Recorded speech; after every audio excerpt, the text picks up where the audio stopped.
said. "He can hear, he just can't talk, or at least wants us to think he can't, and I might suggest we have a more objective person look for any witnesses." Andy had no doubt that should Trader find the crabs and trout, he would make sure they were never seen again.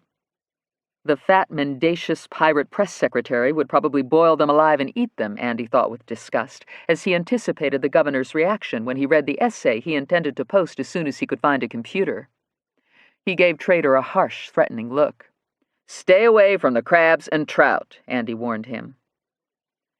He waited until Trader limped off before taking the First Lady aside for a private word with her. "Listen," Andy said, "I hate to impose on you or intrude upon your privacy in any way, First Lady Crim, but it looks like it may be a long night, and I'm wondering if I could borrow a computer for just a minute so I can check something." "Why, certainly," she replied, and she couldn't wait to lead him upstairs to her private parlor, where she spent many secret, delicious hours sitting at her antique Chinese desk, shopping the internet. She felt a tingle of salacious excitement as she led Andy up the stairs and sat him down in her chair. "Do you need me to show you how anything works?" she asked, leaning over him and brushing her big, trussed-up bosom against the back of his head.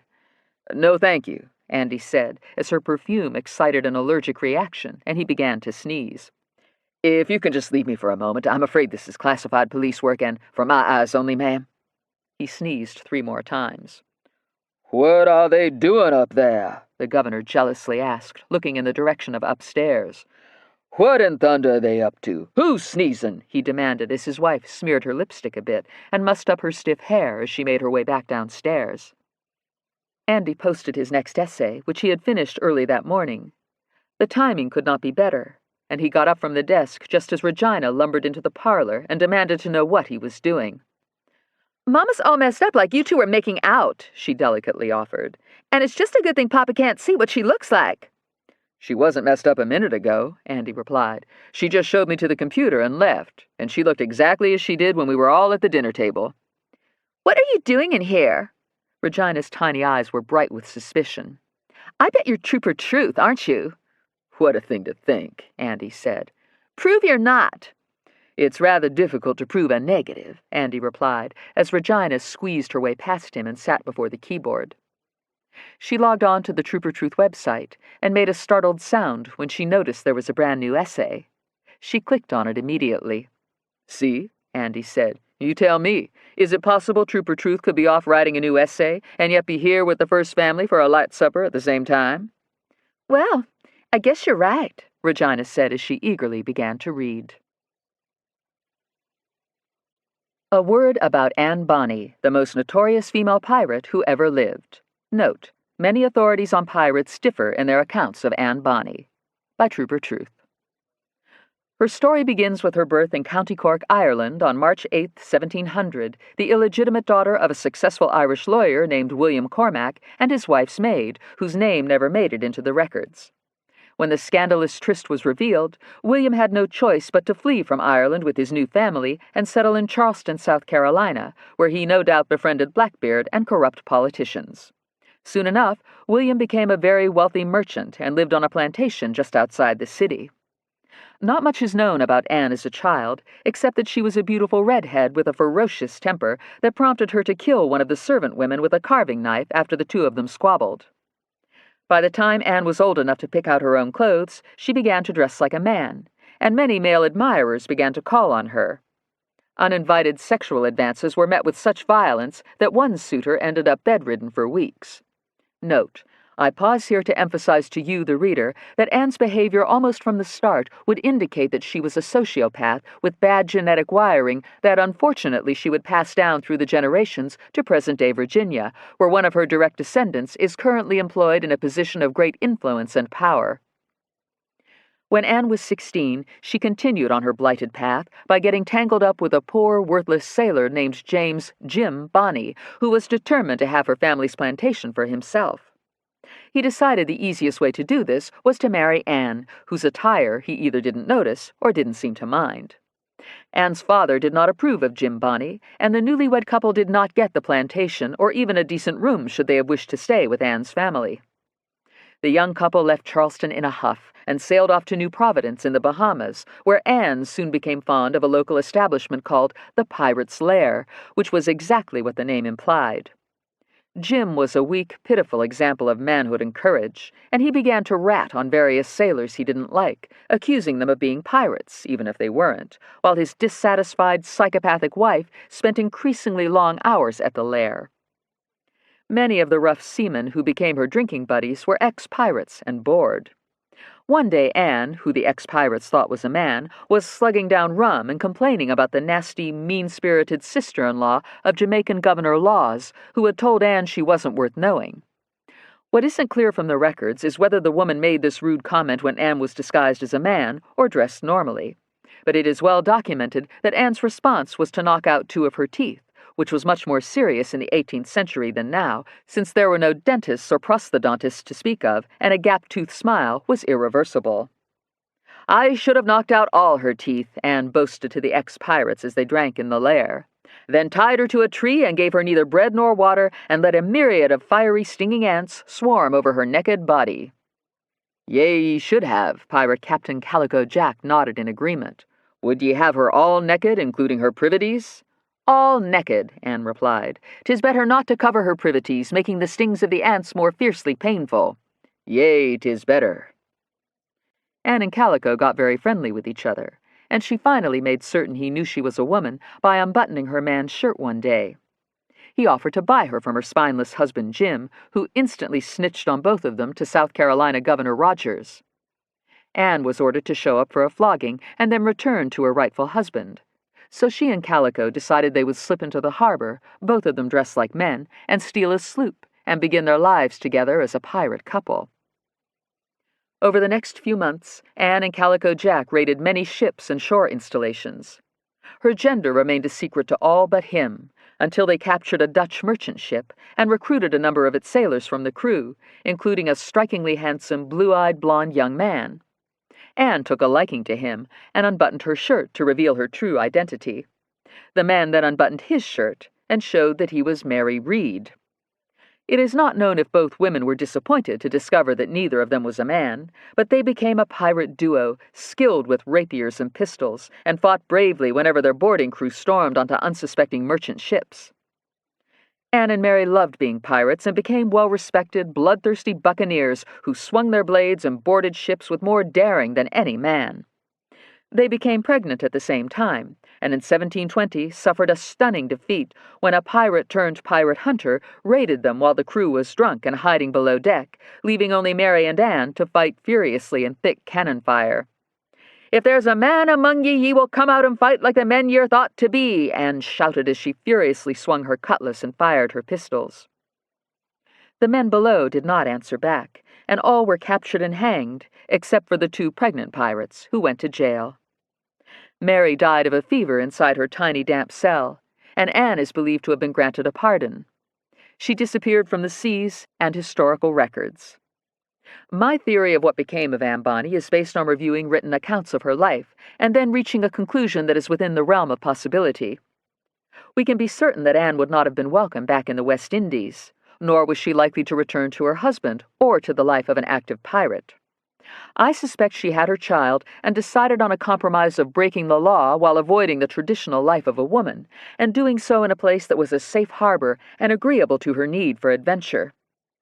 She would have known that Blackbeard and other pirates frequented Tangier Island and regularly traded with the islanders, and that if she continued dressing like a man, she could be a waterman and at least get out in a bateau and teach her child the ways of weather, the bay, and fishing. This child, I suspect, was a son, and I believe it is from this cutthroat lineage that one certain governmental official descended. And if the governor is reading this essay, I ask him to think back on all of the times a certain disloyal, despicable individual has given him a sweet that is soon followed by an explosive gastric attack. It is just a shame that this scoundrel, who for now will remain nameless, offered no warnings when he applied for a high-level state position and was subjected to the usual background checks. But background checks are largely ineffective these days. They do not reveal motivation, which in this person's case, like that of his ancestor Anne Bonny, is to have control, adventure, and access to military and police power, and to know the rules well enough to break them whenever he pleases. Be careful out there. Chapter 18. Paramedics did not try to resuscitate Caesar Fender, who remained unidentified as he smoldered and smoked near his smashed tackle box. The body was charred in a very odd pattern.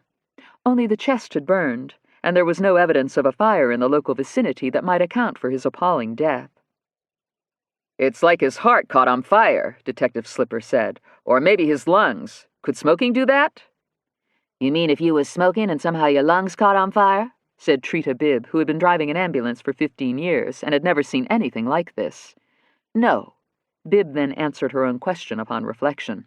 "Not hardly. I don't think smoking's got a thing to do with what killed this unlucky guy." She squatted to get a closer look. "It's like he's got a crater burned in him all the way through, from front to back. Look, you can see the pavement through this big hole. See here?" She touched charred flesh with a gloved finger. "Even the bones in the middle of his chest burned up, but the rest of him is fine." She was amazed and disturbed, wondering who had done this, and how and why. Cars were pulling off the road, and people lined the street as if waiting for a parade. Police were having a difficult time controlling the gathering crowd of sightseers and reporters, as word spread that a fisherman had exploded into a ball of fire just off Canal Street, very near where Trish Thrash's mutilated body had been found on Belle Island. "What's going on?" a housewife named Barbie Fogg asked through the open window of her minivan. "You'll have to read about it in the paper." An officer motioned with his flashlight for her to move on. "I don't get the paper." She shielded her eyes from his waving flashlight and wondered why on earth all these big helicopters were flying around with searchlights probing the city and neighboring counties. "There must be some violent serial killer that broke out of jail or something," she decided with horror as a chill tickled up to the roots of her frosted hair. "Maybe the same one who murdered that poor woman the other day. And now I won't know enough to protect myself and my family because I don't get the paper, and you won't tell me the smallest detail, and you wonder why people don't like police."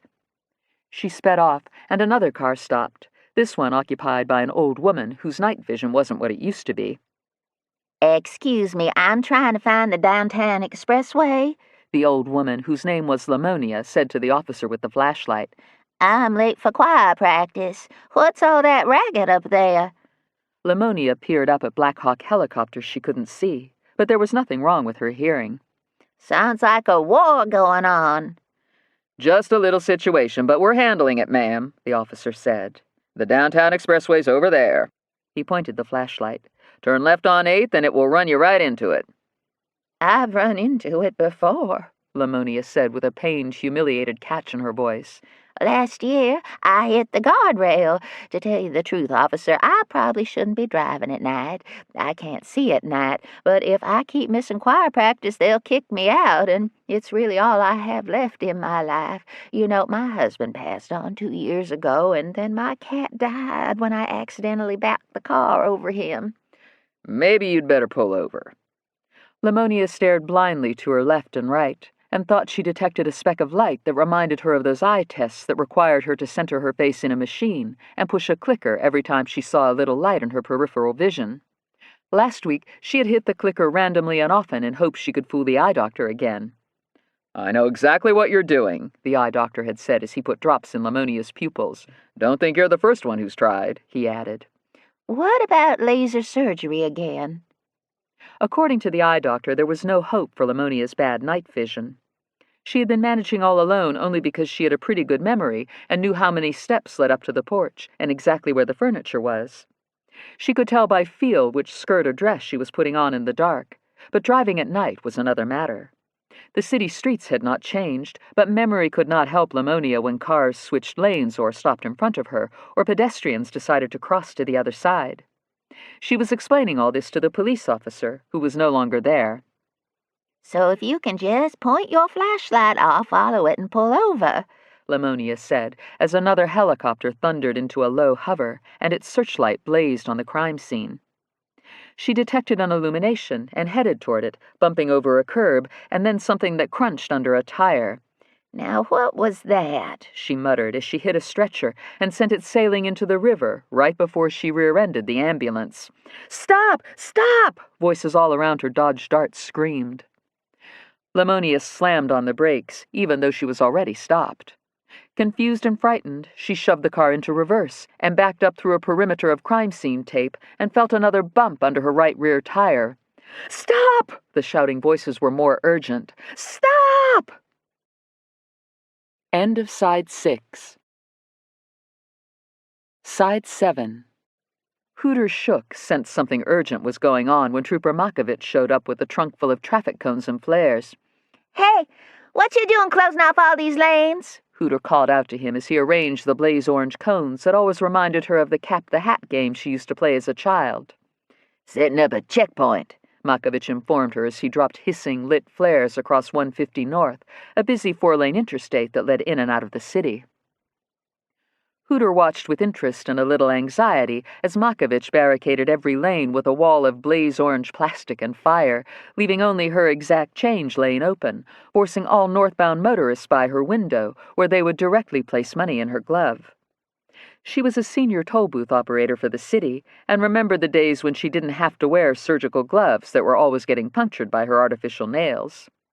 In modern times, all the operators seemed to worry about was coming in contact with the driver's fingers, when in truth, cash and coins were far dirtier than some strangers' hands. Money was touched by millions of people, Hooter knew. It was picked off the ground and rubbed up against other money inside dark wallets and little coin purses. Coins jingled against each other inside pockets that may not have been laundered in recent memory. Cash was porous paper that absorbed bacteria like a sponge. And in local topless bars, men stuffed dollar bills into skimpy clothing, and the money came in direct contact with diseased body parts. Hooter could talk for weeks about all the places money visited and how filthy it was. So she was happy to wear gloves when she finally realized the city didn't mind if she switched to cotton ones that her nails couldn't tear. But it did make her feel bad when she stuck a gloved hand out of her booth, as if the driver were Typhoid Mary. She hurt thousands of feelings every shift, and never had time to explain to the driver that in her mind the glove wasn't about him or her, but about the unsanitary conditions of the economy. "Germs," Makovich said as he smoked, waiting for the next car as he stood outside Hooter's booth and talked to her through the sliding window. "Everything's about germs. Whew! I remember learning CPR on those life-size rubber dolls, and you was lucky if they wiped the rubber mouth off before you pinched the rubber nose shut and smacked your lips right over its rubber lips blowing away. Now you roll up on a scene and see someone unresponsive and bleeding bad, you got to double glove and drape the face with a sheet of plastic that's round with a hole in the middle, sort of like those disposable toilet seat covers you see in public restrooms. You just hope the person don't sneeze on you, or puke, or stop moving around, and you pray they ain't got AIDS." "Bet you could get AIDS off of money," Hooter said, nodding at her own convictions. "How do you know some homosexual don't meet up with another homosexual and have sex in a park, and then before washing his hands, he buys a sandwich and pay for it with a $5 bill? That same $5 bill is shut up inside a little cash drawer with hundreds of other unsanitary bills, and then goes to the bank, and is picked up when some other man dying of AIDS cashes a check. Next thing, that $5 bill is smacked down on a filthy bar, and the waiter puts it in his unwashed pocket and decides to drive downtown and comes to my window." That'll be next, Makovich thought out loud, and the conversation was making him uneasy and causing him to wonder if he would ever touch money again. "We'll have to wear gloves morning, noon, and night if we're going to pay for things. Thank God we don't got to take money directly when we write tickets." "Yeah, you mighty lucky in that department," Hooter said. Makovich stepped out into the lane and held up his flashlight at the approaching Pontiac Grand Prix. It was an older model with dents, and his pulse quickened when he recognized New York plates and an expired inspection sticker. He walked over to the driver's door, his hand conveniently touching the snap release of his holster. "License and registration," he said as the window cranked down, and he shone the flashlight on the frightened face of a Mexican boy who didn't look old enough to drive and was obviously an illegal alien. "You speak English, sir?" "Si." The Mexican made no move to deliver either his driver's license or the registration. "Why don't you ask him if he understands English?" Hooter loudly suggested from her booth, which had nothing inside it except a stool, a fire extinguisher, and her pleather pocketbook. Makovich repeated Hooter's question, while the Mexican averted his eyes from the blinding scrutiny of the flashlight. "No," the Mexican said, getting more frightened by the second. "No?" Makovich frowned. "Yeah, well, if you don't understand English, how did you understand it enough to know I was asking you if you understood it?" "Creo que no." "What'd he say?" Makovich turned around and looked at Hooter, who was hanging out of her booth now. Guess I may as well come on out since the lane's all blocked with you and that big Pontiac, she said to Makovich as she opened the door and stepped outside. He said that? Makovich was baffled. He said he's getting out of his car? Because it don't look to me like he has any intention of getting out or cooperating in any way. Hooter caught only fragments of what Makovich was saying as she buttoned her overcoat and slipped a lipstick out of a pocket. She pecked her way over the asphalt in 6-inch high-heeled red pleather boots. One thing about being a toll collector was that it involved a constant exposure to the public. Hooter was fastidious about fashion and fresh makeup and making sure every dreadlock was in place and interwoven with bright, colorful beads. It ain't good not to cooperate, honey. Hooter peered through the Mexican's open window. Now, you cooperate with this, big trooper. Nobody wants trouble, 'cause they be looking for a suspect right this very minute who could very well be you. So you best cooperate and not make things worse for yourself. Hooter, don't tell him so much, Makovich whispered loudly in her ear, her perfume rushing up his nostrils and enveloping his brain. What that you got on? Poison? She was pleased he'd noticed. I got it at Target. How'd you know we was looking for a suspect? He whispered into her perfume again. Why else she'll be blocking off all the lanes except the exact change line, huh? She replied. You think I was born yesterday? Well, I've been around, let me tell you, and I'm the senior operator at this toll plaza. Woo, I wasn't putting you down or nothing, senior operator. Makovich teased her a little. Don't you be smart-mouthing me. Woo, I ain't smart-mouthing no one, least of all a pretty lady like yourself. How about you and me having us a drink after our shifts? He thought happily of the crisp $100 bill Kat had handed over after their quick helicopter lesson. The Mexican was rigid in his seat, his eyes wide and shielded by a hand. He was shaking and gripping the steering wheel so hard his knuckles were blanched. Por favor. He glanced up at both Makovich and Hooter. No buena armonía. Cruz Morales had a vague understanding of English and was accustomed to tossing out the simplest Spanish phrases that most New Yorkers caught immediately. But there was a sea of incomprehension between him and the cop and the toll booth lady, and Cruz could not afford further investigation. He was 12 years old, with a false ID, and had driven to Richmond to pick up a package for his older brothers. Although he hadn't looked at whatever was inside the tightly wrapped bundle hidden in the tire well, he could tell by the weight of it that he was probably transporting handguns again. I think the child say he's poor and needs a favor, Hooter translated for Makovich. He looked too little and young to hurt nobody. Her maternal instincts wafted out on a cloud of perfume. Maybe he need a soda or coffee. All them Mexicans start drinking coffee when they're little babies. The toll booth lady's gold front tooth seemed the only bright spot in Cruz Morales' existence this morning. He made eye contact with her and smiled a little, his teeth chattering. See? Hooter nudged Makovich with her elbow, bumping his pistol. He's relating now. We getting through to him. She glanced up at miles of parked cars in her lane. Why, it was an endless stream of impatient headlights, and it puffed her up to think they were all here to see her. She felt like a movie star for an instant, and was overwhelmed by sympathy for the little Mexican boy, who clearly was far from home and frightened. He was probably cold, tired, and hungry, too. Hooter reached into her coat pocket, dug through tubes of lipstick, and produced a napkin that some nice-looking white trooper had given her last year when that man with a paper sack over his head had tried to rob the toll booth and had run into it instead. Hooter fished out a pen, clicked it open, and wrote down her home phone number on the napkin, which she handed to the Mexican boy. Honey, you call me any time you need something, she magnanimously said. I know exactly what it feels like to be a minority and have folks always thinking the worst when you ain't done nothing but collect their unsanitarian money or drive somewhere and probably not knowing your inspection ticket's expired. Get out of the car, Makovich ordered the illegal alien. Get out slowly and let me see your hands.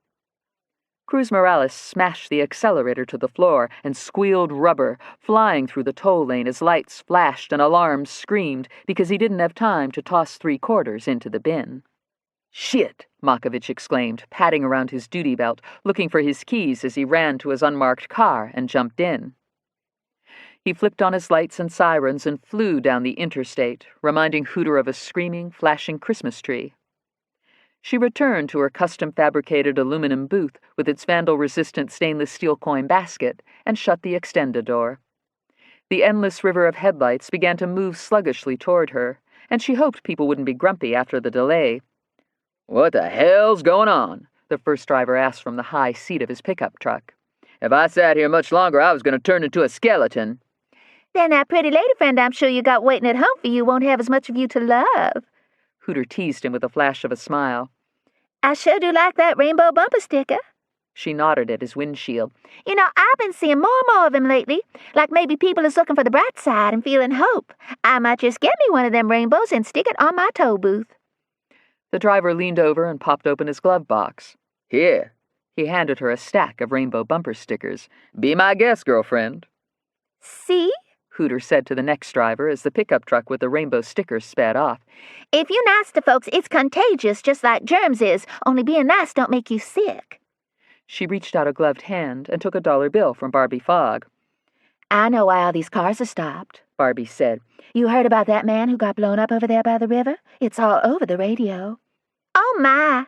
Hooter returned a quarter to her and dropped 75 cents in the toll bin. I don't got a radio in my booth 'cause there ain't no time for me to listen to it. What happened, baby?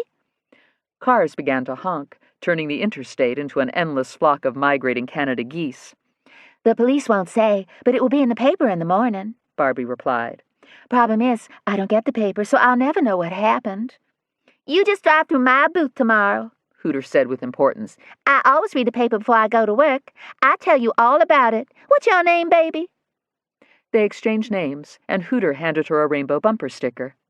You put that on your minivan and it will bring smiles and hope to all you pass, Hooter promised. Why, thank you. Barbie was touched and delighted. I'll do it the minute I get home. Chapter 19. Governor Krim chalked the tip of his lucky pool cue, cigar smoke hanging in a hazy halo around his head, as he tried to make out striped balls on the red felt-covered table that Thomas Jefferson had brought back from France, or so Maud had claimed when she discovered it on eBay. Every few minutes one of the troopers came into the billiards room to give the governor updates. The news was not promising. Checks of vehicles passing through toll booths had produced only one car with New York plates, and the driver, clearly Hispanic, had fled. So far he had not been caught, and the consensus was that he, the heinous serial killer, had left the city heading north. Other disturbing developments included Trooper Truth's latest essay, which accused Major Trader of being a dishonest, self-serving pirate who was trying to poison the governor. As if things weren't grim enough, Regina had planted herself on a Chippendale commode chair, slurping ice cream she had mixed with homemade Toll House cookies she had helped herself to in the kitchen. She was chewing with her mouth open and talking non-stop, distracting the governor as he peered through his magnifying glass at the pool balls he went after. Good shot, Andy said when a red-striped ball bounced off the table. He quickly caught it and discreetly tucked it into a corner pocket. You aren't letting me win, are you? The governor said, chalking his stick again. Everybody always lets you win, Regina told her father. Except me. I refuse to let you win. Regina was a gifted pool player, and between her father's terms as governor, when she was at liberty to come and go as she pleased, she was known in area bars for her trick shots and ruthlessness. The only person who had ever beaten her without cheating was that dumbshit, disrespectful Trooper Makovich. Here, Andy offered Regina his pool cue. I'm not with it tonight. You take over. If you don't mind my asking, he said to the governor as Regina racked up balls, how did Trader come to work for you? A good question, the governor replied. It was during my first term as governor, and as I remember it, he was a low man on the totem pole. But I got to know him because he used to stop by the mansion to help out with things, such as supervising the inmates, which is not the most desirable job. Regina broke, and 4 solid balls whizzed into 4 different pockets. Shit, she complained. I'm having an off night, too. Pony had just stepped inside to see if anyone needed a touch more brandy, and he caught what the governor said about inmates. He was hurt. It always wounded him when the first family implied that just because a person was a convicted felon, he could never be trusted with anything ever again. Might I get you another cigar? Pony asked Governor Krim in a sullen tone as Regina held the cue behind her back and knocked a ball into 2 more balls, all 3 of which spun off at impossible angles and smacked into pockets. I must admit I'm very disappointed to learn that he might have been trying to poison me, the governor added. I think we should go back to having tasters. Make that scoundrel one, as a matter of fact. If you can find him, Andy replied. My guess is he's going to disappear, and probably already has. It's too bad we don't have any hard evidence on him yet, or we could have arrested him before he left the mansion. Sounds to me like Trooper Truth has plenty of hard evidence, Krim commented with insinuation in his tone. And that indicates to me this renegade columnist may be Trader's accomplice. How else would Trooper Truth know about my being poisoned? Now tell me that, unless he had something to do with it. Andy hadn't anticipated this turn in the governor's thoughts, and he got a little worried. If Hammer were subpoenaed and asked under oath if she knew Trooper Truth's identity, she would have to reply truthfully, and Andy could find himself in a world of trouble. As if Krim were privy to Andy's thoughts, he said, I need to talk to Superintendent Hammer and find out what she knows. I'm sure she'd be happy to talk to you, Governor, Andy said, but she's had a terrible time getting hold of you and never hears from you. Never hears from me? The governor gave Andy a magnified eye. I've written her a number of notes not only about her poor little dog, but inviting her to official functions. She's never gotten them, sir. So that damn traitor was interfering with everything. He was getting very put out. Seems to me he's been lying to you from the start, Andy agreed. A fresh cigar would be a good idea, the governor said to Pony, who was still waiting patiently in the doorway. Krim stubbed out his half-smoked cigar in Regina's ice cream dish, which he mistook for an ashtray. He was getting impatient as his unsportsmanlike daughter tapped one ball after another into the pockets. That's why I don't like to play with you, he said to her. I never get to shoot. I may as well not even be in the room. Tell you what I'm going to do, son. Krim directed this to Andy. I'm going to assign you to a special undercover investigation. I want you to find out who Trooper Truth is as quickly as possible and see just what his involvement with Trader might be. And while you're at it, let's get the dentist back and make sure those Tangier people aren't up to any other mischief. Why don't you put both Andy and me on a special mission, and I'll help him solve crimes and get bad people off the streets? Regina suggested, as the last solid ball spun across felt, banked several times, and sank out of sight. Maybe he can teach me to fly, too. Maybe Miss Regina and Mr. Andy should help out with that fisherman who just burned up, Pony said from the doorway. I hear things aren't going too well. Some old woman ran over the body, a bicycle, and a tackle box. The troopers are talking about it. They say a mean Hispanic's on the loose and will probably kill some other poor black person the same way. And what way might that be? The governor inquired. Spontaneous consumption. Well, I expect Dr. Sawamatsu will be the judge of that, was Krim's response. He had appointed the most recently hired medical examiner himself, and he had the utmost confidence in the infallibility of Dr. Sawamatsu, who had originally come to Virginia for the sole purpose of studying gunshot wounds. His intention had been to take his training back to Japan, but the traffic was so bad there, and he was so tired of living in a crowded house with people he didn't know, that he lingered in the Commonwealth well beyond the completion of his internship. Then the governor, who was always trying to attract Japanese businesses and tourists to Virginia, called Dr. Sawamatsu one day. Dr. Sawamatsu, the governor said, and the doctor would never forget what followed. Let me get your honest opinion about something. As you know, the chief medical examiner is a woman I'm not especially fond of. All of her staff are Americans, and I'm wondering if I had a Japanese medical examiner in Virginia, would that make a difference? To whom? To these Japanese Fortune 500 companies who keep relocating, or never relocate here to begin with, and to Japanese citizens in general who have yet to discover Colonial Williamsburg, Jamestown, our many amusement parks and plantations and resorts and so on, as long as they speak English, and all of them do. Dr. Sawamatsu had to think quickly. He wanted to be a medical examiner in America more than anything else, but he was keenly aware that his patients were not important players in tourism or the business community, and rarely had any influence whatsoever, either before they were carried into the morgue or after they left. When you have especially sensational cases, it most certainly would make a difference, was Dr. Sawamatsu's reply, because of the publicity and the message it would send if the medical examiner were Asian. In such a case, I believe my people would reciprocate and locate their companies and tourists here, providing you give them a tax incentive. A tax incentive? A big one. What an unusual idea, the governor said, and the minute he got off the phone, he told his cabinet that he planned to make all Japanese businesses and individuals exempt from state taxes. The result was stunning. Within a year, tourism flourished. Railways and Greyhound had to double their staffs and buses, and camera stores began popping up on every corner. Dr. Sawamatsu became an assistant chief medical examiner and received a personal thank you note from Governor Krim, which the young doctor framed and hung in his living room next to the display case of souvenirs he had collected from dead patients who no longer had any need of artificial body parts, suicide or threatening notes, or the wreckage of whatever they had died in, or the weapons that had killed them. "We need to get this body out of here," Dr. Sawamatsu was telling the police as he crouched in the dark, pulling on surgical gloves. "Please do not let anyone else run over it."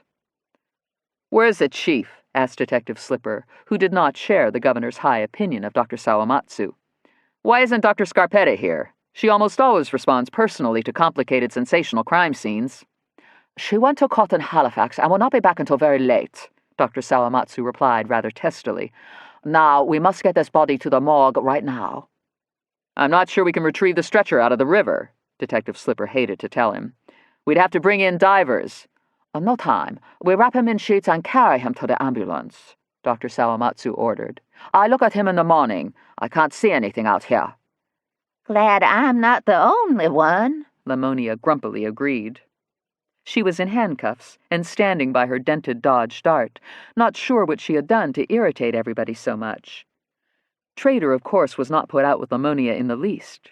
He was watching the activity through his shattered windshield after a fruitless hour of standing on a bridge, shining a powerful flashlight down into the water, trying to find the crabs and the trout. Trader was deeply grateful that Lamonia had virtually destroyed the crime scene. He watched the medical examiner and paramedics cover the dead fisherman with sheets and carry him away, tucking him into the back of the ambulance, which had a crunched-in tailgate. How could Trader's luck have changed so dramatically, all in one day? Major Trader's career and entire life were in shambles, and always had been, if he were honest with himself. He looked at himself in the rearview mirror and was faced with a reflection that might as well have been his maternal grandfather, also named Major. All of the men in his mother's lineage had been called Major since Anne Bonny had had sex with a pirate and given birth to a son she named Major because it was a higher rank than captain, and she'd never met a pirate ranked higher than captain. All the Major men bore a resemblance to one another. They were a sturdy lot, with ruddy faces, big girths, pale, shifty eyes, and thinning hair. As a child, Trader had enjoyed a spree of pyromania and had never been caught. To this day, no one on Tangier Island knew that Little Major was the one who torched a shed on stilts that turned out to be a soft crab plantation. Thousands of crabs in the midst of molting had been killed, the year's harvest lost, the economy ruined.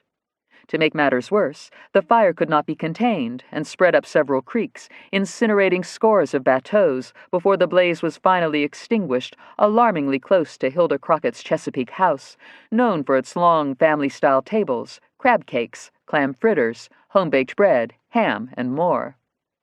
Young Major Trader also became adept at sneaking the family flare gun out of the waiting boot where his father hid his liquor.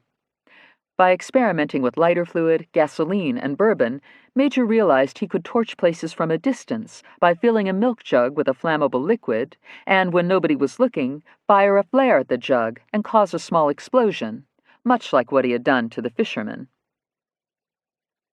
Pony also had led a lawless life as a young one, but unlike Trader, Pony lived with remorse and an overwhelming sense of shame and regret. Having grown weary of watching Regina play pool while her father stood idly by, tapping cigar ashes wherever he thought he saw an ashtray, Pony and Andy had wandered out into the garden. They sat on a granite bench in the cold and began to talk. "May I get you anything, Mr. Andy?" "No, you're really nice to keep asking, but why don't you just take it easy for a while and tell me about yourself? Why do you call yourself Pony?" "I don't," Pony replied, his breath smoking out and reminding him he longed for a cigarette. "You mind?" He pulled a pack out of his white jacket. "My daddy called me Pony because when my sister was born, she's older than me, she used to tell my daddy she wanted a pony. We couldn't afford a pony, so when I was born a few years later, my daddy named me Pony and says to my sister, 'Now you got a pony.'" Andy didn't comment as he tried to discern whether the story was heartwarming or simply depressing. "It's not a name that's helped me out much, you want to know the truth," Pony continued. The other inmates make comments about it, till they figure I'll fight 'em if they think for 1 minute they're going to ride me in the showers, you know what I mean? He shook his head and grinned, several gold caps gleaming in the dark. I have my share of scuffles, but I'm stronger than I look. Did some prize fighting when I was younger. Know karate pretty good, too. How long you in for? Andy asked. Another 2 years, unless the governor lets me out. And he could, but he won't. Thing is, I do a good job, and none of the crims want someone else. They're used to me. And if I do a bad job, they'll just send me back to lockup. So I'm kind of stuck. He flicked an ash. I should never have stole that pack of cigarettes. He shook his head again and sighed. You're in jail for stealing a pack of cigarettes? Andy couldn't believe it. Pony nodded. It violated my parole. Before that, it was 2 pints of apricot brandy at the ABC store. So I pretty much ruined my life over things that ain't good for me anyway. It runs in my family. Stealing? Andy asked. Self-destruction. How about you?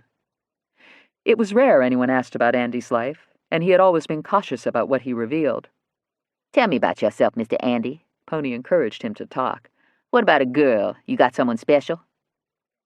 Andy dug his hands into the pockets of his uniform winter jacket and hunched his shoulders against the unseasonable chill as helicopters churned up the night. Clouds had moved on, and the moon was a sliver that reminded Pony of a gold smile. Not at the moment, Andy said. I was on and off with an older woman I met in Charlotte, but we're finished.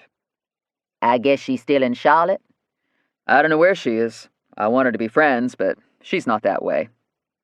I don't understand women, Andy confessed. They're always saying men don't know how to be friends, but when I try to be a friend, they act weird about it. That is the truth. Pony slowly nodded his head. You tell it, brother.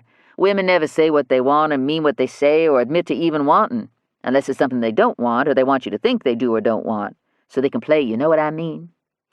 My wife's a sweet woman when she's not too wore out from doing the first family's laundry or mad at me for going back to lockup during my vacations and holidays. But to look at it from her side, I know I don't always shoot straight with her either. Sometimes I ought to just come out with it and say, I sure do love you, baby. Or, you sure do look good to me right now, baby. Or, I carry this sickness in my heart, baby, 'cause I know I've spent most of our good years behind bars. And that's not fair to you, and you got no idea how much I just ache for you when I'm away like that. And I guess, Mr. Andy, I don't want to admit to her or myself that I probably fucked up my life forever, you know what I'm saying? He sucked on the cigarette. You know, it's probably too late, and I'll probably never get out of lockup because the governor will forget, or the next one will, or the one after that. And I guess I don't got sense enough to cause trouble in the mansion and maybe get fired and then sue the Commonwealth for discrimination, which would entitle me to lawyers who would take me on for a cause and look into my prison record and discover there's some mess up in the Department of Corrections computer, and I would be a free man. As is, I don't got no money for a lawyer, and right now I ain't no cause. My point being, if I did the wrong thing, everything would turn out all right for me. I know exactly how you feel, Andy agreed. But you've still got to do the right thing, Pony. Look at Trooper Truth. He did the right thing by telling the truth about Major Trader, and now the governor suspects Trooper Truth of doing something wrong. I hear you. I wish I knew Trooper Truth, Pony said with a sigh. He sounds like one fine person, and it's about time someone blew the whistle on Trader. I've known all along he's a rotten apple up to no good. Yes, sir, I wish I knew Trooper Truth. Maybe he could fix my mess with the Department of Corrections. Why don't you call the DOC yourself and see if you can get someone to look into the matter? Andy asked. 'Cause I ain't allowed to make no personal calls from the mansion. And they don't listen to inmates anyhow. Everybody in trouble says there's been a mistake, so why should I be any different? Regina was hiding behind an ancient boxwood and heard every word. She had lost interest in pool and wished she had thought to wear a coat when she decided to sneak out into the garden and eavesdrop. She had a special talent for spying on others and was hoping to gather a little intelligence that might be useful to her. But as she listened to Andy talk to Pony, she felt herself go soft inside and forgot her original motive. She, too, had been frustrated in her occasional efforts to make friends and often felt wrongly accused. Regina was shivering uncontrollably, her breath rising in frozen clouds.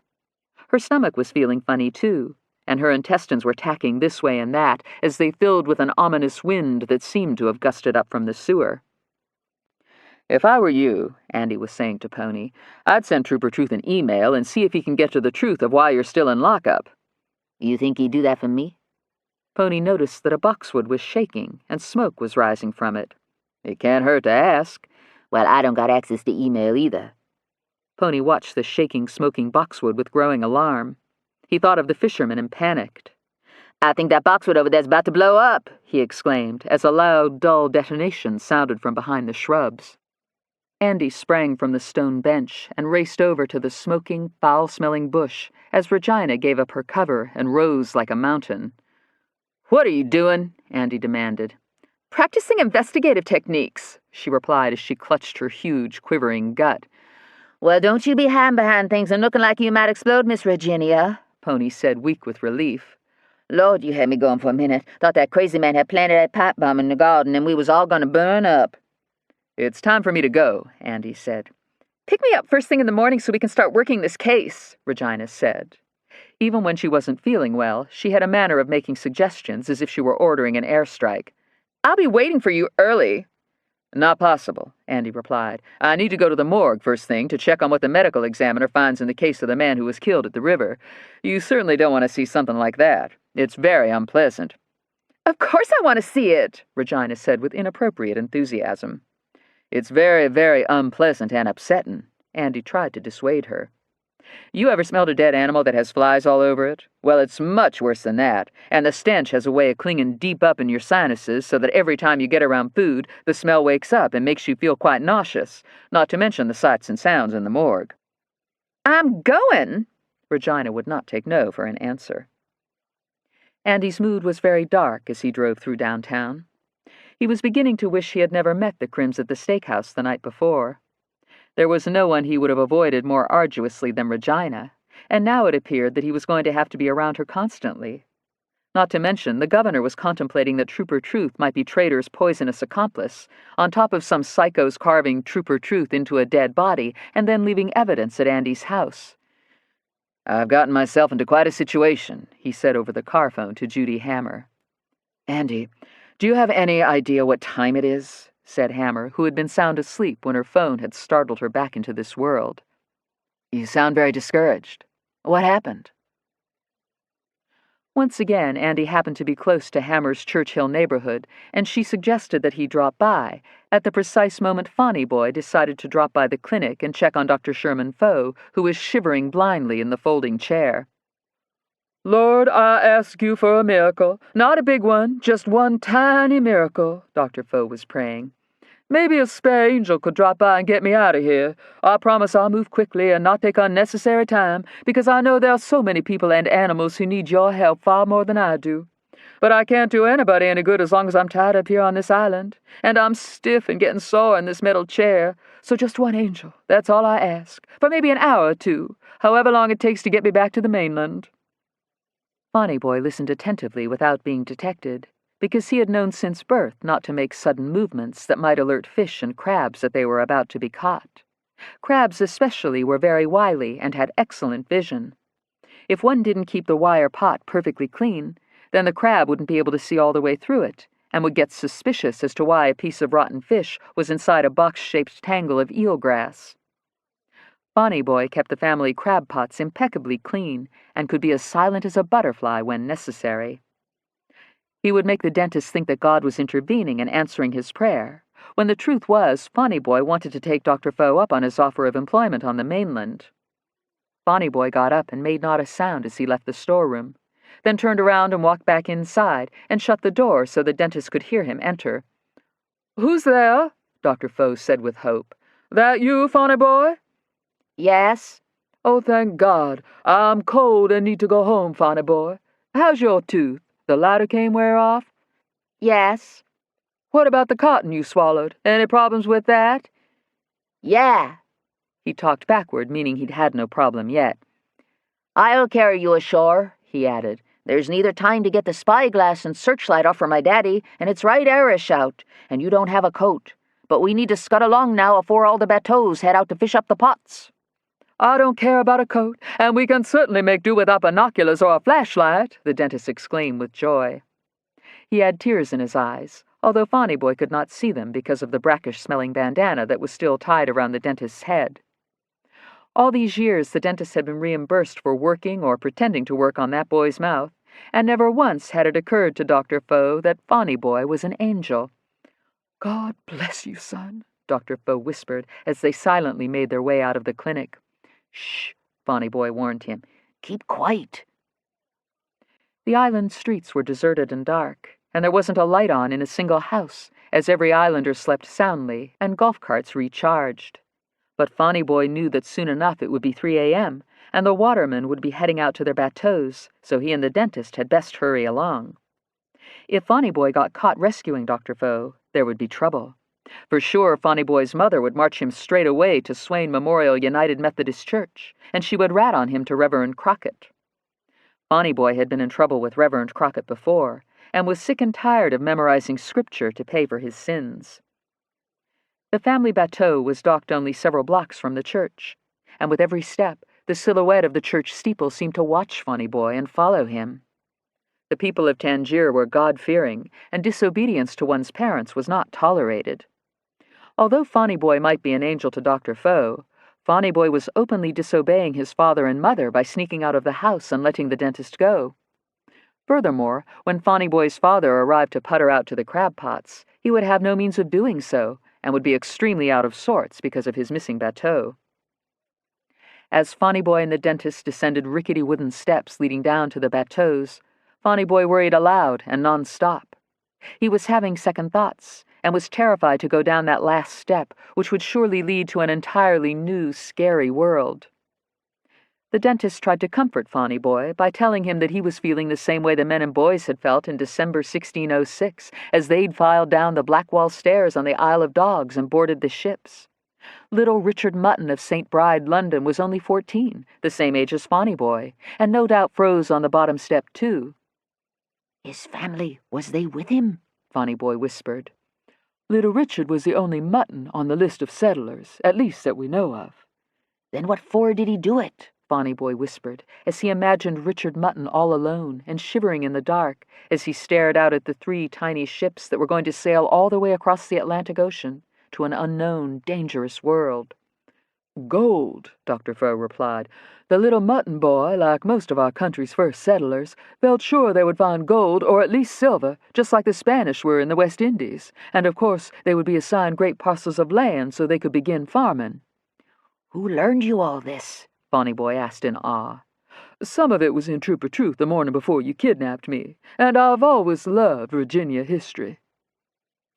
Lights were beginning to fill windows in the small houses across the island, and Bonnie Boy jumped into his father's bateau and began to imagine gold and treasure as they sped through the bay in the pitch dark. It would have been a good idea for him to have checked out how much gas was on board, and perhaps brought along an auxiliary tank or two for the hour-and-a-half voyage. As it was, they were 5 miles west of Tangier, and inside restricted area R6609, when the outboard motor began to hiccup and sputter just before it quit. "Oh, no," Dr. Foe said, as he began to fear that God hadn't answered his prayer after all, but had merely thrown him into worse trouble to punish him for his fraudulent life. "What do we do now, Bonnie Boy?" Every waterman kept a flare gun in his bateau, but Bonnie Boy couldn't possibly resort to that, because he could not be rescued by his own people and then face the unthinkable punishment that would await him for running away with the dentist. He was also mindful of the military restricted areas all around the island and wasn't sure it was a good idea to shoot something up into the air. What if the military shot back? "You think the current will eventually drift us to Reedville?" Dr. Foe asked, as frigid air began to work its way through his inadequate clothing. "Nah," Bonnie Boy replied. He began digging around in the various compartments in the bateau, moving aside rope, a rusty pocket knife, several bottles of water, and mosquito repellent, which the dentist used liberally, even though it was too cold for insects to be on the prowl. The compartment under the pilot's seat was secured with a padlock, and Bonnie Boy tried to conjure up the combination.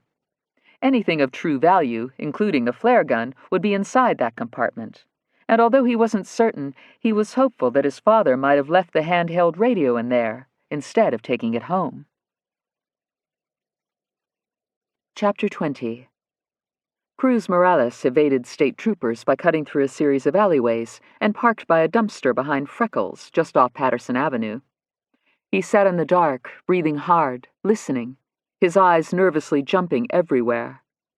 Country music and the murmur of voices sounded from inside Freckles, which Cruz took to be a small local bar. Suddenly he wanted a beer more than anything else. His nerves were fried, and he was as scared as he had ever been in his life. He was certain all those huge helicopters flying low with searchlights probing were in pursuit of him. He had no idea what he had done to cause such a manhunt, unless it was that package in the tire well. But how did the authorities know about it? When those white dudes at the automotive shop had taken him in back and given him the package in exchange for another package, Cruz knew he was participating in an event that might get him into trouble. But the dudes certainly wouldn't have snitched on him. What would be the point? And no one saw the transaction, and as best he could recall, it seemed the helicopters were already out before he even pulled into the automotive shop parking lot. So were the authorities looking for him before he did anything? How could that be? He climbed out of his car, opened the trunk, and retrieved the package from the tire well, which really wasn't much of a hiding spot, since there was neither a spare tire nor carpet, and the first place a cop would check for illegal items was under the very conspicuous tire well door. Cruz was about to heave the package into the dumpster when the back door of the bar swung open, spilling light and loud voices into the dirt alleyway.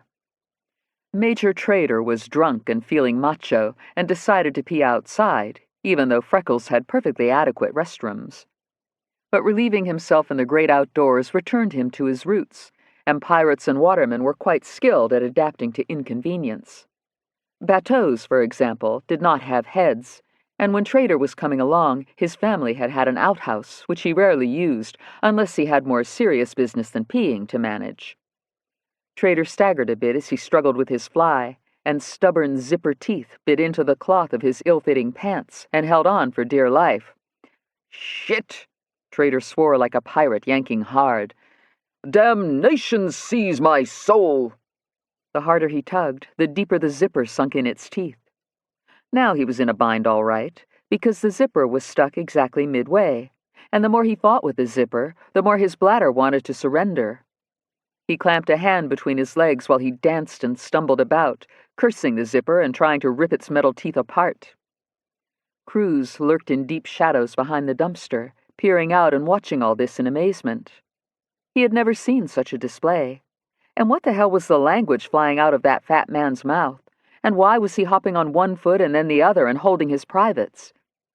In the incomplete light, it seemed he was yanking himself up by the crotch, as if trying to break free of gravity and take flight. Now he was panting and cursing like a pirate, and his hopping and jumping were getting more vigorous, and propelling him around the dumpster in Cruz's direction. Cruz set the package on the ground and stepped around to the front of the dumpster just as the wild man hopped around to the back of it. Then Cruz made a run for it. He jumped into his car, cranked the engine, and sped off as Trader grabbed himself and hopped, his urgency becoming unbearable. The zipper had gone from being stubborn to having lockjaw. Those metal teeth weren't going to let go, and were clamped with such violence that the zipper felt hot to the touch.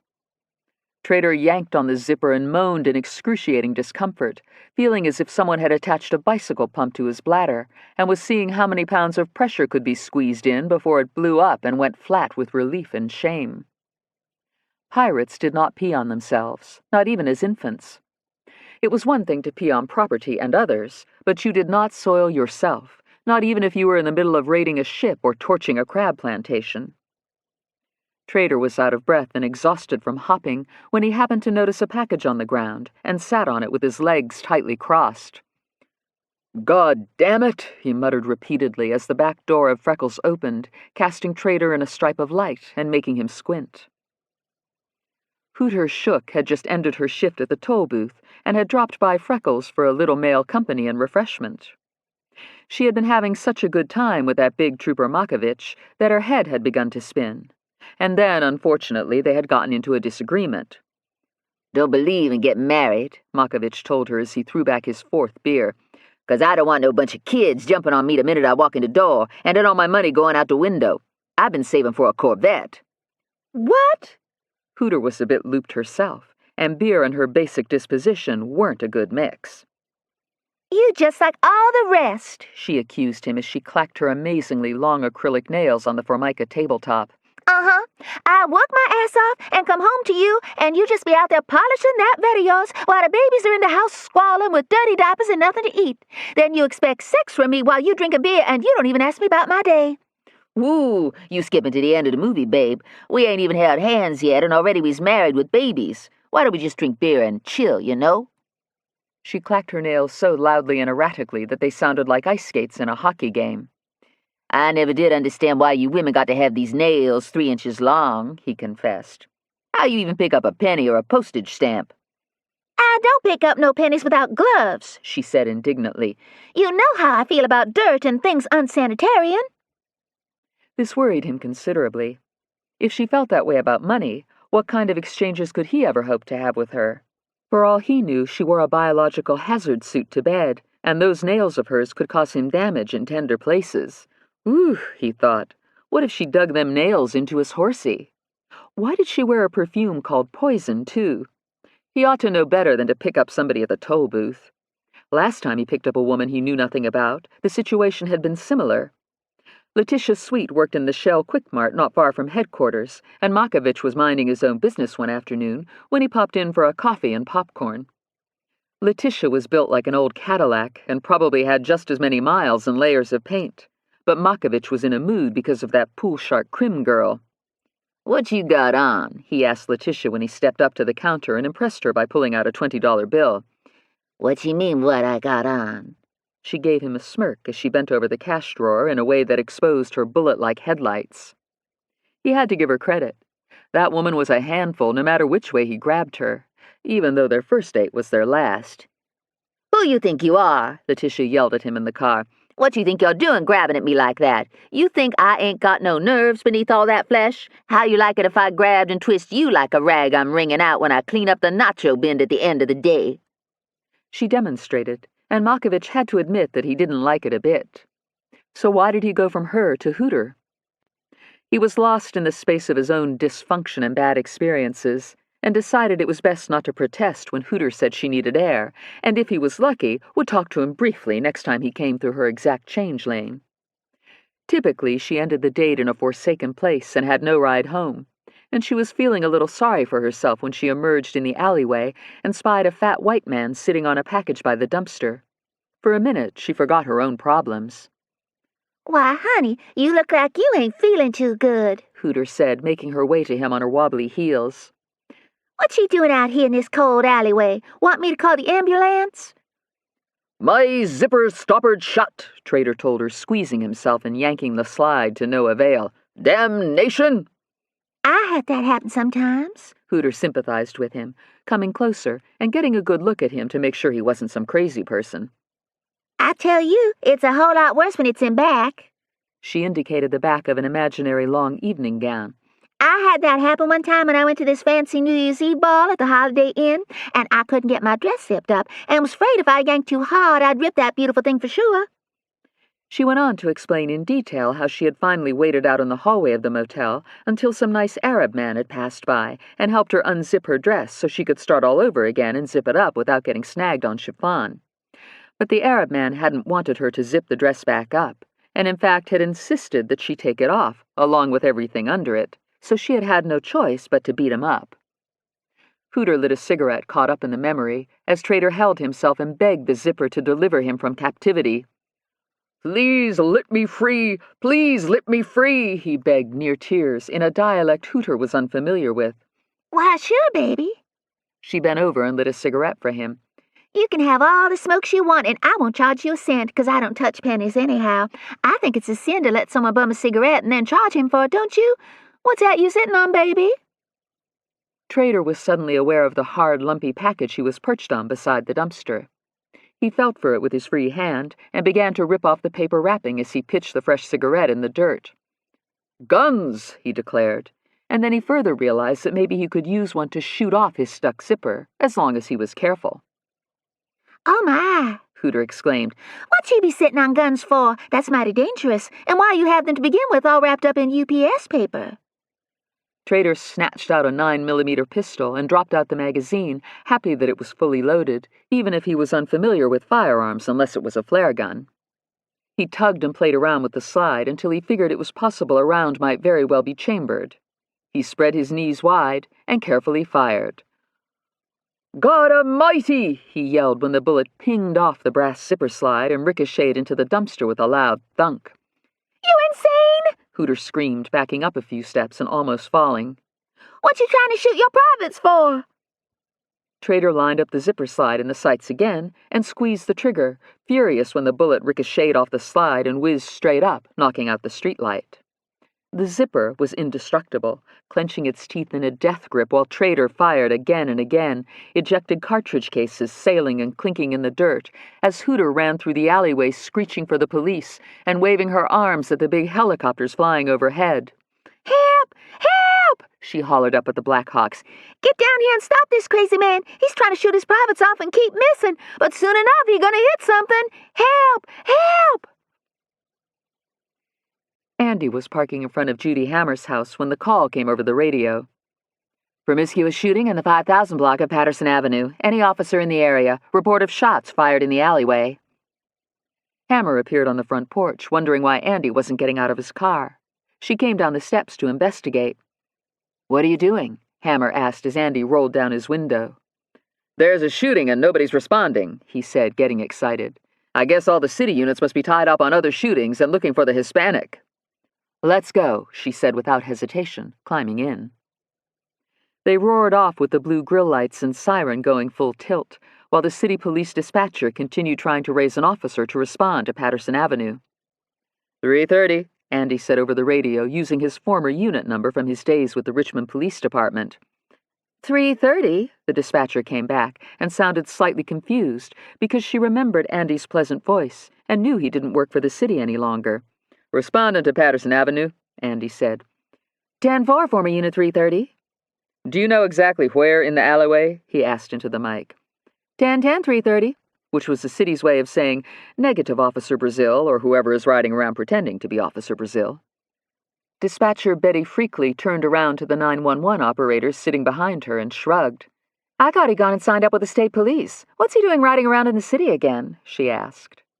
All the 911 operators were busy. Things were hopping in Richmond this night. An intoxicated white male had fallen down in the yard while taking his dog out. A black female was lying in the middle of the street near Eggleston's grocery store. An infant had eaten all the little beads inside a purple Beanie Baby Millennium Y2K bear. There were several car wrecks, and most officers were tied up looking for a Hispanic male suspect driving a Grand Prix with New York plates. But the urgent matter that caught Hammer's attention was the report of a male with a bag over his head who was trying to rob Popeye's Chicken and Biscuits on Chamberlain Avenue. "I wonder if that's the same man who tried to rob the toll booth last year," Hammer said. "What's his name? He ran into the toll booth because the holes he cut in the bag were in the wrong place and he couldn't see." "Goes by the street name Stick," Andy said. "He's got an endless rap sheet and has tried the bag thing for years." "You would think he'd figure out his M.O. is obvious and isn't working," Hammer replied, never failing to be amazed by the stupidity of most criminals. "He hit the Popeyes on Broad Street a couple months ago," Andy recalled, speeding through a yellow light on Carey Street. "Walked in with a bag over his head, tripped over the railing where people wait in line, and made off with an 8-piece chicken dinner, then walked into the glass door and broke his nose. We got his DNA off the blood on the paper bag." "Does he use a gun?" "That's a problem. He's never armed and just walks in with a bag over his head asking for whatever. So we can't get him on any charges that stick, which is why he never spends much time in jail. According to him, he asks for something and people give it to him without protest, so that really isn't a crime, and there's nothing in the Virginia Code that says it's illegal to walk around with a bag over your head. So the judge always throws it out when Stick shows up for arraignment." "Any officer in the area," the dispatcher came over the air. "Report of a white male with a bag over his head down in the parking lot of Popeyes on Chamberlain Avenue. An ambulance en route." "I guess he tripped again," Andy said. Stick wasn't the only one to trip that night. When Barbie Fogg got out of her minivan in the carport, she stepped on the Barbie doll of one of the twins. As usual, it had been left where the child had played with it last. "Oh, my," Barbie cried out as she picked herself up from the concrete floor and checked for injuries. Barbie, who very much believed in signs from the universe, interpreted what could have been a serious accident as a signal that she had misstepped and overlooked something important. Oh, of course, she thought, as she remembered the very special thing that had happened before she'd stopped off to visit the nursing home, where she made the rounds visiting infirm and forgetful old women she didn't know. Barbie believed the universe had chosen her to be a healer, and at last the universe was about to reward her, which was why Hooter had given Barbie the special gift. Minutes later, her neighbors, the Klotz sisters, watched Barbie apply a rainbow bumper sticker to the back window of the Fogg family minivan. Yuva Klott was shocked as she peered out from behind the kitchen blinds. "Come here and look," Uva yelled at her spinster sister Ima, who was watching TV in the living room, the sound blasting. "Lord have mercy, she's fallen down drunk and putting that thing on her car with children inside the house. What's going to happen to those little children when all the world sees what they mama just put on that minivan of hers? I always wondered about her. Didn't I tell you I always wondered about her, Ima? Get on in here and look right this minute." Ima shuffled in with her walker and squinted through the opening in the blinds. She stiffened at the sight of Barbie Fogg in her lit-up carport across the street. Ima couldn't quite make out what Barbie was doing, but it looked like she was walking around her minivan and kicking a doll across the concrete, and she kept smoothing something on the back window and admiring whatever it was. Ima barely made out a few bright colors. "What's she up to?" she asked her sister. "Don't you see what she put on the window, Ima? She got her one of them rainbow stickers. Remember all them rainbow flags and stickers when we was living in the French Quarter?" Ima gasped with such a start that she lurched forward with her walker and fell into the blinds. She grabbed them to steady herself, and they crashed to the floor. Barbie Fogg peered at the Klotz sisters peering at her through the suddenly transparent kitchen window and waved at them as they scurried out of view. "Lenny?" Barbie called out when she walked through the mudroom into the kitchen, where her husband was rooting around inside the refrigerator. "You'll never guess what happened tonight." "You're probably right," Lenny testily replied as he popped open a Budweiser, "and I'm not gonna guess." "A figure of speech." She said what she always did. "What took you so long? I thought you'd be home hours ago." "Traffic and those poor people in the nursing home," she said. "Oh, Lenny, I made a new girlfriend tonight, and I have a rainbow on my minivan." "What'd you do, drive through a thunderstorm and now you're gonna find a pot of gold?" Lenny gulped the beer and wiped his mouth on the back of his hand. "Are the girls asleep?" Barbie inquired as she looked inside the refrigerator, too, deciding she would celebrate her rainbow with a Mike's Hard Lemonade. "Wouldn't a pot of gold be wonderful?" Yeah. Listen," Lenny said. "You know, one of my clients has got extra tickets for Saturday night's race, and as you know, I got to be in Charlotte at that real estate conference. So you want the tickets, or should I give them to someone else?" "I'll get a sitter and maybe take a girlfriend," Barbie replied, failing to add that she wouldn't miss a race for the world and was delighted that her husband couldn't go. Barbie had a secret passion for driver Ricky Rudd, who had the most flawless creamy skin and cute blonde hair. Whenever she saw pictures of him wearing that big Texaco star on the front of his colorful racing suit, or watched his number 28 bright red Monte Carlo roar around on TV, she felt tingles all over her body and would send him another letter. She had been writing to him for years, sending him weekly epistles when he lived in North Carolina, and then trying to figure out how she might get his phone number after he moved back to his home state of Virginia. He never answered, of course, but she believed he would if she didn't use a pen name and failed to include a return address. Along with Ricky, Barbie enjoyed an obsession with Beau Mann, whom she'd noticed when he was driving the Monte Carlo pace car at the 2000 Chevrolet Monte Carlo 400 last year. When Barbie made numerous inquiries in the pits and begged for her photograph to be taken with Beau, she was clever enough to trick him into giving her his address.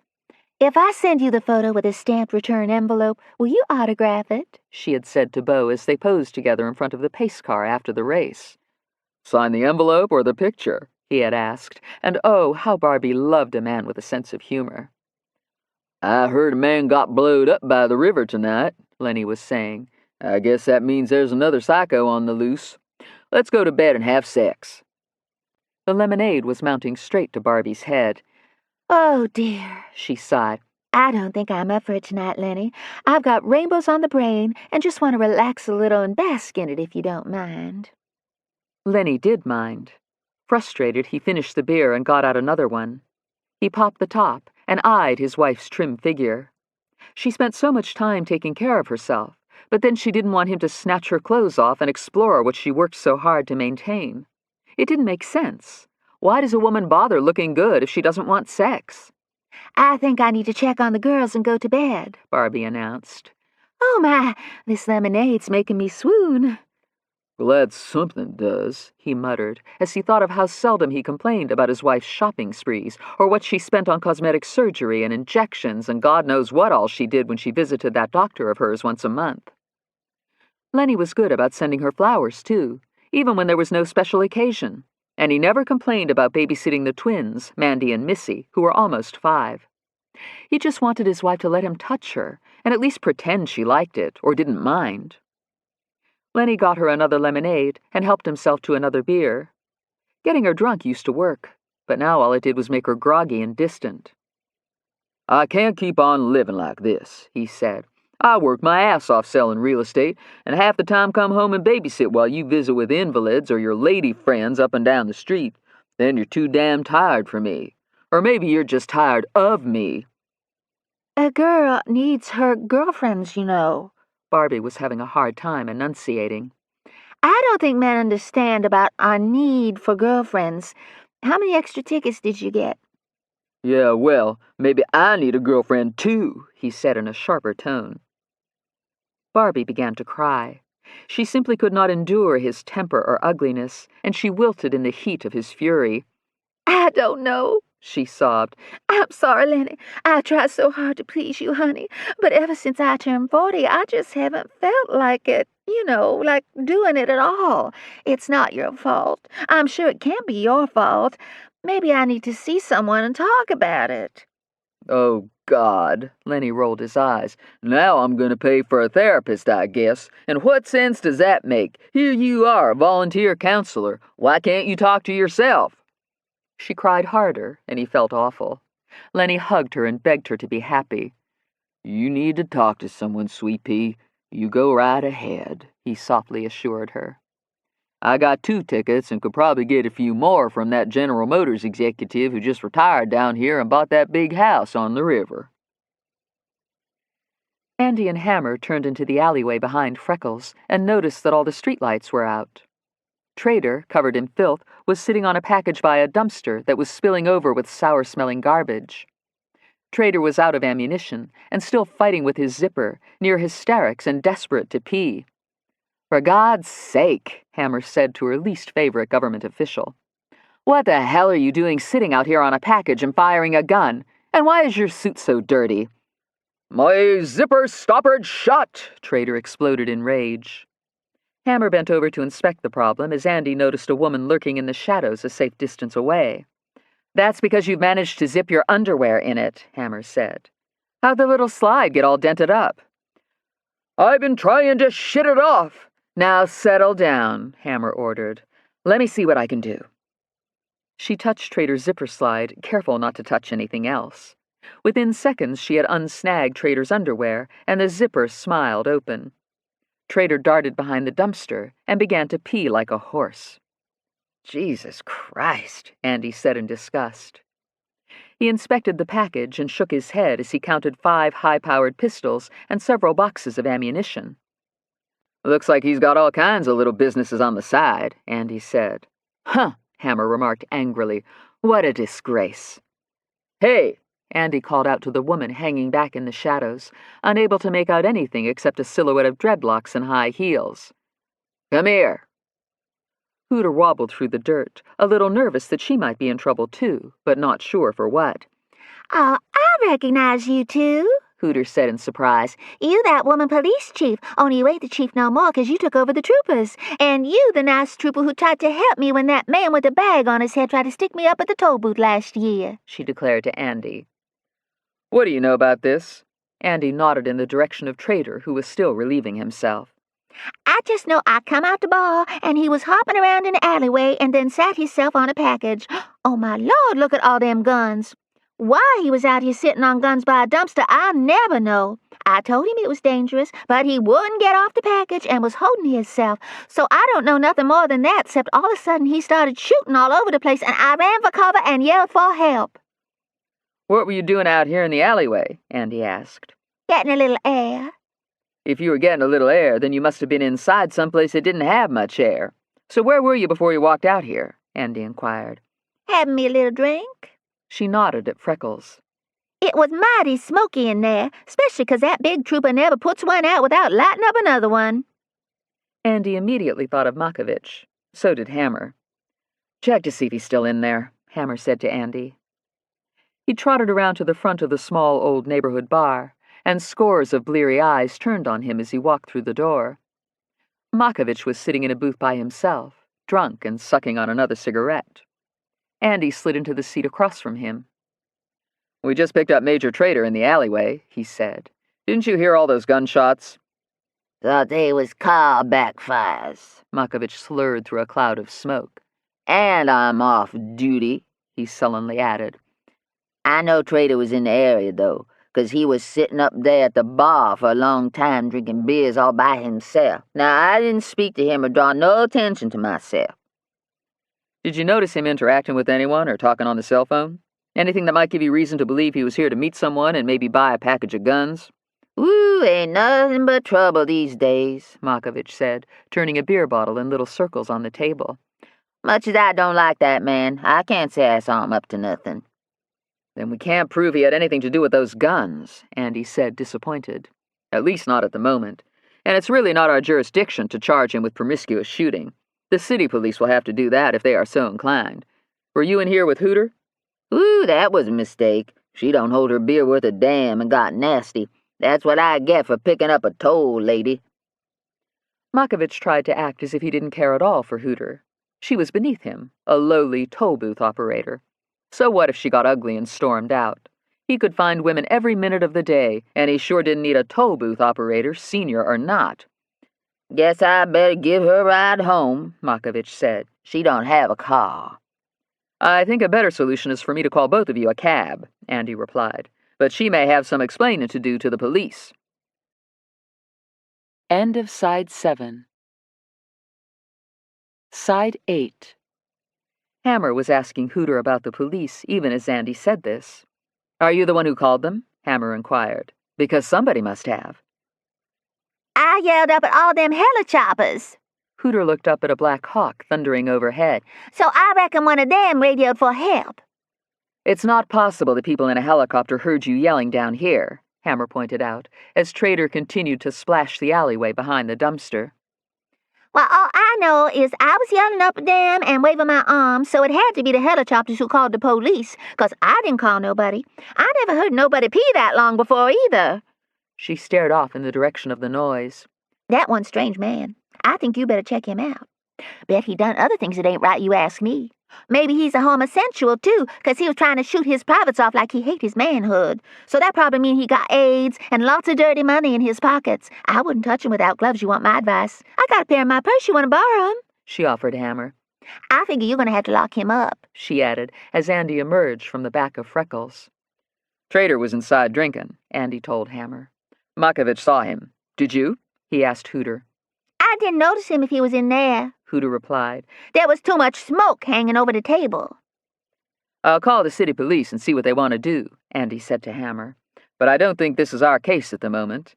And we need to get you a taxi," he added to Hooter. Now you listen, she said indignantly. I ain't drunk. "I didn't say you were, but you don't have a car." He got a car and is the reason I got here. She jutted her chin in the direction of Freckles, obviously referring to Makovich. "He's in no condition to drive," Andy said. "He's had way too many beers and is in a bad mood. I think his feelings are hurt." Huh, Hooter said as interest lit up her eyes. he too insensitive to get his feelings hurt. "That's simply not true," Andy replied. "Sometimes the biggest, toughest men are overly sensitive and keep everything inside. Maybe you can drive him home in his car." Then what I do? She exclaimed. I ain't staying with no man who still live with his mama. Cruz Morales would have given anything for his mother as he sped around half the night. At 3 a.m. he glanced around furtively as he shut a payphone booth door and pulled out the dingy paper napkin the toll booth lady had given him. She seemed like a nice enough person, and Cruz needed help. He was never going to make it out of the city in his Pontiac with its New York plates, not with cops and helicopters everywhere. Now at least he understood what all of the commotion was about. While speeding away from the bar where that wild man was hopping around the dumpster, Cruz heard on the radio that someone had been burned up down by the river, and everyone was looking for a Hispanic suspect from New York who might be the serial killer that had been committing hate crimes that could be traced all the way back to a shooting at Jamestown, which was unsolved because some lady police person wasn't doing a good job, according to the governor. Cruz had no idea what all of this was about, but he was Hispanic, and he was at a loss as to how he had suddenly become a fugitive for crimes he knew nothing about. So he pulled into a 7-Eleven to make an urgent phone call. Cruz squinted at the napkin and noticed there were 2 phone numbers written down, one on one side, one on the other. He could have sworn the toll booth lady had written down only one number, so what was the other one, and which one was the right one? Cruz dropped a quarter in the payphone and dialed the first number. After 3 rings, it was picked up. "Hello?" a male voice asked. "I look for the toll lady," Cruz said, assuming the toll lady must have a boyfriend. "Who is this?" "I can't tell you, but I have to talk to her. She said for me to call," Cruz said. Andy was sitting at his computer working on the next Truth or Truth essay, and he had a feeling the toll lady in question was Hooter. But why was anybody looking for her at his house? "She's not here at the moment," Andy said, which was misleading but true. Hooter had taken Makovich home, and what happened after that was anybody's guess. Then Andy had called the city cops, who came and got the package of handguns, but decided not to arrest Trader with so little evidence to go on, especially since he was an important government official. "But if we trace these guns back to you," one of the cops had said to Trader, "then you're in a shitload of trouble. I don't care who you work for, so I recommend that you go on home and don't try to leave town or anything unwise like that." "Of course I wouldn't leave town," Trader had lied. Remarkably, wires had reconnected inside his head, and he was talking normally again. "I will be at work with the governor tomorrow, as usual." "Well, I guess you'd better ask the governor that," Andy had told Trader. "He's not too happy with you right now." "Nonsense," Trader had retorted. "We have always been on good terms, and in fact, he considers me his closest friend." "Maybe he won't if Regina's blood work turns out in an unfortunate way for you, Trader," Andy had replied. "I understand from the news she was rushed to the ER a little while ago with a severe gastrointestinal attack that you and I both know was precipitated by cookies you were witness to bring into the mansion kitchen and set down on a countertop. You were overheard to say that the cookies were for the governor only, but Regina got into them anyway when no one was looking." "No one's ever gotten ill from my wife's cookies," Trader had said. "When'd she get back?" the unidentified person with a heavy Spanish accent was asking over the line. "I'm not sure, but is there something I can help you with?" Andy tried to get this evasive, suspicious-sounding caller to talk. "It's just I'm concerned, you know. They say this Hispanic killed someone at the river, and I didn't kill no one, and the police, they be looking for me." Cruz was out with it as he huddled in the phone booth and noticed a black Land Cruiser parking at the gas pumps. "What makes you think the police are looking for you?" the man on the line asked. "Because they stopped me at the toll booth and chased me for no reason. I had to hide and afraid for my life. The toll lady gave me her number and say she helped me." Andy strained to figure out why Hooter would have given out his home phone number to a possible fugitive, and then he recalled working the Bagman case last year. "Maybe we should meet and discuss this," Andy suggested as he absently clicked the mouse and changed a word in the essay he would post momentarily. "There's no point in running from the police, even if you're innocent, because all you're going to do is create more legal problems for yourself. Why don't I meet you in a secure, safe place and we'll talk about it? I have connections and may be able to help you out." Cruz was tempted, and possibly would have done the smart thing and met whoever he was talking to, but an unforeseen event began to unfold right before his very eyes. Through the expansive plate glass of the 7-Eleven, he saw a white woman walk into the convenience store and appear to be asking the clerk for help. Then a white man with dreadlocks staggered in looking stoned and whipped a pistol out from the inside of his coat and pointed it at the clerk, who was away from the counter and the emergency button that all convenience stores have these days. Cruz couldn't hear what the white man was saying, but he looked very mean and violent as he mouthed abusive words at the terrified clerk in her orange-checked 7-Eleven jacket. She began to cry and beg as the white man cleaned out the cash drawer. Then, to Cruz's horror, the woman with long black hair calmly took the dude's gun, put it right against the clerk's head, and fired repeatedly. The explosion shook the phone booth, and Cruz yelped. "What was that?" Andy asked, startled by what sounded like gunfire. "Ah, these white dude with dreadlocks, they just shot the clerk," the Hispanic yelled over the line and hung up. Smoke? Andy wondered as he recalled the description of Smoke that the prison guard Pin had given after Smoke had escaped. According to Andy's caller ID, the Hispanic had called from a 7-Eleven off Hull Street, south of the river, and Andy called 911 while Cruz jumped into his car and sped off. Cruz was horrified not a minute later to notice that the black Land Cruiser was right on his rear bumper.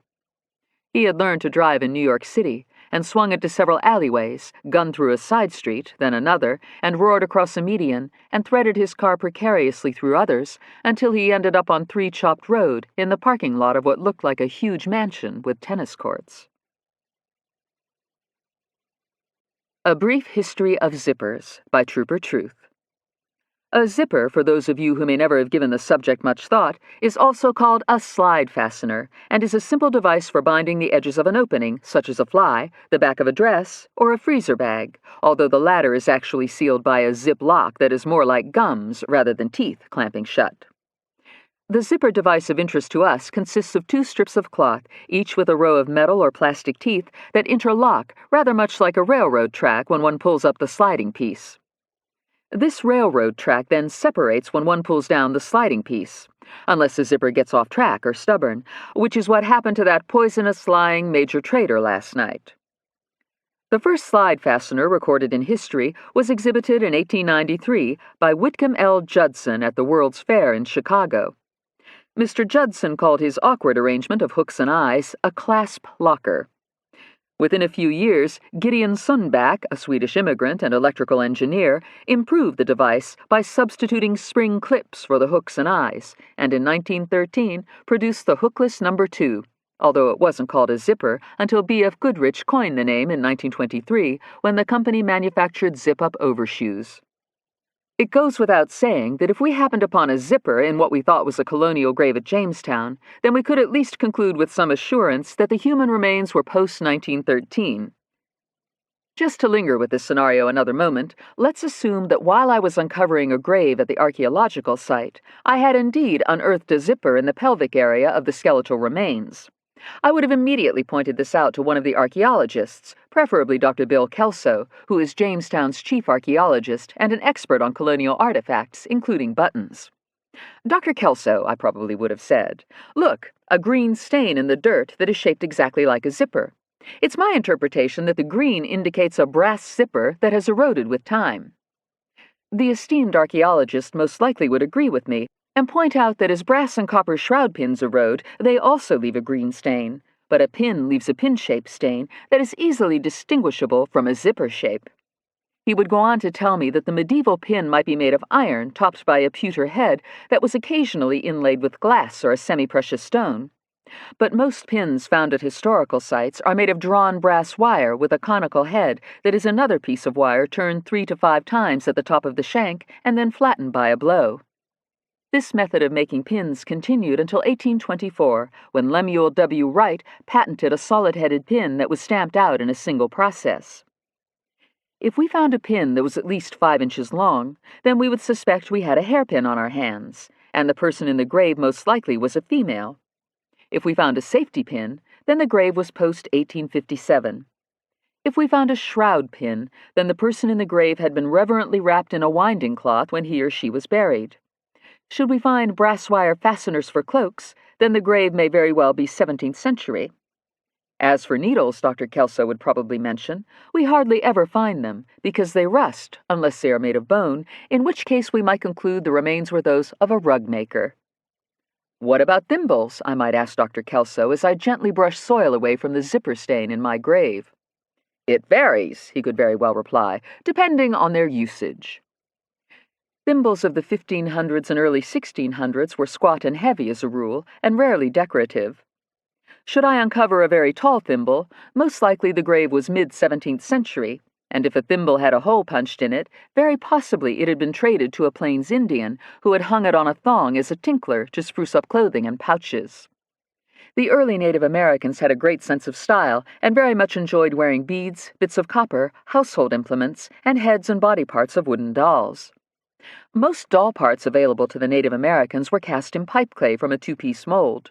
Highly prized by colonial boys were toy guns and cannons cast in pewter or brass and with fully drilled barrels, suggesting the little boys could shoot up James Fort if they pleased, or if a Native American got hold of such a toy and wore it on a thong, he might accidentally shoot himself in the foot, or worse. Sadly, I did not find any toys or toy parts during my research with the Jamestown archaeologists, nor was it my good luck to find coins or even a button, although I did find a number of musket balls and an arrowhead and the skeletal remains of a woman who had been a chronic pipe smoker and hadn't cut her hair in 4 to 7 years.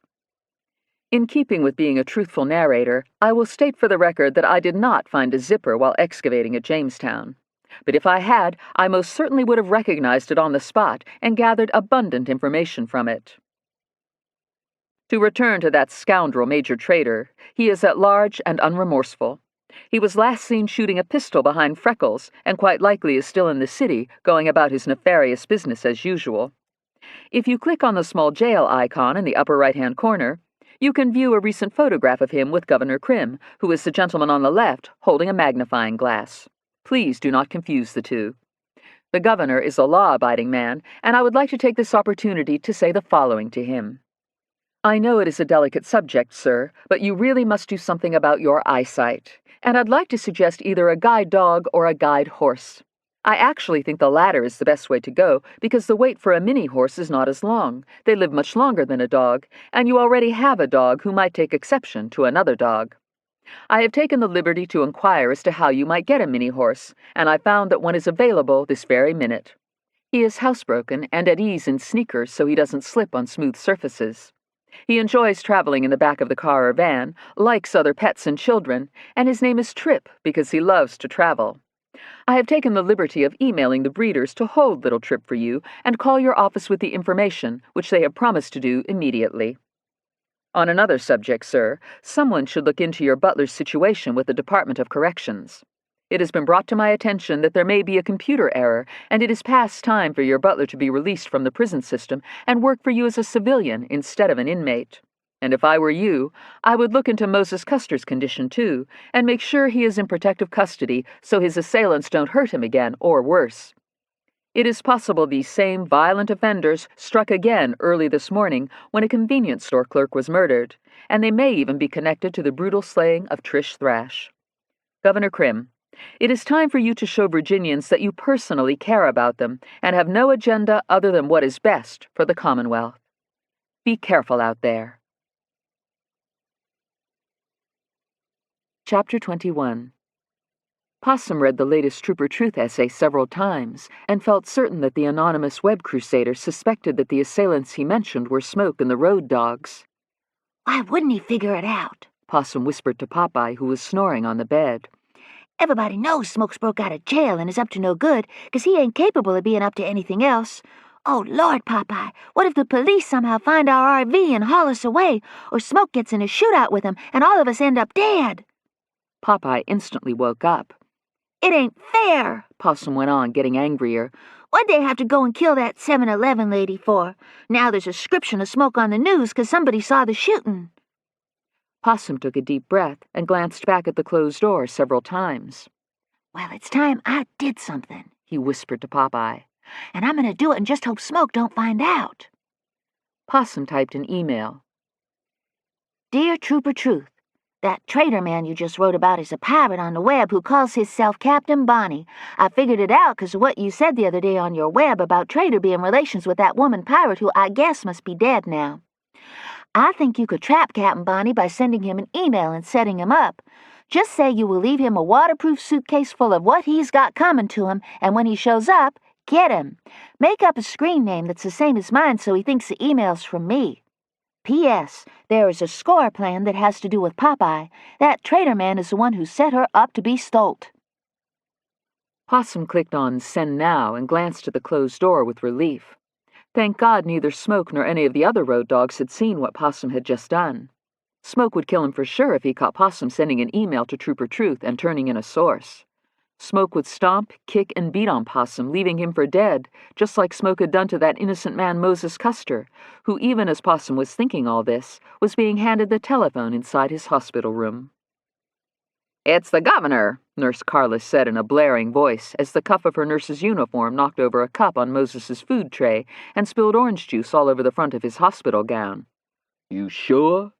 Moses didn't believe her and thought if she caused one more accident, he was going to find the emergency alarm button and push it hard. "I mean, what if it's one of them pirates trying to find me?" Nurse Carlos took the phone away from him, clunking him in the chin. "I'm afraid he's not here," she said over the line as she wiped up orange juice and elbowed Moses in the Adam's apple. "No!" Moses grabbed the phone back from her. "What if it is the governor? I can't be hanging up on him. Who is this, if you don't mind my asking?" he said into the phone.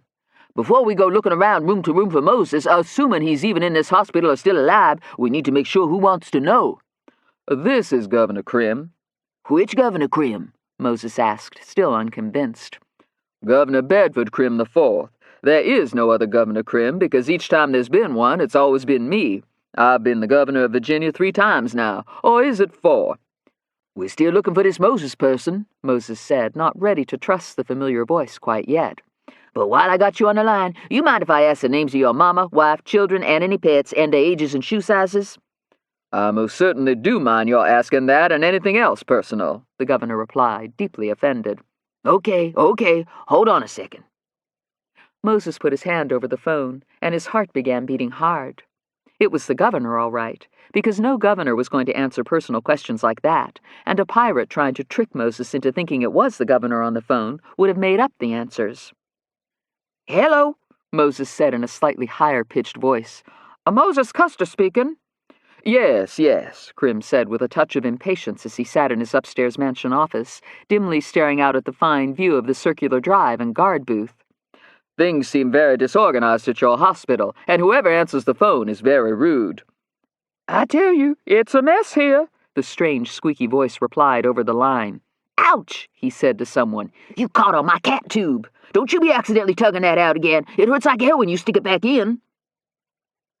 A muffled argument ensued, and the governor made out that Moses was tangled up in his catheter and refused to let the nurse remove it and switch him over to a bedpan. "I ain't using no bedpan," Moses declared. "Knowing you, that pan will get slopped all over me in the bed. Just leave in my cat tube and take my tray out of here before you spill something else or poke me with that fork." "Okay, Governor.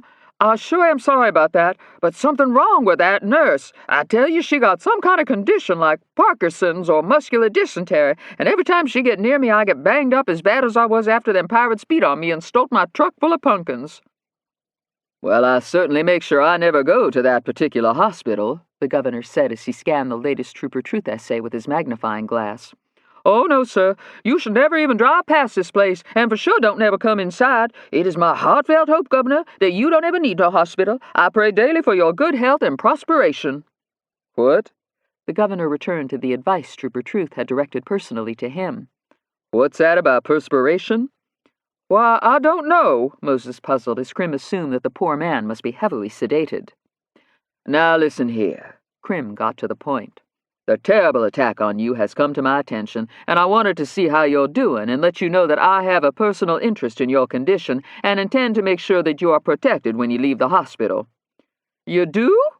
Moses's voice went up several more notes as what sounded like a food tray crashed to the floor. "Of course I do. You're a Virginian, and it's my sworn oath to take care of every citizen in this uncommon and magnificent commonwealth of ours. Now, when are you checking out of there?" The governor watched as the well-mannered Trooper Brazil drove through the front gates and parked his unmarked car in front of the mansion. Krim couldn't remember if there was a reason for the young man to show up this morning, but it seemed it had something to do with Regina, and this was a tremendous relief. Regina needed something to occupy her attention, and the governor needed someone to protect Moses Custer. "I believe they're saying I could go home before the day out, assuming that nurse don't break my head or give me the wrong medicine," Moses was saying. "I sure do appreciate this. I can't believe I'm talking to the governor himself. Here I am, being beat on one minute and all my pumpkins gone. Then next thing, the governor himself is on the phone saying I'm going to be protected. And the governor himself even said he was sorry about what happened, even if it wasn't his fault, and I wasn't going to be in no kind of trouble for all them pumpkins clogging up the river." "Of course you're in no kind of trouble," the governor said as he watched Andy get out of the car and Regina bound down the front steps, dressed in safari clothes. "By the way," the governor said in an effort to end the conversation and create a goodwill press situation, Saturday night you'll fly in the helicopter with me and sit in my box at the Winston Series race, and a state trooper named Andy Brazil will be at the hospital to safely escort you home." "My Lord in heaven!" Moses was surprised and delighted. "I ain't never been to no real NASCAR race, not once in my life. You got any idea how hard it is to get tickets or find a parking space? I must have woke up in Oz." Krim made his way out of his office, preoccupied with questions about mini-horses and what it would be like to be led around every minute. He supposed he might as well give himself up to it. His vision was getting worse daily. This morning, when he had made his way down the mansion's sweeping staircase, he'd had to hold onto the banister with both hands. Then he'd sat in the Windsor chair in the ladies' parlor again and ordered 2 eggs over easy and a strip of crisp bacon. When no one responded, he had gotten up and wandered across the entranceway into the men's parlor and tried again. Finally, he'd ended up inside the elevator, where Pony had found him moments later as he was carrying fresh linens up to the 2nd floor. "Where am I?" The governor had puzzled as Pony led him to the family breakfast room. "Have a seat, Governor," Pony had said as he pulled out a chair and draped a napkin over the governor's lap. "Did you sleep well, sir?" "I didn't," Regina had answered as she piled butter on a mountain of grits. "I keep having the same bad dream." Since no one at the table had seemed the least bit interested in her dream, she had decided to tell Andy about it the minute she climbed into his unmarked car. "It's just like last time," she started in. "I don't know what it is about tires. Why do you think I keep dreaming about tires? One dream after another, there's all these tires rolling down the highway with no cars attached, just rolling all by themselves." "Where are you while this is happening?" Andy asked her as he fastened his seatbelt and indicated she should do the same. "In my own bed, as if it's any of your business." "In relation to the tires," Andy rephrased the question. "I'm jumping out of their way. What do you think?" she retorted. "You're on foot, then?"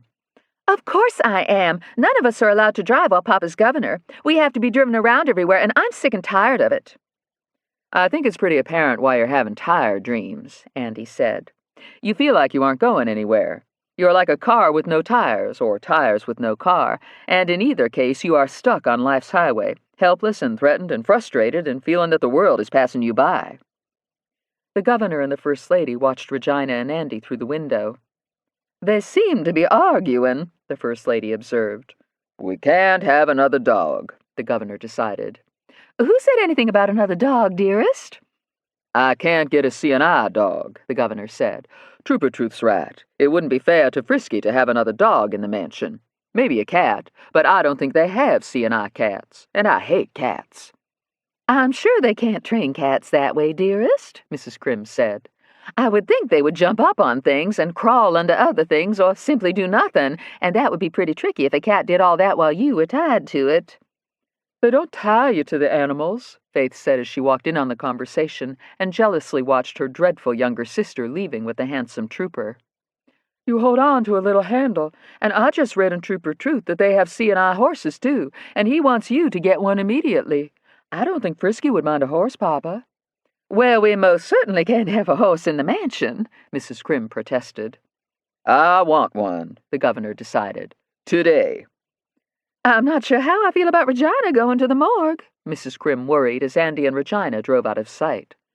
"Maybe it would be good for her," the governor considered. "Might make her count her blessings and stop complaining so much." "I agree," Faith said. "She should be happy she's alive." The governor walked away and bumped into a life-size portrait of Lady Astor. "Excuse me," he muttered. Barbie Fogg was bumping into things as well this morning. Bleary from too many lemonades, she collided with a sharp corner of the bed, cracked her funny bone on the toaster, and just seconds ago almost bumped into the car in front of her as her attention wandered all over the interstate. Usually when she drove her minivan to the Baptist campus ministry where she was a volunteer counselor, nobody paid much attention to her. But other motorists were certainly staring at her this morning, and in her stuporous state, she was finding their scrutiny very distracting. She had always been an attractive woman who dressed smartly but tastefully, and certainly she believed deeply in skin care. Skin was God's gift to women, she often told the female students who sought her advice and guidance. Clothes and accessories make no difference if your skin is bad, and everyone should visit the skin doctor regularly and use good cleansers and moisturizers and stay out of the sun. Now, it was true that her skin looked especially nice this morning after the glycolic mask she vaguely remembered applying last night after too much to drink. But why were all these motorists staring at her? Some of them were even honking their horns, and a moment ago a man with an earring zipped past in his Porsche and gave her a thumbs up. She slowed down at Hooter's toll booth and was pleased to see the rainbow bumper sticker proudly mounted on the sliding glass window. "Why, you must work 24 hours a day," Barbie greeted Hooter, who looked a bit under the weather. "We both have rainbows. Isn't it fun?" I tell you, I had the strangest thing happen last night, Hooter said as cars lined up behind the minivan. She told Barbie all about the wild man in the alleyway who was sitting on a bag of guns out by the dumpster and trying to shoot off his privates. Then, you know that big trooper I dated last night? Well, Hooter interrupted her own story. I guess you got no reason to know him, but I had to drive him back home to his mama, and he wanted a little lovin', but I wouldn't give him none 'cause his mama right there in the next room, probably with a glass up against the wall listening to see what we was doing. So I say to him, why are you still living with your mama? And if I did what you wanted, what if she walked in? Can you imagine? Hooter said to Barbie. Can you imagine riding that big trooper's horsey and right in the middle of it, there's mama in a nightie standing next to the couch? I think that's sick. I'm telling you, that man's a strange one. "What horsey?" Barbie was horrified and confused. Just his little pet name for what I'm telling you is the biggest. Hooter's comment was obliterated by honking horns.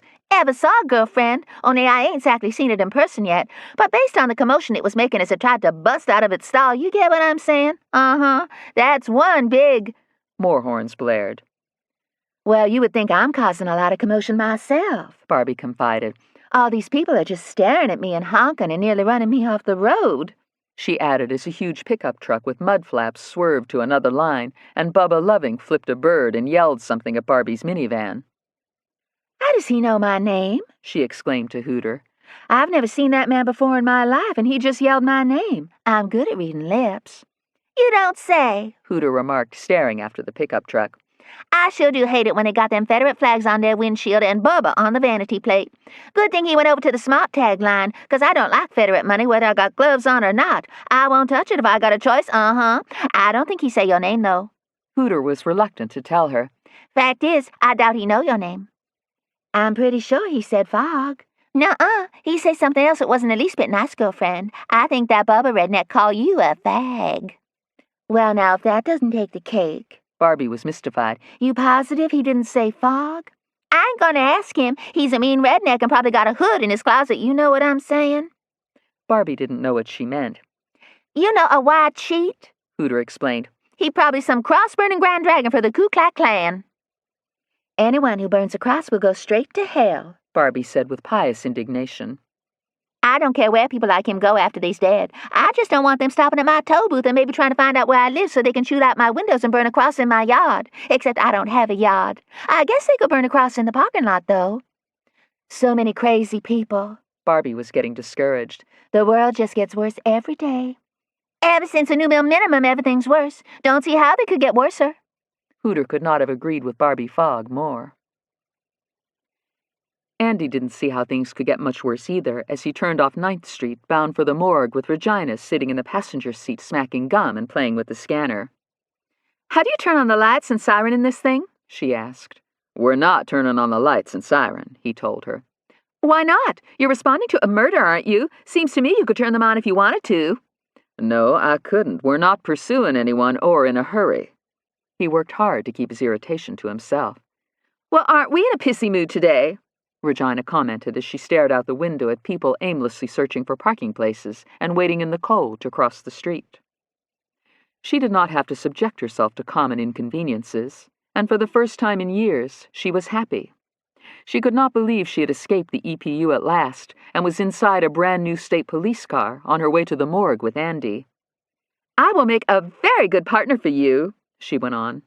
I know a lot of things you don't, and probably more things than that medical examiner woman does for that matter. I bet you don't know what to do if you get stuck in quicksand now, do you? I don't intend to ever get stuck in quicksand, Andy replied. I would avoid it. That's easy to say. If it was a simple thing to avoid quicksand, then people wouldn't get stuck in it and sink to death. So what you do is spread your arms and legs and try to float, she showed him. Then you put your walking stick under your back to keep your hips from sinking, and you pull your legs out and escape. And if you want to break down a door, you kick the lock. And you can pick a car lock with an Allen wrench and a bobby pin. I also know how to survive python, alligator, and killer bee attacks, she bragged. And I could deliver a baby in a taxicab or save myself if my parachute doesn't open. Only because you've obviously read the worst-case scenario survival handbook, Andy replied, to her annoyance and surprise. And just because you read about a dire situation while you're safely sitting in the mansion doesn't mean you could really save yourself if the worst really happened. Papa gave it to me for my birthday, Regina smugly said. And he's never given that book to my sisters because they don't care about adventure and are cowards. I can just imagine Faith trying to land a plane after the pilot has a heart attack, and Constance would panic to death if she were lost in the desert or adrift at sea. She rummaged in her knapsack and pulled out the bright yellow little handbook. So what would you do if your parachute didn't open? She tested him as she smoothed open a dog-eared page that was stained with what looked like chocolate. I would check my chute before I jumped, Andy replied, as his patience tightened like a guitar string about to snap. What about if lightning struck? I would avoid it. Would you stand under a tall tree? Regina was determined to evoke a wrong answer from him. Of course not. What if you were diving 100 feet down and ran out of air? Regina asked in a confrontational manner. I wouldn't. Regina smacked the handbook shut and shoved it back into her knapsack. When do you think I can get a uniform? She asked with mounting anger. After you attend the academy and graduate. We're talking the better part of a year, assuming the academy accepts you. They have to accept me. Just because your father's the governor doesn't mean anybody has to accept you, Andy replied a bit sharply. I don't intend to tell anybody who you are beyond saying that you're an intern who's riding along with me. Then I'll tell them, she countered, opening the window and flicking out the gum. That would be very unwise. Don't you think it's time you let people like you for yourself instead of for who you are? And don't throw anything out the window. What if they don't? Her mood wilted. And you know they won't. Nobody has ever liked me, even when they know who Papa is. So why would they like me if they didn't know who he is? I guess you're just going to have to see what happens and face reality for once, Andy said as he turned off on Clay Street. And if people don't like you, you have only yourself to blame. Bullshit! None of it's my fault! Regina's voice got louder and more strident. I can't help the way I was born. It's your choice to be rude and selfish, Andy said. And I'm not hard of hearing, yet. Lower your voice. Maybe for once you might think about others instead of yourself. How about the poor person back there who steps on that gum you just threw out? How would you like it if you stepped on someone's gum when you were dressed for work, in a hurry, couldn't afford new shoes, and had a sick baby at home? This had never occurred to Regina. The only reason no one likes you is because you don't like anybody either. People sense that, Andy went on as he pulled in behind the modern brick building called Biotech 2 that housed the chief medical examiner's office and the forensic laboratories. I don't know how, Regina confessed. You can't know how to do something if no one has ever shown you. And all my life, everyone has treated me special because of who I am, so I've never had a chance to think about anybody else. Well, now you've got your chance. Andy parked in a visitor space and got out of the car. Because I'm going to treat you like shit if you treat me like shit. Maybe it's good you're at the morgue. You can practice being nice to dead people, and they won't care if you can't pull it off. That's a great idea! Regina enthusiastically followed Andy along the sidewalk and inside the lobby. Except, how do you worry about someone's feelings if they can't feel anything anymore? It's called sympathy. It's called having compassion. Words foreign to you, no doubt. Andy stopped at the information desk and signed in. Try to think about what the poor people down here have been through, and how sad their friends and loved ones are, and for once don't focus on yourself. And if you're obnoxious, that's the end of your internship because I'm not going to put up with it, and I know the chief won't put up with it. She'll throw you out on your ass in a nanosecond. Papa can fire her, Regina pointed out. She'll eat your papa for breakfast, Andy said. He handed Regina a small notebook and a pen as electronic locks clicked free, and they entered the chief medical examiner's office. Take notes, he instructed her. Write down everything the doctors say and keep your mouth shut. Regina was not accustomed to taking orders, but the instant she noticed graphic autopsy photographs on desks in the front office, she began to lose her usual bravado and self-absorption. The clerks knew Andy very well, it seemed, and were very friendly and flirtatious with him. Regina was stunned and thrilled when Andy introduced her as his intern. "Lucky you," one of the clerks said, giving Regina a sly wink. "Why can't I be your intern?" another one coyly asked him. "Well, baby, I'd be happy to let you teach me a thing or two." "We're here on the fisherman's case. Andy was all business. "Is Dr. Sawamatsu doing the case?" No, he hasn't come in yet. "What about the chief?" Andy was relieved that Dr. Sawamatsu wasn't in and hoped he wouldn't show up at all. In the first place, Dr. Sawamatsu's English was poor, and Andy had a very difficult time understanding him, especially when he started throwing around medical terms. Dr. Sawamatsu was also clinical and came across as rather cold-blooded and cynical, and Andy took great exception to anyone who was callous around victims, alive or dead.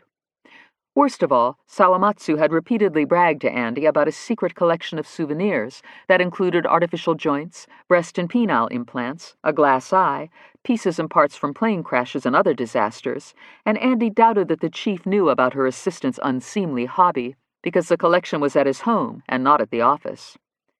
"Maybe I'll just tell her," Andy thought out loud as he followed a long, carpeted corridor to Dr. Scarpetta's office suite. "Tell who what?" Regina looked around in wonder, pausing to stare inside offices where microscopes were perched on desks and X-rays were clipped to light boxes. "Don't ask questions, and as we say in bomb investigations, don't touch or move anything in any way," Andy warned her. "And everything you hear and see can never be divulged to anyone, including your family." "I'll try," she replied, "but I've never kept a secret before." Barbie Fogg routinely listened to secrets, and had a few of her own. Worried that Lenny might have secrets too, she decided to take the next exit and loop around so she could return to the exact change toll booth and confide to Hooter that Barbie was worried about her marriage. Lenny's leaving town and came right out and said he wants a girlfriend. You don't think he's having affairs on the road because I won't have sex anymore, do you? Barbie poured out her heart to Hooter. Well, anyway, Lenny sells real estate, meaning he's often at home with nothing much to do, so he usually watches the twins and certainly has plenty of time for affairs. And to make matters worse, he's heading out to Charlotte for an important meeting, and I'll pretty much be stuck at the house, meaning it's possible I won't be seeing you for a whole week. Both Barbie and Hooter were disappointed. It seemed they had been friends forever. Oh, dear, I didn't realize how much I'm going to miss you, Barbie confessed. Lord, I'm going to have separate anxiety without you come to my booth. Who I going to talk to anymore? Why he got to go to Charlotte? You know, I get so sick and tired of people going to North Carolina, like it's some kind of promised land or something. You know, I never even been to North Carolina. What's so special about it, huh? You got any vacation time with the city? Barbie asked as more cars piled up behind her and blared their horns. Why don't you come to the NASCAR race with me tomorrow night? I would just love it, and you could see all those handsome drivers. But you'd need to take the afternoon off because I like to get there early and hang around the pits and wait for the drivers to come out and climb into their cars. Sometimes they let you get your picture taken with them. Oh, if only you knew what that was like, standing arm in arm with a handsome stock car driver in his tight, colorful, fireproof jumpsuit. Now, I sure as heck never been to no NASCAR race, and I never seen no African-American drivers neither, so I wouldn't know. Hooter paid no attention to the endless line of impatient motorists. Maybe I take the whole day off. I ain't had no vacation since my sister got married and I was in the wedding, the mattress of honor. Hooter beamed at the memory of being decked out in that long pink dress with see-through sleeves and beads and bows. That was short time, let me tell you, girlfriend. Yeah, how about visiting with your fucking girlfriend some other time, you queer baits, and hurry up? Bubba Loving was back in his truck with mud flaps. What on earth is queer bait? Barbie asked as she jotted down her phone number on a post-it. Something you catch strange fish with? And why is that same vulgar man screaming about fishing? Take one to no one, Hooter yelled back at Bubba. Here, sweetie, Barbie said to Hooter. You ring me up in the next few hours. I'll be at the Baptist Campus Ministry, and you just call and let me know if you can come to the race so I don't give the ticket to some other lucky person. Please come. Oh, dear, I just love having girlfriends to talk to. I just might do it. In fact, I will. Damn right I will. Hooter was getting excited by the idea. You count me in unless I can't get no one to cover my booth for me. How about you pick me up right here at, well, let's see, what time? 2 o'clock sharp. I'll slide on home and change and be waiting for you right here at my booth unless something come up. Then we have plenty of time to talk about your rotten sex life. Wouldn't that be wonderful? Bobby cheerfully waved goodbye as she drove on and forgot the 75-cent toll, setting off the alarms. The rainbow is working. Magic, magic everywhere. Sweet talk your girlfriend another time and we aren't waiting until heck freezes over to go through the toll booth, Lamonia yelled from her Dodge Dart. Lamonia was understandably in a foul mood. First, she had gotten handcuffed because of her bad night vision. Now she was stuck in traffic because two interracial lesbians were flirting at the toll booth, and a racist redneck was engaging in road rage. What had gone so wrong in the world? Dear Lord, have mercy, Lamonia thought. The entire planet was self-destructing, and it was just a matter of time before Jesus would get fed up and come back, and Lamonia wasn't ready for the rapture. No, sir. She told Jesus every Sunday to please hold on for a while, because Lamonia had so many friends and neighbors who were going to be left behind if he came in on a cloud and the rapture lifted up all believers. Give your life to Jesus, Lamonia said to Hooter as she fed a dollar bill into a cotton-gloved hand. You tell it, girlfriend, Hooter said, dropping 3 quarters into the bin and returning a quarter change. I'm not your girlfriend or anybody's girlfriend. Lamonia wasn't the least bit subtle about it. Ask forgiveness for your sins and pray to Jesus. Ask him to take your life and do something with it, you hear me? Because he's coming soon, and you don't want to be sitting in that little booth of yours and giving in to perversions with strangers and suddenly find half the cars coming through don't have drivers because they've been raptured up into heaven. Tell it, Hooter encouraged the pulpiteer. You tell it, girl. Lamonia needed no encouragement. 2 men are working in a field, and suddenly one of them is gone. 2 women are doing laundry in the laundromat, and suddenly one of them is gone. You'll be taking toll money, and suddenly half the drivers will be gone, and you just better hope you aren't still sitting in your booth, because if you are, that means you've been left behind. I'm ready for the rapture, girl, Hooter assured Lamonia as the 2 of them exchanged phone numbers. Oh, yes, I'm ready and looking forward to it. Always have been looking forward to it. Jesus be coming back. I always knew he would. Hooter stared up at the ceiling of her booth.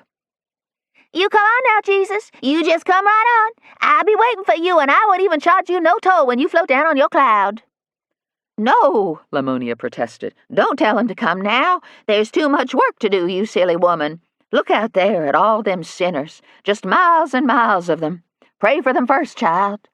Hooter gazed out at miles of honking cars. Yeah, you right, girl. Most of them folks out there ain't ready for Jesus. Look how upset and nasty they is. Hooter shook her head sadly. So we asked Jesus to hold off a little longer. Just give us a little time, Jesus, she prayed loudly as Lamonia lurched out of the toll booth and rear-ended another car. Please, Lord in heaven, just give me Saturday afternoon off. You got that? Just one little vacation, Hooter prayed. That all I ask, Jesus. Chapter 22. Dear Lord in heaven, Dr. Foe prayed as he and Fonny Boy drifted in the bateau. We've been out here all night and half the morning, and I'm so cold and hungry I don't think I'll survive another hour. Please help us. Fonny Boy had given up on trying to get into the locked compartment and was blowing sour sounds on his harmonica and trying out various methods of hand effects and breathing techniques.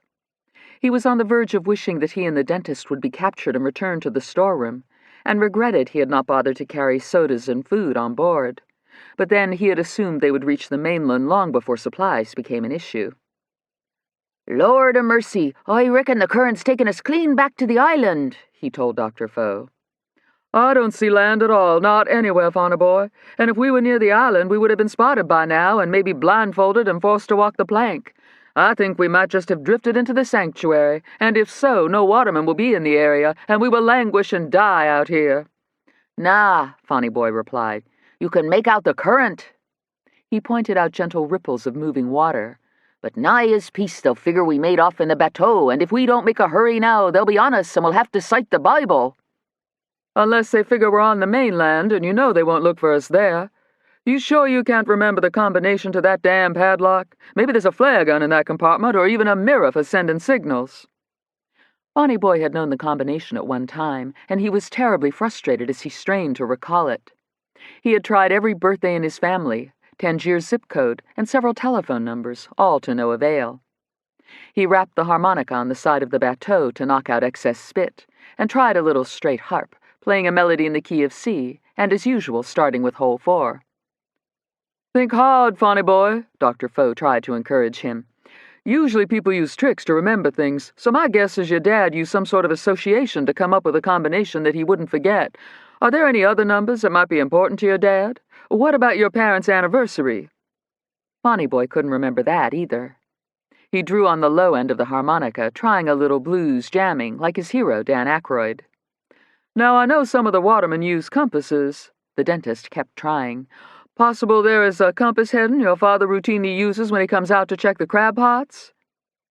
The words crab pot floated out of the barely moving bateau, then settled into the water and began to drift to the bottom, where a large collection of Kalanectes, Greek for beautiful swimmer, Sapidus, Latin for tasty, were enjoying the quiet and security of the crab sanctuary. Clustered together were the fugitives from the bucket, and one of them, an especially handsome Jimmy with big blue claws and arms, decided to investigate the human voices and faint strains of a harmonica. He swam up through the murk, leaving his friends behind in a cloud of silt, and some 20 feet below the surface of the bay he spied the bottom of a bateau and heard voices again. "Nah, he don't use neither compass. Don't need one, no ways," a young male said, and the crab recognized the voice as belonging to that skinny blonde islander who was always talking about pirate treasure when he was out potting in the dark early mornings. What about your post office box?" another voice asked, and the Jimmy didn't recognize this one, but he sounded as if he was from the mainland.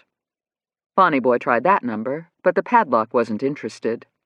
"A lucky number, maybe? Does your dad have a lucky number?" The only luck-related number Bonnie Boy could think of was 13, and the padlock wouldn't budge. He tried playing straight harp style, and "Oh, Susanna" was almost recognizable. "What about a favorite food or drink that might have a number in it?" Dr. Foe was not going to give up. "Such as Heinz 57 sauce, 7-Up, or 2-Alarm chili?" "My daddy, he likes the 7-Up, Bonnie Boy said with a glimmer of hope. "He's right fond of it with Spanky's ice cream. Drinks more'n it of anybody I ever seen. But the combination, it takes 4 numbers, and 7 is only 1 number." "What if you added the up part?" Bonnie Boy decided to stay in the middle of the harmonica and stick to blow notes. "Is there a number that might mean up, Bonnie Boy? Come on, think." "The compass, it ain't got neither up on it, only north, south, east, and west," Bonnie Boy replied. "Up could be north now, couldn't it?" Dr. Foe persisted. "You know how people say they're going up north to New York or down south to Florida? Try 360. That's 3 numbers and is due north, so maybe he used 7 and 360 for 7-Up. The Jimmy's fusiform body propelled itself quickly back down to the bottom, where he warned his frightened friends. "There's 7 of 'em up thar," he exclaimed, "and they's breaking the law by potting in the sanctuary, and I'm of a mind to get 'em warranted." The Jimmy assumed that the 7 watermen up there in the bateau were a posse looking for the crabs and the trout, although the crabs hadn't seen the trout for quite some time. Or maybe the 7-Up gang, as the Jimmy began to think of them, were pirates the governor had promised immunity to if they would find the crabs and the trout and return them to the mansion in the bucket. Blue crabs were quite familiar with pirates, and were neither impressed with nor afraid of them. Pirates were too angry and drunk to bother chasing after crabs, and this had been true for hundreds of years. Nor was the life of any crustacean made a whit better by all of the old cannons, coins, and jewels that crabs routinely scuttled over on the bottom of the bay.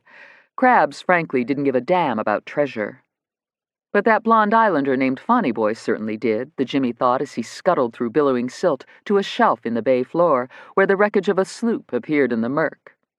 The old wreck had been blasted with cannon fire and sank in a shoal, and over the centuries the current had nudged the broken vessel along the bottom of the bay until it had settled in its present location. The Jimmy rooted around near a rusting anchor and seized a small piece of iron.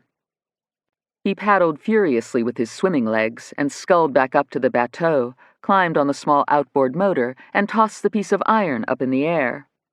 It landed in Bonnie Boy's lap right when he was in the middle of practicing a fish face by sucking in his cheeks to play cleaner single notes on his harmonica. "Why, I'll swagger!" Bonnie Boy cried out in surprise. "Look!" He studied the piece of iron and knew it was extremely old and very likely from a sunken ship. "Treasure's nigh as peace falling from heaven, and it's for to tell there's a picaroon ship down thar," he exclaimed in uncontrollable excitement as he realized that finally, after such a hard life, he had met his destiny. "We have to mark the spot or we like it to lose it." The only way to mark the location was to drop a crab pot into the water, and minutes later, the fugitive crabs watched a wire cage descend through the depths and dangle well above the bottom because the rope was too short. The Jimmy crooked his funny mouth into a smile, certain what would happen next, because the islanders were so predictable. The island boy's greed would excite him into poor judgment, and soon enough, the 7-Up gang would be in jail. Possum's scheme was going along well, too, as he cut up different colored T-shirts and sewed and glued the pieces into a pattern that was beginning to resemble a flag. "See what I'm doing, girl?" Possum whispered to Popeye. He smoothed the flag on the bed, and Popeye was startled by a grinning skull smoking a cigarette. "We got us a NASCAR flag for the races," Possum proudly whispered. "See, we hang it up at the pit where we pretend to be a pit crew, and I'll make sure somebody look for the flag and come save us. Or if that don't work, maybe Smoke will like the flag so much he'll be nicer to us, and when we escape to Tangerine Island, I'll find a way to sneak off with you, and we'll run to the nearest fisherman's house." Possum dipped the needle in and out of the flag, sewing on letters that spelled Jolly Goodwrench. "Then I'll give you back to Superintendent Hammer, and the police will forget all about me shooting at Moses Custer. Maybe I even get to come see you now and then. Maybe Superintendent Hammer give me a job babysitting you. What do you think?"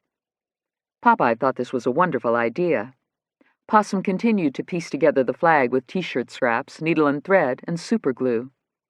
The result was not quite what he had intended, because he was realizing that the flag would be one-sided and would have to be mounted rather than displayed from a pole, antenna, or stick. Otherwise, he was pleased with the result, which was not recognizable as NASCAR or a Jolly Roger, but a hybrid of both. Possum tacked the finished work up on the wall and sat on his bed, imagining Smoke's reaction, as Possum worried about going to the race on Saturday and wondered what plans and hopes might fly apart. Possum sure didn't want any more trouble. If only he could go back to his family's basement and wander the streets after dark again without any fear of being arrested. Possum had seen on the TV news that Moses was still in the hospital, and thank goodness his condition was now stable. Possum's heart trembled as he recalled pointing the pistol at the poor man on the pavement and jerking the trigger. He still didn't understand what had gotten into him, except that he was frightened of Smoke. Possum also knew that if he acted different from the other dogs or seemed to have a conscience, he was going to end up with a bullet in his head one of these days. Oh, how his mama would scream and cry if she heard on the news that Possum had been murdered, his body dumped somewhere along with the carcass of a little black and white dog. If only Ben Cartwright or Little Joe or Hoss could help him out. But in all the episodes of Bonanza that Possum had watched, he had never seen a black boy on the Ponderosa.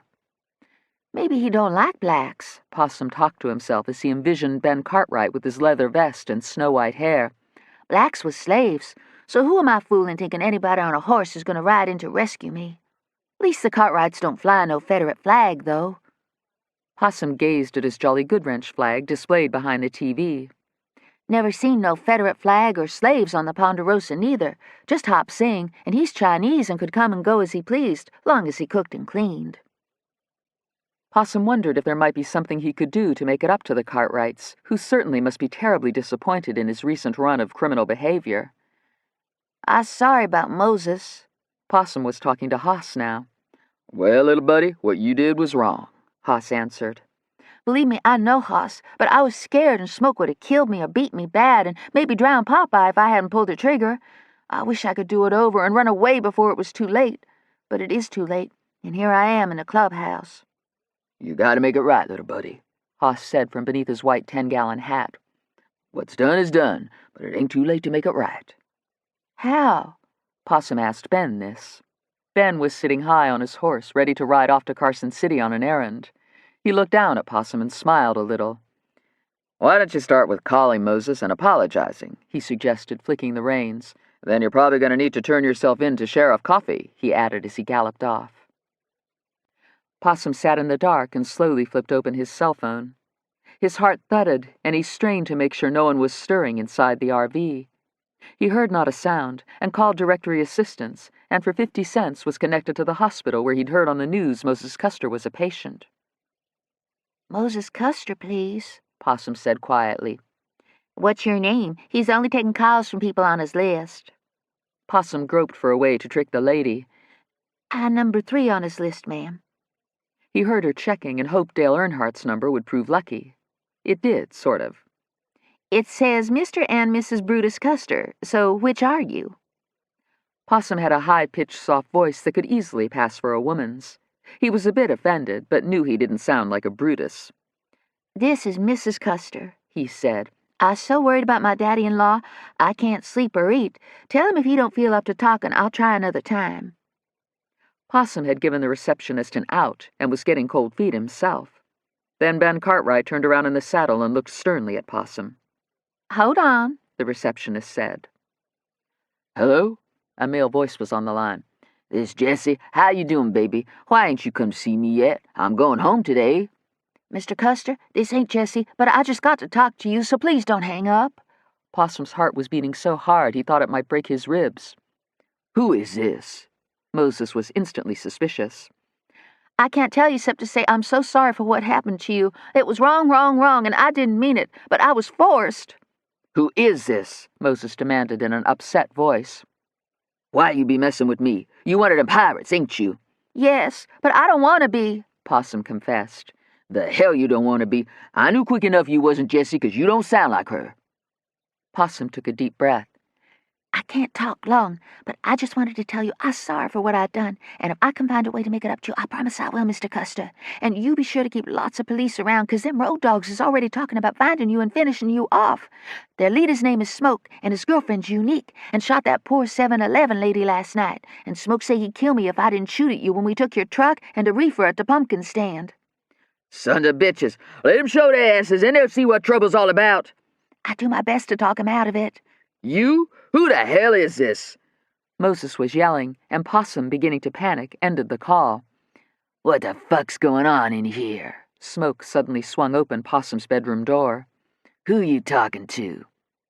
Possum tucked the cell phone under the covers just in time. "Just talking to Popeye about our new flag." Possum thought quickly. "What you think, Smoke?" Smoke walked in drinking a breakfast beer and looked long and hard at the big flag tacked to the wall. "What is this shit?" Smoke asked in a hard, mean voice. "You don't got a flag, and I was thinking that all pirates got flags, just like NASCAR drivers got colors, so I put this together for you, Smoke, like I said I would. Thought you could put it up in the pit when we go to the race tomorrow night. Then, when we escape to the island, you can hang it up there so everybody will know not to mess with you." "If you're gonna talk to yourself, keep your fucking voice down. You woke me up," Smoke said. "Now I'm gonna be tired the rest of the day." Smoke calmed down and looked thoughtful as he studied the flag from different angles. He got an idea and tugged it loose from the wall. "Maybe I just shoot the damn dog and wrap it in this thing. We'll leave a little present on Hammer's doorstep," Smoke cruelly said. Popeye, who could play possum just as well as Possum could, pretended to be asleep again, and Possum pretended he didn't care what happened to the dog. "But that wouldn't be as good as getting Hammer and that Trooper Brazil," Possum reminded him, because Smoke tended to forget most things these days. "And we need the dog to get him to show up at the race so we can blow him away. Then Cat fly us off in a helicopter, and we live fat lives on the island." "And how the fuck do you intend to set up all this?" Smoke said, tossing the flag on top of Popeye, who didn't budge. "That's easy," Possum replied. "I send an email to Captain Bonnie and get him to do it. We know he got connections, right? So he can get the plan to Hammer and make her think you the man NASCAR driver with that pretty girlfriend Unique, and the rest of us is your pit crew who happened to find Popeye wandering on the road. So we picked her up, but ain't turning her over to no one, lest Hammer and Trooper Brazil can ID her for sure. So they show up at the race and come look for us, and the minute she starts screaming 'cause she's so happy to see Popeye, we pull out our guns, shoot everybody, run to the helicopter, and fly away." "Set it up," Smoke ordered as he chugged the beer and tossed the can on the floor. End of Side 8. Side 9. Chapter 23. The chief medical examiner, Dr. K. Scarpetta, was in her office when Andy knocked on her open door. "Dr. Scarpetta? Hi," he said politely and a bit nervously.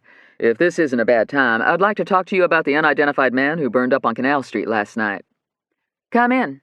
Dr. Scarpetta looked up from a stack of death certificates she was reviewing. "Have we met?"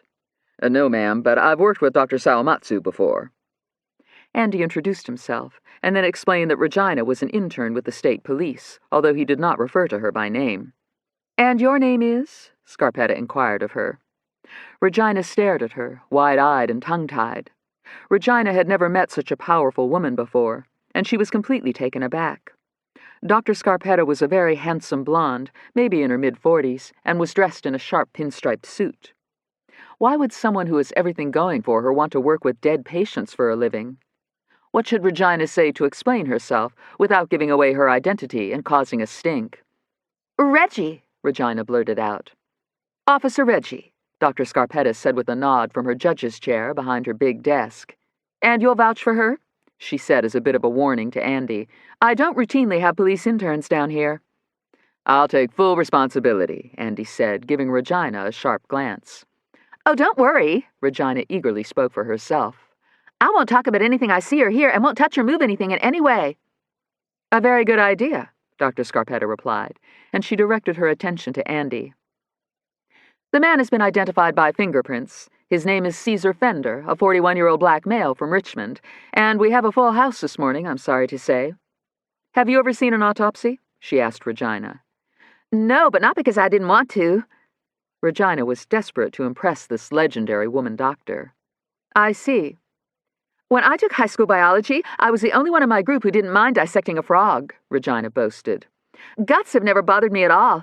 I don't think it would even bother me watching somebody die, like a death row inmate, maybe.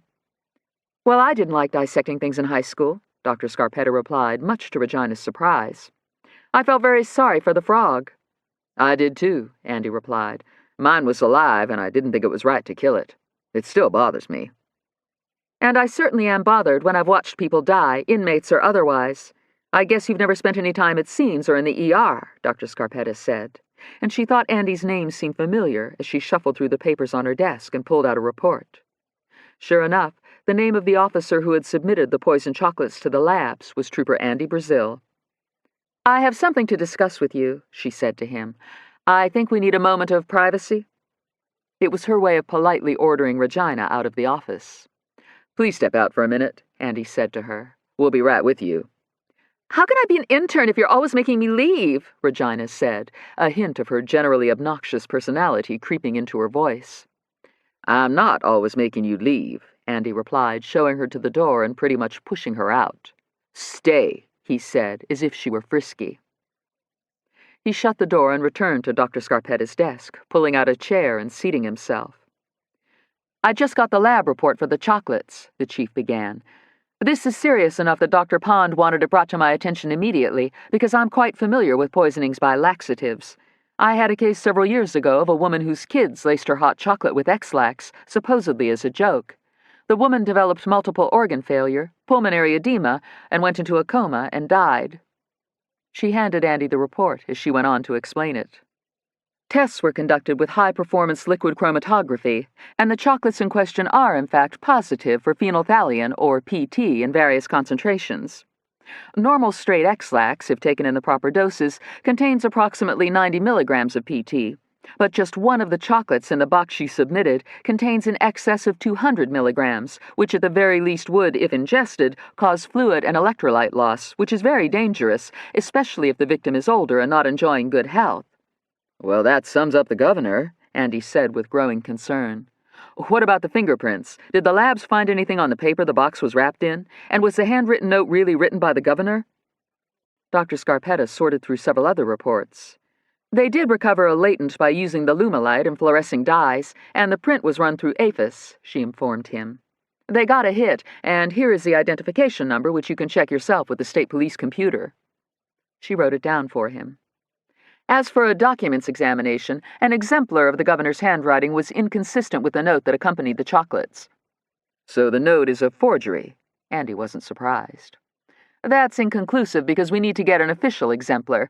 The one we used preliminarily was from a letter the governor allegedly sent to Dr. Sawamatsu. Right, and we shouldn't assume that the letter is genuine, Andy agreed with her, or that the governor actually signed it himself. Legally, we can't assume that. Which reminds me, Andy said, and I hope this isn't out of line, Dr. Scarpetta, but it concerns me that Dr. Sawamatsu collects souvenirs, very inappropriate ones, or at least he brags as much to a lot of us. Do you ever go to his house? No, she replied, her expression turning hard.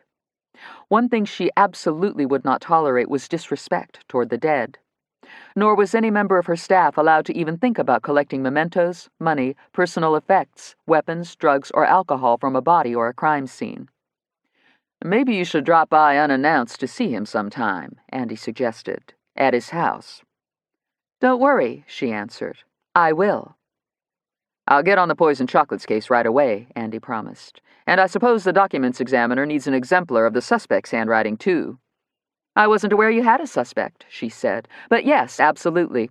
If you can get his or her handwriting, that would be a very good thing. And I suggest you get an exemplar from the intended victim as well. From Superintendent Hammer? Andy puzzled. Why?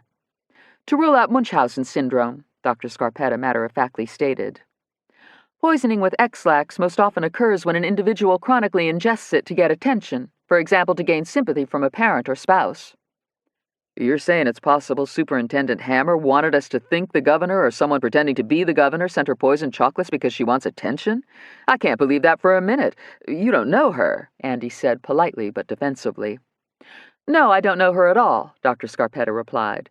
But she's new, in a very demanding position, and if her experience has been anything like mine, the governor never returns her phone calls or invites her to parties at the mansion. So she may have set up a situation to make it appear the governor was trying to poison her. If he suddenly found himself a suspect in an attempted murder, that would certainly get his attention, I should think. Might I quickly ask you about Trish Thrash? Andy jumped to that subject. I know it's not my case, but I care about it a lot, and as you may know, the killer left evidence on my doorstep for reasons unknown. Oh, so that was you? Scarpetta frowned a little, and it was obvious to Andy that she was upset by the case. A terribly mean-spirited, brutal death, she added. But you were very wise to call Detective Slipper and not handle anything. We have recovered latent prints, but have thus far no hits in APHIS, and using STR we recovered DNA from the envelope, but have gotten no hit on that either. As for trace evidence, we did find several very long black hairs adhering to blood on the victim's clothing. Female hairs? I don't know, Scarpetta replied, but they could be. But no hits. Interesting, he mused. I'm wondering if you got no hits because the individual is young with a juvenile record, which of course would be sealed. And until very recently, we weren't allowed to enter a juvenile's fingerprints or DNA profiles into the databases. So maybe we're looking for a hardened criminal who is young and has long black hair and might just be a female, who kills for sport, and may even be associated with Smoke's highway pirates, who possibly assaulted Moses Custer and murdered the 7-Eleven clerk last night. I don't know. Scarpetta got up from her desk and opened the door, and Regina rushed back into the office, her notepad and pen ready. I don't want to take up your time, Dr. Scarpetta, but we are very concerned about this fisherman case. Andy went to the next item of business. Especially since it's being called a hate crime, and I thought it a good idea to come down here personally to give you the information we have and see what you determine in the autopsy. A certain suspicious individual who witnessed the death claims the fisherman died of spontaneous human combustion that may have occurred when the hot lead and burning powder from a bullet caused synthetic fibers in the victim's shirt to ignite, thus supposedly explaining why he burst into flames. And let me add, this same suspicious individual is a prime suspect in the other case we were just discussing. How come you left out the part about my being poisoned? Regina blurted out. Obviously, she had eavesdropped through the shut door and heard at least some of the private conversation. We're not going to talk about that right now, Andy warned her, knowing full well that if she divulged too much, it would become clear that she was not an intern, but the pampered youngest daughter of the governor. It was awful, Regina said to Dr. Scarpetta. I ate these cookies, and all of a sudden I was doubled over with the worst pain I've ever felt in my life. Well, it wasn't really all of a sudden. I didn't feel too bad until I was hiding behind the boxwood in the garden, and then I got cramps and gas. Next thing I know, an EPU trooper's rushing me to the hospital, where I was subjected to terrible indignities like peeing in a little plastic cup and then watching a nurse put a little stick in it. They wanted number 2 also, but I had nothing left in me after that terrible attack. My pee turned pink, and it scared me to death. I thought I was peeing blood, but the nurse said it was a chemical test that made it turn pink, but it meant the worst. Someone put X-lax in my cookies and tried to kill me in cold blood. Or maybe someone was trying to kill someone else, but I was the innocent one who ate the cookies, she continued, clearly enjoying her own story. The nurse said that pee usually has a pH of 4 or 6, and the X-lax makes pee turn pink if the pH exceeds 7. Regina had no clue as to what all this meant, but she reckoned that pH was spelled P-E-E-H, and whatever the H part was, it must be devastatingly affected by X-lax. She was fairly certain her H factor was still off, since she had been weak and pale when she'd pried herself out of bed earlier. I'm just lucky I'm not one of your cases this morning, Regina said with great drama. Yes, you are, Dr. Scarpetta agreed. We're all lucky we aren't cases this morning, or any morning.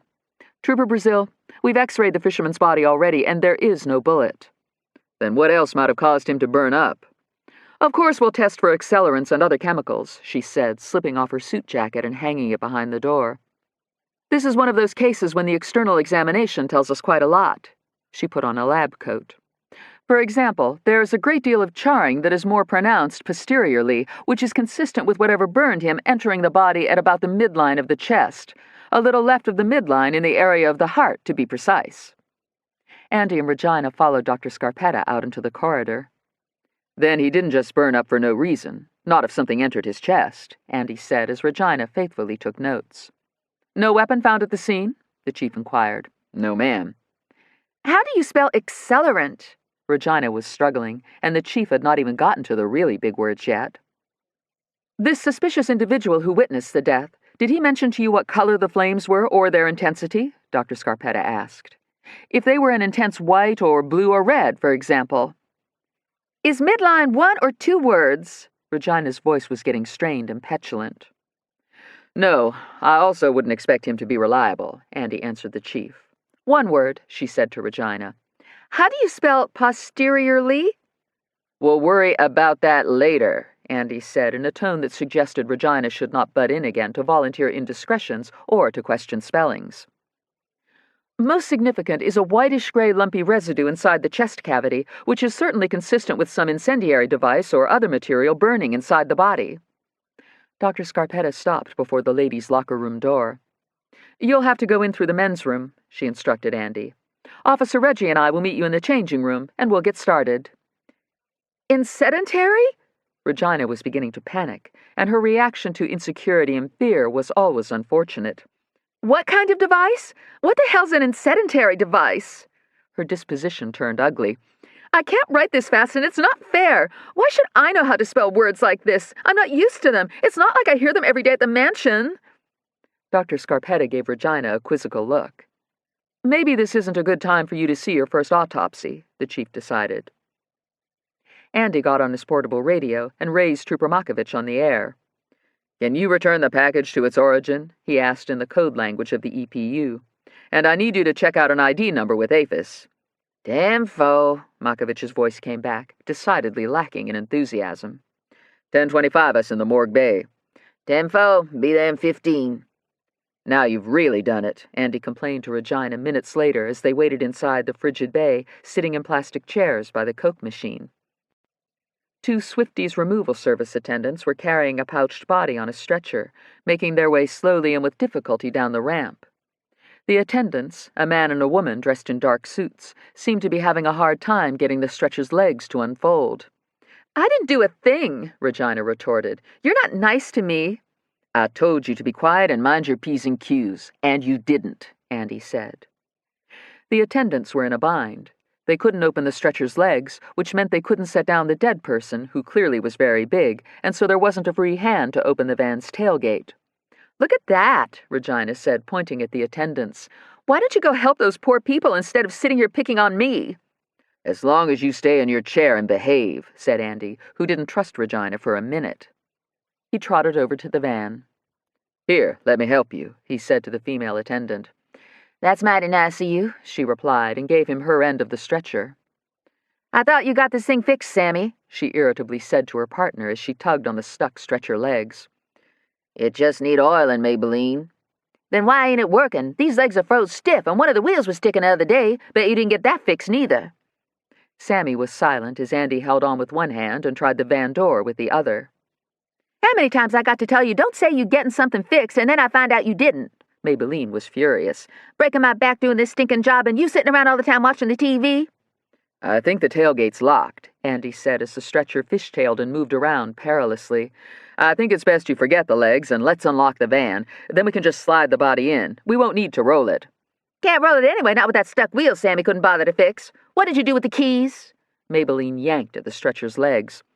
In my pocket. I can't get 'em right this minute. I don't exactly have a hand free. Sammy was about to lose his temper. Quit tugging on the legs before we drop the damn body on the floor. Regina, sensing an emergency, made her way over to the stretcher at the same time the buzzer sounded and the bay door began to screech open. I'll get the keys out for you, she told Sammy as she began to pat him down the way she saw cops search people on TV. Regina had no reason to know that Sammy was extremely ticklish. When she started digging in the right front pocket of his pants, he shrieked and jumped 6 inches into the air.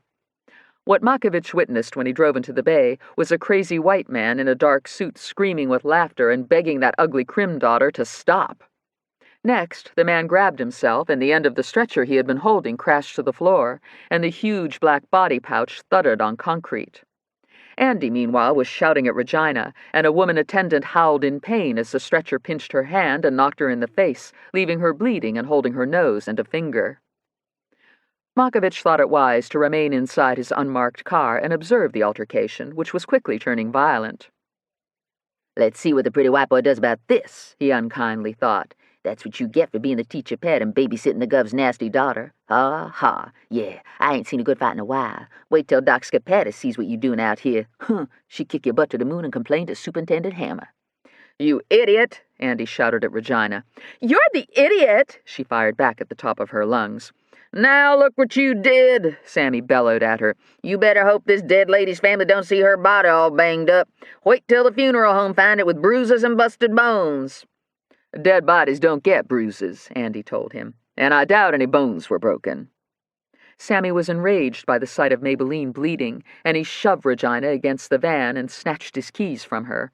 She shoved him back and kicked his ankle. Then she socked him in the eye and bit his hand when he grabbed her by the arm. Andy got between them and was putting Sammy in a chokehold as the door leading inside the building flew open, and Dr. Scarpetta, dressed in a surgical gown and gloves, emerged to see what all the commotion was about. "That's enough," she announced in a voice that commanded attention. "Stop it right now." Chapter 24. By high noon, Fonny Boy had finally figured out how many turns to the left and right would spring open the padlock if he used the combination 7360, which was nautical, he supposed, for 7-Up. As he had expected, the secret compartment contained a pint of Bowman's vodka, a pack of cigarettes, and, thank goodness, an Orion flare gun that was made of plastic and had a range of 21 miles.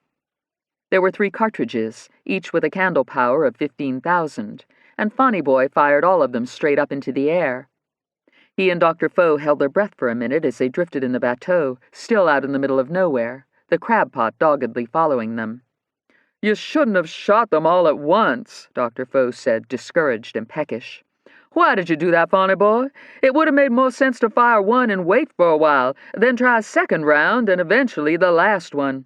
Now we're right back where we started from, lost at sea with no food or water. Put that pint of vodka back. All it will do is make you silly and more dehydrated." What neither he nor Fonny Boy could possibly know at the time was that 3 Coast Guard pilots and an engineer were out in a bright orange Jayhawk helicopter on routine maneuvers. They were flying at an altitude of 500 feet when 3 small fiery rockets streaked past their windshield and startled them considerably. "Jesus Christ, what was that?" the pilot in command exclaimed into his microphone. "Someone's shooting at us," the engineer blurted out over the intercom from his bench seat in back. No, I think they're distress signals. Flares." The co-pilot calmed down his buddies. "Did you see how bright they were? Like they were phosphorus?" "We're not in a restricted area, are we?" "No way." "Gotta be flares, then." The flares went out quickly, but left rapidly fading white streaks across the sky that were easy to trace back to the source, providing one moved fast. The huge helicopter turned on an eastern heading, and within minutes spotted a bateau with 2 people on board, who began waving their arms frantically. The Coast Guard pilots and crew also noticed a buoy that most likely was attached to a crab pot. "Shit, Tangerians," the co-pilot said. "Yep, and guess what? They're in the crab sanctuary," retorted the engineer. "Look at that bright yellow buoy. A crab pot." At the same time they spotted the buoy, Fonny Boy and the dentist heard the unmistakable thudding of helicopter blades. Fonny Boy had been conditioned to resent the Coast Guard, which he thought did nothing but persecute watermen. But he was feeling unusually optimistic because of the rusting piece of iron in his pocket. Didn't his mother always say there was a reason for things? Had he not helped the dentist escape, run out of gas, and been rescued by the Coast Guard, he never would have discovered a sunken ship that was plainly marked with a crab pot that, unbeknownst to Fonny Boy and Dr. Foe, was drifting with the current because the rope was too short. "Thank God," the dentist said as he stared up at the fast-approaching Jayhawk. "We've been found, and it's a good thing because it doesn't look to me as if we're moving at all. The crab pot is right here next to the bateau, and it would be farther away from us by now if we were moving." I can't believe the nerve of them to so blatantly fish in the crab sanctuary, the Coast Guard engineer said, shaking his head. The pilot steadied the helicopter into a low hover that whipped up a whirlpool of water around the bateau. The two stranded men lowered their heads and covered their eyes, their clothing flapping like a scarecrow in a hurricane as the rescue basket was lowered. Cruz Morales also needed to be rescued and was becoming desperate. Maybe he should turn himself into the authorities. At least he could get out of the chilly morning and eat a hot meal. He was exhausted from walking around Richmond's West End, having wisely decided to ditch his car since all the police in Virginia and the military seemed to be looking for him. On top of everything else, he worried that he was going to be blamed for the 7-Eleven robbery and murder he had witnessed late last night. Cruz had never committed a violent crime, but as he wandered around the University of Richmond campus pretending to be a student, he began to plot and think thoughts that alarmed him. All he had to do was find someone he could overpower, a woman, especially one who didn't look athletic or assertive, and he could scare her into giving him money and the keys to her car. Then Cruz would flee, ditch that car as soon as possible, and then steal another one so he could get back to New York. Or better yet, he reasoned as he approached a small, squat brick building in a wooded area near a lake in the heart of the campus, he could abandon the car at the Amtrak station and take the train home. A sign in front of the brick building said Baptist Campus Ministry. Because Cruz couldn't read English beyond a second-grade level, he made the mistake of assuming that Baptist was close enough to Batista to suggest that maybe someone inside spoke Spanish. He ran his fingers through his hair and scrubbed his teeth with his coat sleeve, trying to tidy himself up a bit, and his heart picked up speed. He opened the front door at the very moment Barbie Fogg was walking a female student to the waiting area, where there was a coffee table piled with magazines and an abundance of silk plants that Barbie had picked up for a song at neighborhood yard sales. I can only imagine. Barbie was sympathizing with the student who had acne. I've always had dry skin, so blemishes have never been a problem, but I can certainly understand how you feel. Just give my doctor a try, and I just know he can help. I sure hope so, Mrs. Fogg. Like I said, it's all I think about, and I'm so down on myself. Neither woman paid any attention to Cruz, who quickly sat on a sofa and absorbed himself in a magazine he could not comprehend. My mother used to always say that soap does the trick. You dab ivory soap on the problem areas, and it helps dry them out, Barbie went on, patting the young lady's shoulder. I've never tried it because it would not be helpful in my case. Maybe a peel would do the trick. A peel? My doctor does chemical peels. Ask him about it. I sure will. Thank you so much, Mrs. Fogg. It helps just to, talk to somebody. I'm the world's biggest believer in girlfriends talking, Barbie agreed with feeling. And don't you worry about none of these college boys asking you out. One of these days you'll find your prince and live happily ever after, with beautiful skin. Barbie felt a heaviness settle over her as she said the words that rang hollow in her soul. That girl was never going to have beautiful skin. Already it was pitted and dented with angry red and purple scars, and would certainly require laser surgery if there was ever a hope of undoing years of damage. As for living happily ever after, Barbie didn't know of anyone who could honestly make such a claim. Life with Lenny was flat and disconnected, and Barbie couldn't wait for a moment of quiet this morning so she could write another letter to her NASCAR lover. I see you soon, she promised him under her breath. See you soon, too, the acne-afflicted student said as she went out the door. It was then that Barbie noticed the scruffy-looking Mexican boy sitting on the sofa. She frowned a little and felt a prick of anxiety. He certainly didn't look like one of the students, but then young people could be so slovenly these days. He also seemed a little young for college, but the older Barbie got, the younger other people looked. May I help you? She said in a professional tone she had learned on the job and knew never to use at home because it annoyed Lenny. She, he shyly replied, barely glancing up from the magazine. I only speak English, I'm sorry, she admitted. You do speak English, don't you? Her anxiety intensified. If he didn't speak English, how could he attend the University of Richmond? And if he wasn't a student, what in the world was he doing here at the Baptist Campus Ministry? Barbie wished Reverend Justice were here today. He hadn't called to say where he was or when he would be in, and the secretary was out with a cold, so Barbie was all by herself in the small building. Si, Cruz replied. I speak a little English, but not so good. Do you have an appointment? No appointment. I need help bad.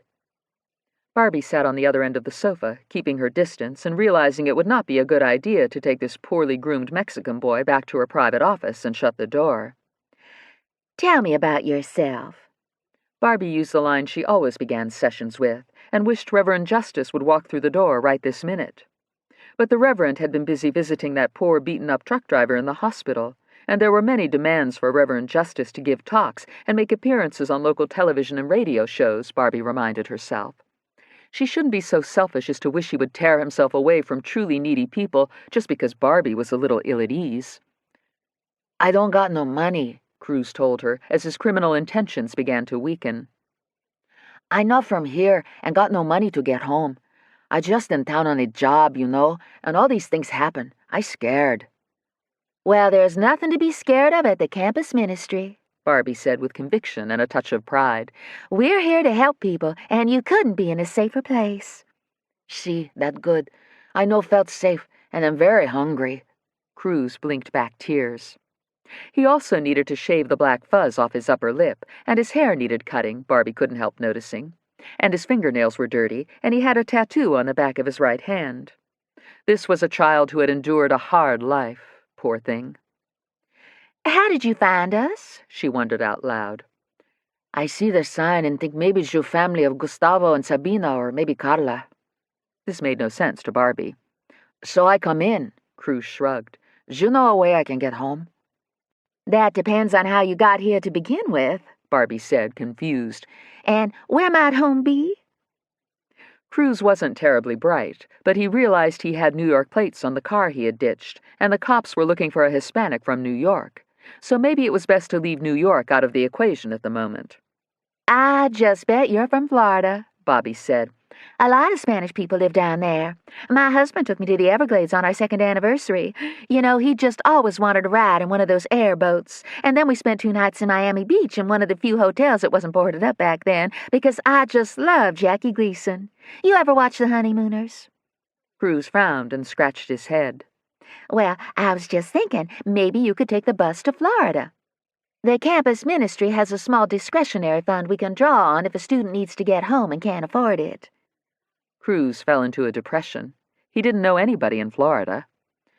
"Maybe I go to New York and look for a job," he then said, hoping she wouldn't assume he was from New York and therefore the Hispanic serial killer who was running around committing hate crimes. "That's a mighty big city," Barbie pointed out. "and it's very hard to find jobs, but I tell you what I'm going to do. How about I give you some money so you can get a bus ticket and something to eat?" Something whispered to Barbie that perhaps it wasn't wise to talk about money or imply there might be a discretionary fund inside the campus ministry. But she was a bit of a pushover when it came to pitiful people, and although this boy had perfect skin, he was clearly miserable and unlucky.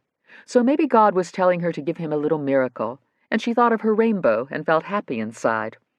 "Oh, gracias, gracias, thank you," Cruz said with massive relief. "God bless you. You're a nice lady. You saved my life, and I never forget." Barbie was fortified by his gratitude and felt better about things. She got up from the sofa. "But first I've got to clear this with Reverend Justice, if I can find him," she added. "You may have heard of him. He's very famous these days. I just hope I can get hold of him. He seems to have vanished off the face of the planet. You wait right here." "I be right here," Cruz promised. Barbie went back to her office and locked the door. She called the secretary, who didn't sound very sick when she answered the phone. "You got any idea where Reverend Justice is?" Barbie asked, as misgivings and fears began to gather inside her again, rainbow or not. How could she be so sure that Hispanic boy was nice? What if he wasn't? "You tried him at home?" the secretary asked in an unfriendly way, as if Barbie were a nuisance. "No one answers," Barbie said in frustration as someone began knocking on her door. She wished she could call Hooter and get her opinion on giving the Hispanic boy money, but as far as Barbie knew, there were no telephones in the toll booths. "Anybody here?" a loud female called out as she knocked harder. Barbie hurried to see who it was. "I'm sorry," she nervously shouted through the shut door. "Who is it, and do you have an appointment?" "You take walk-ins? I must talk to somebody, or I very well may drown myself in the lake. I'm not a Baptist, but it won't matter if I take my own life and people, especially those who hate Baptists, find out you wouldn't talk to me," the person said in tears. Regina Crim's path had led to Barbie Fogg and Cruz Morales in the most extraordinary way, and the timing could not have been better. Trooper Makovich had been driving through downtown to return the failed Officer Reggie to the mansion when he got a call over his radio that an old Grand Prix with New York plates had been discovered in the parking lot of the Country Club of Virginia.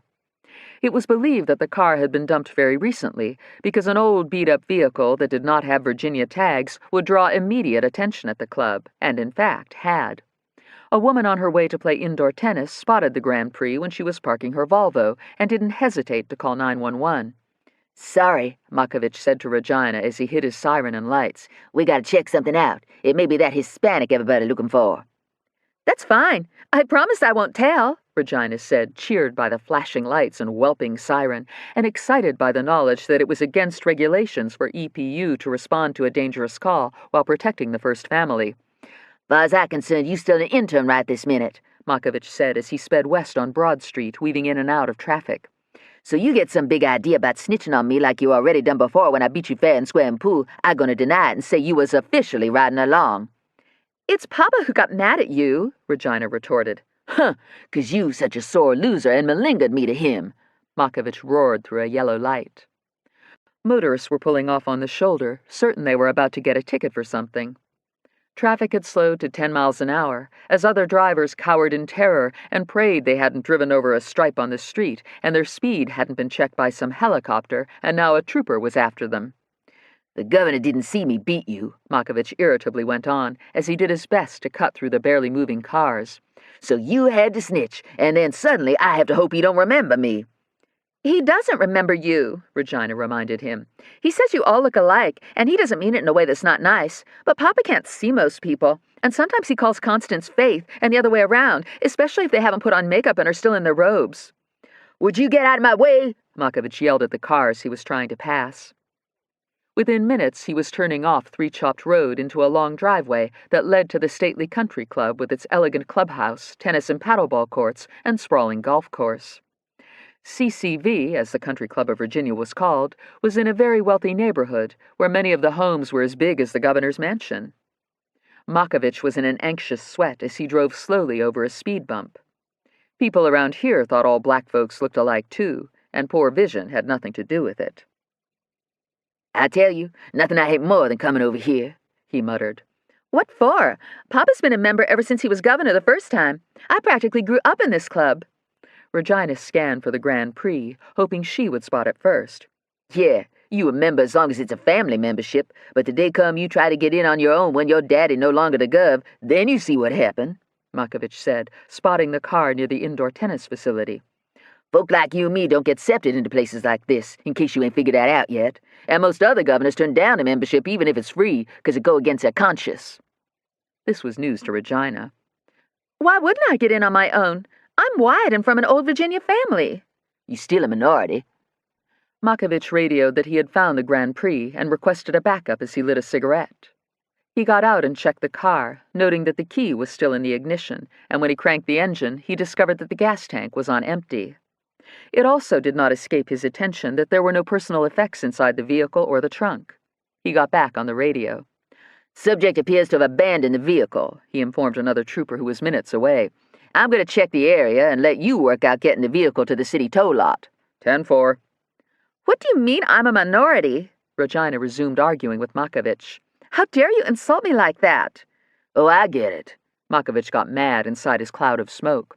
"It ain't no insult for me to be a minority, but it is if you're one. Well, let me tell you something, Miss Majority. Every time your daddy ain't in office and you don't have EPU following you around, it's well known you hang out at Babe's playing pool." "Not every time, just the last 2 times. I was too young before that. And so what?" "So when was the last time you saw a male in that joint, huh?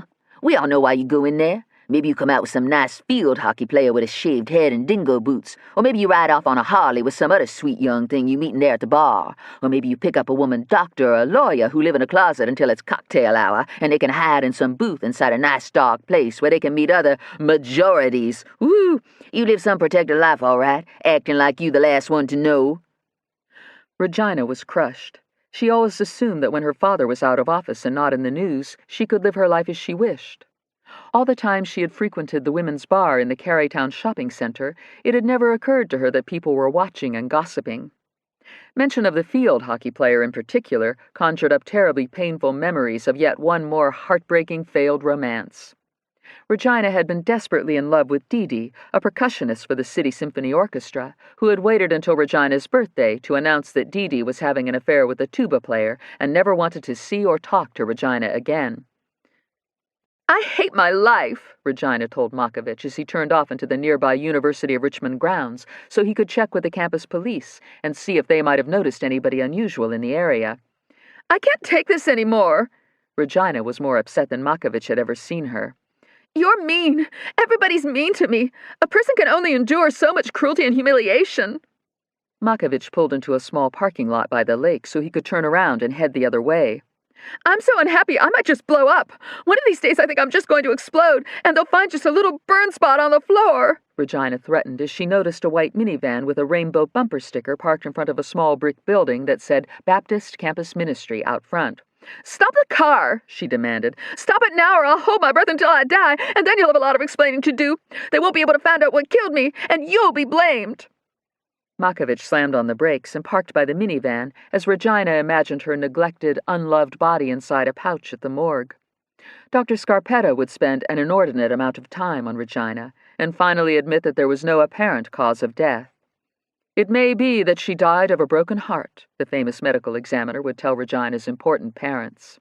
Or better yet, Regina would figure out a way to burn herself up like the fishermen, and then Andy would spend the rest of his life investigating her mysterious, tragic, and untimely death. He would be sleepless, frustrated, and compelled by guilt to somehow figure out exactly what had happened to her.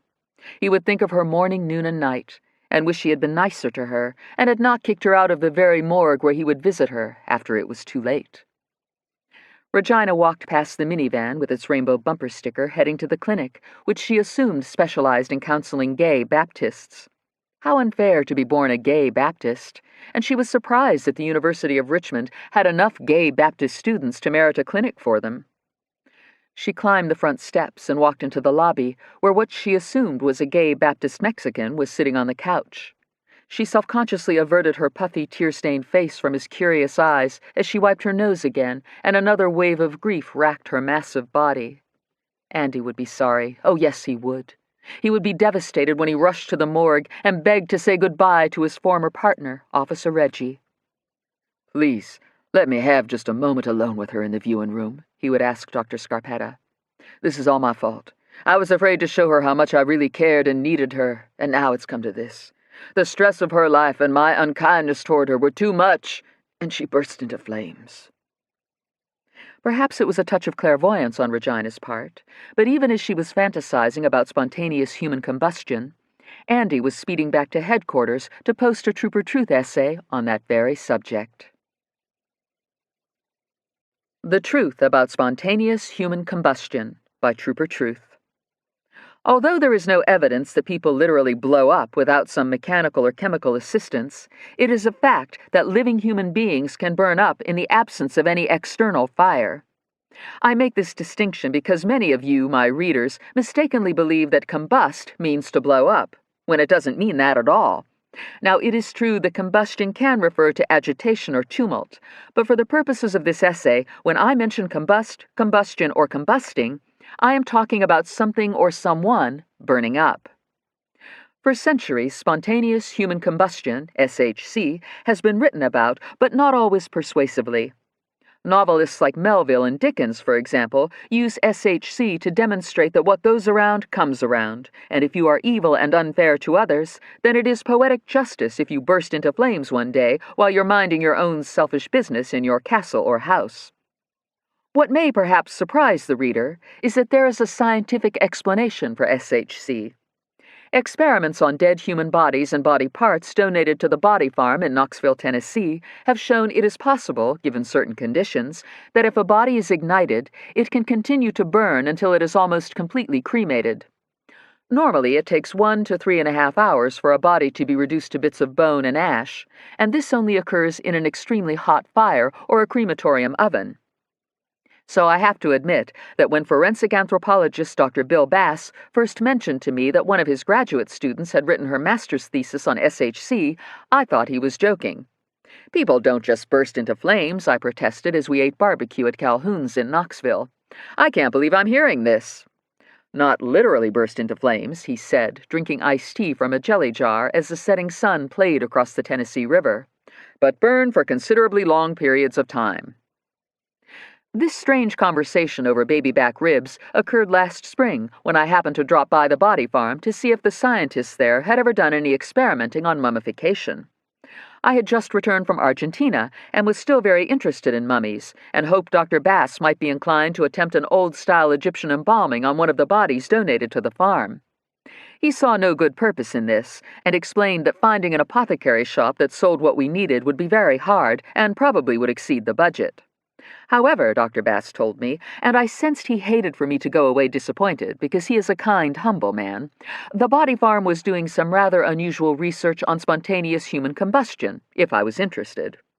I replied that I certainly was, and over a period of weeks I visited the body farm numerous times. It is not a pleasant place, and for those readers who are unfamiliar with it, I offer a brief description. The University of Tennessee's Decay Research Facility, or the Body Farm, as most of us call it, is several wooded acres surrounded by a tall wooden fence topped with razor wire. For some 25 years, anthropologists and forensic experts have devoted themselves to studying decomposition for reasons that should be fairly obvious. Without knowing how the human body changes in different conditions over periods of time, we would have no data to help us determine time of death. The Body Farm is the only facility I know of that makes it possible for death investigators and scientists to conduct important experiments that are not permitted in morgues, funeral homes, or medical schools. But when bodies are donated to the Body Farm, it is known up front and approved that the remains will be used for research, which in this instance included setting an amputated leg on fire to see if it could sustain almost complete combustion in the absence of external fuel. I can summarize anthropologist Dr. Angie Christensen's brilliant work by saying that the tissue was ignited by a cotton wick, and the sample continued to burn for 45 minutes as it was fueled by melting fat, which was absorbed by the wick, known as the wicking effect. Further experiments on burning bones showed that osteoporotic or thinning bones burn much more readily and completely than dense, healthy bones. After many meticulous tests and mathematical calculations, Christensen concluded that in some instances, the human body can indeed burn itself up at a very low heat if it is aided by cotton clothing that serves as a wick. Obese elderly women with thinning bones and cotton house dresses are most likely to fall victim to this rare but ghastly phenomenon, and I offer here the sad case of Ivy, whose last name I will withhold out of respect for her privacy. Ivy was a 74-year-old white female who, at 4'11", weighed almost 200 pounds, according to her driver's license and descriptions given by people who last saw her in the neighborhood. Up until 2 years before her strange, fiery death, she worked as a babysitter in Miami to supplement her modest income from Social Security checks and the small amount of cash her husband Wally had left her upon his sudden death. Ivy never worked for the same family longer than 6 months, as she would inevitably alienate the parents after they were subjected to one suspicious situation after another, until finally they dismissed the peculiar woman, even if they couldn't prove that she had actually done anything wrong. Ivy had an insatiable need to be needed, and by her way of thinking, no one was needier than a sick or frightened child. She was careful never to take jobs if the children were old enough to talk intelligently and credibly, and therefore the parents never heard the truth about her misdeeds, but certainly became concerned when they would return from outings and discover little Johnny or little Mary with stomach cramps, diarrhea, unusual bumps and burns, or in hysterics. Several former clients of hers called her Poison Ivy behind her back, and claimed she doctored their children's food with laxatives and other medicines, and by overspicing. One couple was certain the woman had burned their 2-year-old with a cigarette deliberately, although Ivy claimed the child had grabbed the cigarette out of the ashtray and stomped on it, thus explaining the 8 burns on the bottom of his tiny feet.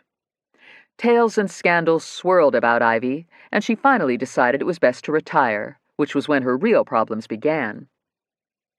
Home alone most of the time in her tiny stucco house, Ivy spent her days drinking cheap port, smoking, and eating snacks in front of the television. She was very stooped and round-shouldered from osteoporosis, and her arthritis seemed to flare up more often. No one called anymore or needed her for a thing. She grew to hate her life and everybody who had ever touched it, and never imagined that she was well on her way to becoming a case study in spontaneous human combustion.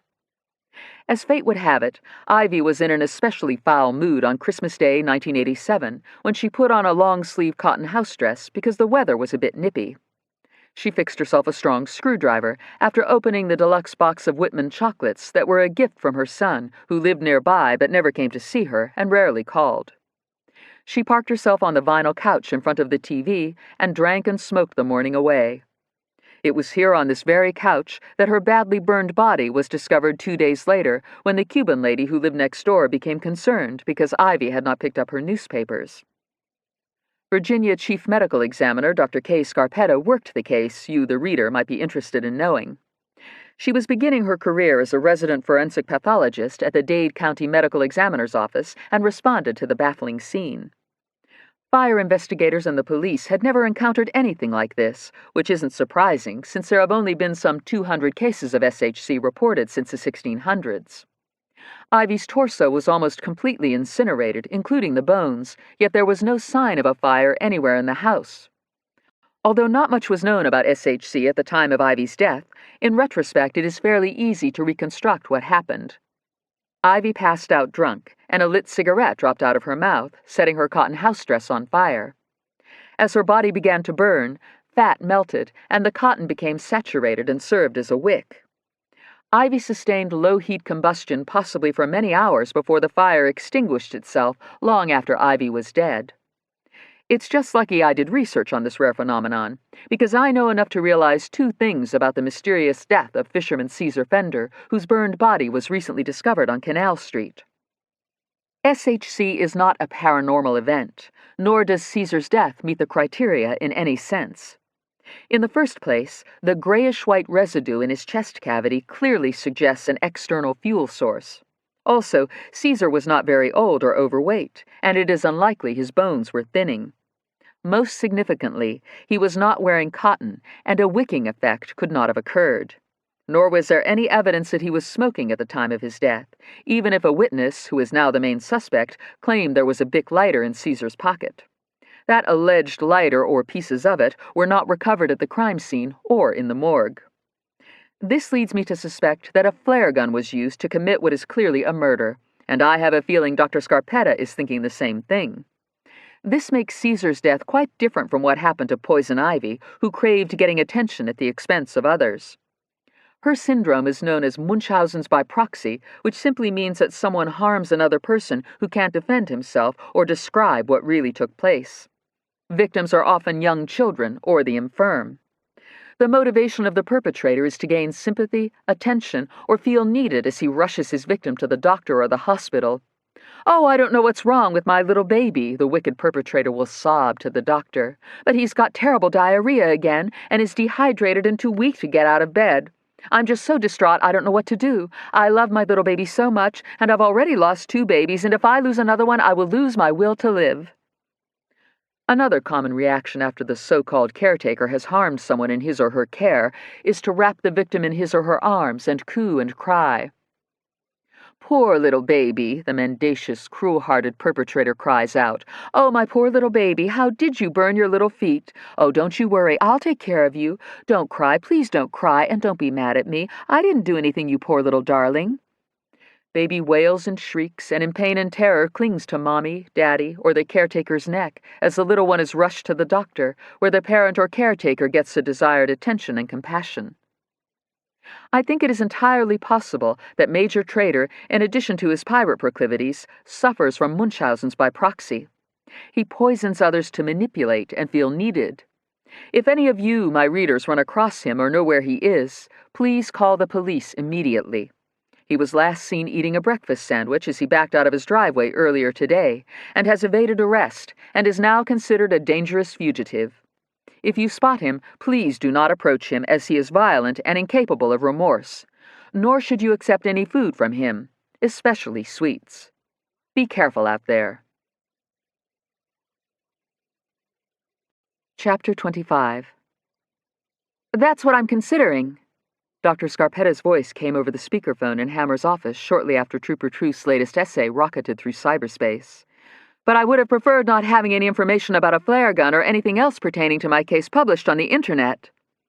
No one has any control over what Trooper Truth writes, Hammer replied as she gave Andy a disapproving look.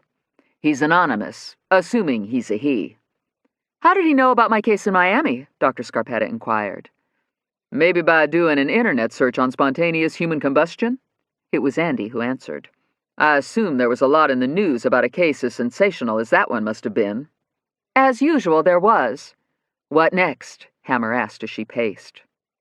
I've submitted the grayish residue to the trace evidence lab, and we'll see if we come up with oxidized strontium, potassium perchlorate, phosphorus, chemicals like that, Dr. Scarpetta informed them over the speakerphone.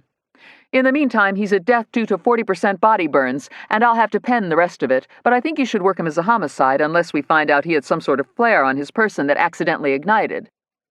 Traitor lied. Big surprise, Andy said to Hammer as he hung up the phone. So much for the Hispanic with New York plates. Unfortunately, Trooper Makovich had no way of knowing what Hammer and Andy were discussing. As Makovich waited in his car while Barbie and Regina visited inside the clinic, Cruz Morales walked outside to smoke and noticed the unmarked Caprice. His heart jerked and began to pound. That bitch counselor had called the police. He tossed the cigarette and began to run, immediately snagging the attention of Makovich, who recognized him as the Mexican who had stopped at Hooter's toll booth. Makovich tossed his own cigarette and bolted out of the car in pursuit. "Stop or I shoot!" Makovich yelled as he pulled out his pistol. "Yes, I've thought about shooting myself." Regina poured out her heart to Barbie Fogg, both of them unaware of the foot pursuit outside in the parking lot. "But I don't have a gun." I certainly am grateful for that, Barbie said with relief. "I don't know what's wrong with me," Regina went on as she wept behind the closed door of Barbie's office, which was furnished with a faux-finished blue desk, a rose sofa, and an abundance of silk arrangements in soothing pastels. "It's like I'm from another planet. I think I'm saying the right thing, and then I piss everybody off. I don't have a single friend. Even if I had one—" She looked at her watch. "Well, I guess I had one 3 hours ago, but not anymore. I think this is the longest I've ever talked to anyone. For sure it's the longest anybody's ever listened," Regina added pitifully. Who was the friend you had until 3 hours ago? Barbie listened intently from a lavender chair. "Andy. He let me be his partner, and then suddenly he turned hateful." His partner? He's your boyfriend? Or was, briefly? Barbie was a bit surprised. If ever she had met a woman who was unattractive to men, it was this poor creature. The young woman desperately needed a complete makeover. If Barbie were given the virtually hopeless task, she would start by doing Regina's colors, which were difficult to determine. Regina's pale, ignored complexion and dark hair certainly would be enhanced by bold colors such as charcoal and red, but Barbie believed that only the most feminine of women could get away with any accoutrement that hinted of strength and assertiveness. The last thing Regina needed was to look more aggressive. Maybe if she lost 80 pounds, wore makeup, had a good haircut, and began waxing regularly, her appearance would soften, Barbie hoped. "No, he wasn't my boyfriend," Regina was saying with an indignation that belied her hurt feelings and overall horrible opinion of herself. Do you get headaches? Barbie inquired. Regina blew her nose loudly. "Of course I do. How could anybody in my position not get awful headaches daily?" Oh dear, Barbie thought. She would have to work on everything about this wretched girl, including quietly dabbing instead of honking her nose. You do scowl a lot and have very strong frown muscles, Barbie pointed out. I think Botox would be a very smart place to start. I can hook you up with my doctor, but first, let's talk about your boyfriend and what happened. "Andy's not my boyfriend," Regina cried harder, her face blotched and puffy. "He let me be his intern this morning, and we went to the morgue, and he got irritable." Andy works at the morgue? Barbie was horrified. This was going from bad to worse. The last place someone like Regina needed to be was a morgue, and the idea of winter colors only became more distasteful and inappropriate. Anybody who spent time at the morgue should not be wearing bright red and black. "He's a trooper," Regina explained with mounting impatience. "But that lady who runs the morgue didn't like me either, and wouldn't let me watch an autopsy just because I couldn't spell." Barbie listened in perplexed silence. "You know," Regina went on, "that lady chief? "Oh, yes, I've read about her and seen her on TV," Barbie said. "Now, with her blonde hair and trim figure, she does fine in winter colors, but I'm beginning to see that we should try something different with you. Maybe summer colors. Have you ever worn a skirt?" Winter colors? A skirt? What is this, a Mary Kay clinic? Regina was insulted and repulsed. I came here to talk about my problems. I didn't come here to have you turn me into my mother. "We'll talk about your mother another day," Barbie directed her client. "One thing at a time. We're going to need a lot of sessions, sweetie, but I think we should get back to Andy because clearly he has hurt your feelings." I've never had anybody like him pay attention to me, and then I have to be such a big dumb fuck and fall for it. Tears flowed again. He told me I don't have any friends because I'm selfish and have no regard for the feelings of others, and then he exiled me to the bay and yelled at me when I was trying to find keys and a body fell on the concrete. "Oh, my." This was far more than Barbie could process, and the images flashing in her mind were more than she could bear and would, no doubt, disturb her much-needed sleep tonight. I ruined my chance, Regina sobbed. I realize I did and don't know what to do about it. I want him to respect and admire me for something, but I don't know what. All of us women need to work hard for praise and admiration. Barbie understood something at last. "Oh, yes, that is very important. So what you need is a little project. What little project could you start that might get you on the right track? Something you do all by yourself that would impress others and give them a higher opinion of you?" Regina thought hard for a minute, sniffing and wiping her nose. "What about if we start with waxing and complete skin care?" Barbie suggested. "Then we might chat about dieting and yoga." If only Regina could prove herself just once.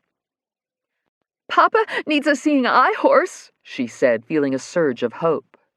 Maybe I could be in charge of supervising it. Someone will need to feed and brush it and practice commands with it. "Does your father have a horse that's gone blind?" Barbie frowned without changing expressions, the paralyzed muscles in her forehead smooth and uncommunicative. No, he can't see and wants a mini-horse because we already have Frisky. "Oh, well, what a sweet idea." Barbie tried to be encouraging. "Then why don't you start with that? Let's work on supervising your father's little seeing eye horse." He can take it to the race tomorrow night, and I'll make sure everybody sees me supervising, Regina said, her mood a bit lighter. That will impress everybody, even Andy. "What a coincidence," Barbie marveled as she thought of her magic rainbow and how it was making connections in her otherwise vacant life. "You know, it just so happens I'm going to the race, too. Why don't I do a makeover of you before you go, and maybe you'll meet some handsome race car driver?" "Oh, please, sit with us in Papa's box." Regina got excited and even showed a little appreciation. That would be perfect, but I don't want to wear a skirt. I refuse to, unless you really think it would impress people. Maybe the horse and I could ride in your van. Those seeing eye horses aren't any bigger than Frisky. "I don't know why not," Barbie considered, assuming Frisky was a cat, and therefore a mini-horse could easily fit inside a pet carrying case in the back of the minivan. "Just make sure you tell me where to meet you." Meet me at the mansion tomorrow at noon, Regina said happily, and I'll let you do the makeover. Unique, too, was considering a makeover as she sat in her dreary apartment, which was paid for by her wealthy, important doctor-father, whom she accepted help from, but hated. Unique was nude on her black bedspread, sorting through Polaroid photographs of various people she had savagely murdered over the years. She wasn't getting the usual excitement and sexual arousal from reliving her crimes because she was a bit anxious. When she and Smoke had fled from the 7-Eleven last night, they had noticed a Mexican kid in a beat-up Grand Prix, and Unique had ordered Smoke to chase him. Unique had not bothered rearranging her molecules when she went inside the convenience store because it was very late, and although she had noticed the Grand Prix, she didn't realize its driver was nearby because the lights were out inside the payphone booth. So Unique wasn't invisible when she blew out the clerk's brains and ran out of the store at the same moment the Mexican bolted out of the phone booth and sped off in his car. Smoke had not been able to catch the Grand Prix, and now Unique had to consider the possibility that there was someone out there who could describe her to the police. She stared at the gory photograph of TT and fantasized about straddling the body and slashing away with the box cutter, while TT's warm flesh and blood were consummated by Unique's purpose and became part of her insatiable darkness. Every one of Unique's victims became part of her being. The Nazi inside her had directed Unique long ago that this violently sexual transubstantiation, or her purpose, was essential if the Nazi were to live. And if the Nazi died, then so would Unique. Unique's frightening eyes roamed around her bedroom, taking in the cheap black furniture, black candles and incense, and the Nazi memorabilia she had begun acquiring through the internet, when she had pledged herself to destroy and consume people who did not deserve human existence, according to her purpose. She picked up another Polaroid and fantasized about the blonde undercover cop whose identity she still did not know. But her purpose would unite him with her soon enough. And although she had been invisible when she had first seen him inside the convenience store and then followed him home, she couldn't take a chance that he might somehow recognize her. What if the Mexican boy gave her description to him? Unique got up from the bed and looked at herself in the full-length mirror. Her naked skin shimmered, and she shook her long raven-black hair before she began hacking it off with a box cutter. Hair fell all around her bare feet, and the Nazi directed her to dye what was left a pale blonde that was almost white, and change her plan about refusing to go with Smoke to the race tomorrow night. Unique had intended to consummate her purpose with the blonde cop while the road dogs were pretending to be a pit crew, but now things had changed. If only she could find that Mexican boy and slash him into eternal silence. But maybe it was too late. Maybe he had already given her description to the police. "Show me," she softly said to her darkness. "Show me the purpose." "You will find your purpose," she answered herself in a different voice that was deep and unearthly. "Yes." She smiled at herself in the mirror as her craving became intense. Soon, she said to the blonde cop. Soon you will have a unique experience. Chapter 26. "I feel right qualmish," Fonny Boy told the pilots through his headset as he and Dr. Foes shivered and felt airsick in the back of the Jayhawk. "I'm of a mind when I scudded along on my losopy and went ass over tin cup and fell in my own spew." The sad childhood story about Fonny Boy flying along on his tricycle and taking a spill and throwing up on himself was lost on the Coast Guard crew, who had been smart enough to radio NCIC for a record check and had discovered that the dentist they had just rescued was wanted for healthcare fraud, money laundering, and racketeering. As for the strange-talking Tangier boy, he was in clear violation of maritime law and also wanted for kidnapping. Of course, Andy had seen to it that warrants were taken out on Dr. Foe and Fonny Boy after Andy had visited Tangier Island disguised as a journalist and had gone through Fonny Boy's dental chart, and later realized that when Fonny Boy had stated that the dentist was tied up, he had meant it literally. Recognizing that the two people the Coast Guard had just rescued were wanted by the state police, the pilot switched to the emergency frequency and radioed for any state police aircraft that might be up. Makovich, having dumped Regina an hour earlier, happened to be giving Kat a helicopter lesson when the call came over the radio. "Helicopter 430 Sierra Papa," Makovich tensely replied, as Kat jerked the twin-engine helicopter into a hover. "I didn't say lift the pedal, I said left pedal," Makovich admonished him through their headsets, and in Makovich's confusion, he pressed the transmit button on his cyclic, and his instruction was heard by hundreds of area pilots, including the Coast Guard. "If you lift the left pedal, it's the same thing as pushing the right pedal. And how many times I gotta tell you that? And see what happens? The chopper noses round to the right, 'cause what you just did was give it right pedal since you lifted the left pedal. Don't you remember what I told you about torque?" Kat was sweating and not at all interested in aerodynamics. He just wanted to learn whatever was necessary to fly the helicopter himself. He didn't give a damn about getting his license or abiding by any FAA regulations, because he was fairly sure that once he and the road dogs escaped to Tangier Island, they would sell the Bell 430 to pirates in Canada and never have another worry. $6 million, he thought, as he over-controlled and caused the helicopter to oscillate precariously over the tarmac. "Helicopter 0 Sierra Papa," a voice came back to Makovich. "You're on 124.5, which was the emergency frequency. Switch to 125-0. Makovich switched as he struggled with the controls and yelled at Kat while unwittingly pressing the transmit button again. "Set it back down, easy, easy! Don't hub for the ground, just let it settle. Jesus Christ, don't jerk the collective up at the last second." The helicopter popped back up into the air and then set down again hard, bouncing on its wheels as the tail boom swung around and almost hit a power cart. Makovich yelled for Kat to take his hands and feet off the controls. "It's my ship," Markovich fought to steady the aircraft. "It's my ship. Let go of the fucking controls, you son of a bitch. That's it. I ain't giving you another lesson ever. It ain't worth it." Cat shoved the cyclic forward and pressed down on the right pedal, causing the helicopter to taxi along the tarmac in a hard right turn, heading straight for the hangar, the rotor blades chopping at full power. Markovich had no choice but to haul off and slug his NASCAR student in the side of the head, knocking him out cold. Markovich pressed down both pedals and stopped the helicopter before it taxied into the back of a Cessna Citation. He cut the throttle back to flight idle and blew out a big, stressful breath of stale, tobacco-smelling air. "Man," Cat groaned as he slowly came to. "Why'd you fucking hit me, man?"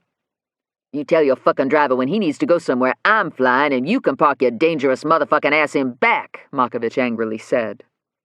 The near disasters of the morning were compounded by his throbbing hangover and bad memories of Hooters dissing him and Freckles and then refusing to have sex with him on the couch when she drove him back to his mother's cluttered single-bedroom house. "Man, we gotta go to the race tomorrow night," Cat said as he rubbed his head. "Yeah, well, the governor got to get there too," Markovich said as he flipped switches to the off position. "So I'm gonna have to fly you dudes in shifts, 'cause I got no choice about it. I can't just tell the gov that he's gonna have to go by car." "What you talking about?" Cat hotly replied. "Look at all them helicopters." He stared at the fleet of shiny new helicopters inside the hangar. "We don't care which one you fly us in, as long as it costs as much as this one," Cat said. Markovich figured the NASCAR pit crew had an important, powerful image to maintain, and puzzled what to do. He supposed he could recruit Andy to fly the first family in a smaller but equally luxurious 407, which would leave Markovich free to transport the thus far anonymous NASCAR driver and his pit crew in appropriate style for a handsome price that would enable Markovich to get his own apartment, so the women he picked up would feel more comfortable about having sex with him. He would just lie to the governor and say the 430 was in for maintenance, assuming the governor even noticed. Helicopter Sierra Papa, you got company?" The Coast Guard pilot tried again as he choppered at 170 knots toward the Richmond skyline. "Sierra Papa, who's trying to contact?" The breathless voice came back, and the Coast Guard pilots glanced at each other and nodded, which was their way of signaling that it was no bloody wonder state police pilots were always quitting. Stories had made the aviation rounds, and the accepted version was that no one wanted to fly for the state police because the First Lady was always trying to matchmake her ugly daughters with the pilots who flew the first family to dinner and shopping. Well, maybe not. Most likely it was because the entire state police department had gone wacko ever since it had been taken over by the woman superintendent the Coast Guard needed to contact about 2 fugitives. "We're a Coast Guard H-860, the pilot radioed back. "Have 2 subjects on board and need a state police contact. The situation's sensitive. You got a freak for the superintendent?" End of Side 9. Side 10. It's just like a movie. Windy Breeze exclaimed as she blew through Hammer's door a minute later and excitedly informed her and Andy that a Coast Guard helicopter had just picked up the kidnapped dentist and his harmonica-playing abductor. They're in a helicopter and had to lift them up in this huge basket with waves crashing everywhere and the wind storming just like in The Perfect Howl. Did you see that with Keanu Clooney? Oh, if only he were older. All right, Hammer said. "See if you can get the Coast Guard back on the air so we can talk to them." Hammer swiveled her chair around to the radio on the table behind her desk as Andy switched to 125.0, a rather generic frequency shared by small airports and often not very busy. "Tell them we're on 125-0, Andy told the secretary. Soon enough, they had the Coast Guard pilots on the air. "This is the state police," Andy said into the microphone. "Are you on crew only?" "Roger," was the comeback. "Roger," Andy said. "Can you relay the circumstances?" "Roger. We spotted 2 subjects in a boat and brought them on board. Appears they were fishing in the crab sanctuary and ran out of gas. They fired flares at our aircraft, and a post-SAR boarding showed they were not in compliance. No fire extinguishers or life jackets." "We need them here." Superintendent Hammer got on the radio. "What's your present location?" 11.3 miles east of the Richmond airport. Hammer asked the Coast Guard if they could transport the prisoners to State Police headquarters for questioning at the very moment Dr. Foe was saying into his headset that it would be most helpful if the pilots would drop him and Fonny Boy in Reedville, not realizing that the radio was turned to crew only and no one in the cockpit could hear him. "I don't need to return to Tangier at this time," Dr. Foe said into his microphone as the helicopter thundered across what a pilot would call severe clear skies. "And I want to make sure that you understand that Fonny Boy was simply being kind enough to play his harmonica for me while he showed me around the bay when the bateau experienced engine problems. As for the crab pot, we have no idea where that came from." "That true?" asked the engineer, who was in back with them and could hear the dentist's transmission but not what was being said in the cockpit. Nah. Fonny Boy made the mistake of talking backward as the helicopter choppered west toward State Police headquarters. "Oh, it's not true," the engineer said harshly. "I thought as much. So you were crabbing." "I'll call my wife and she'll come get us," Dr. Foe nervously rattled on.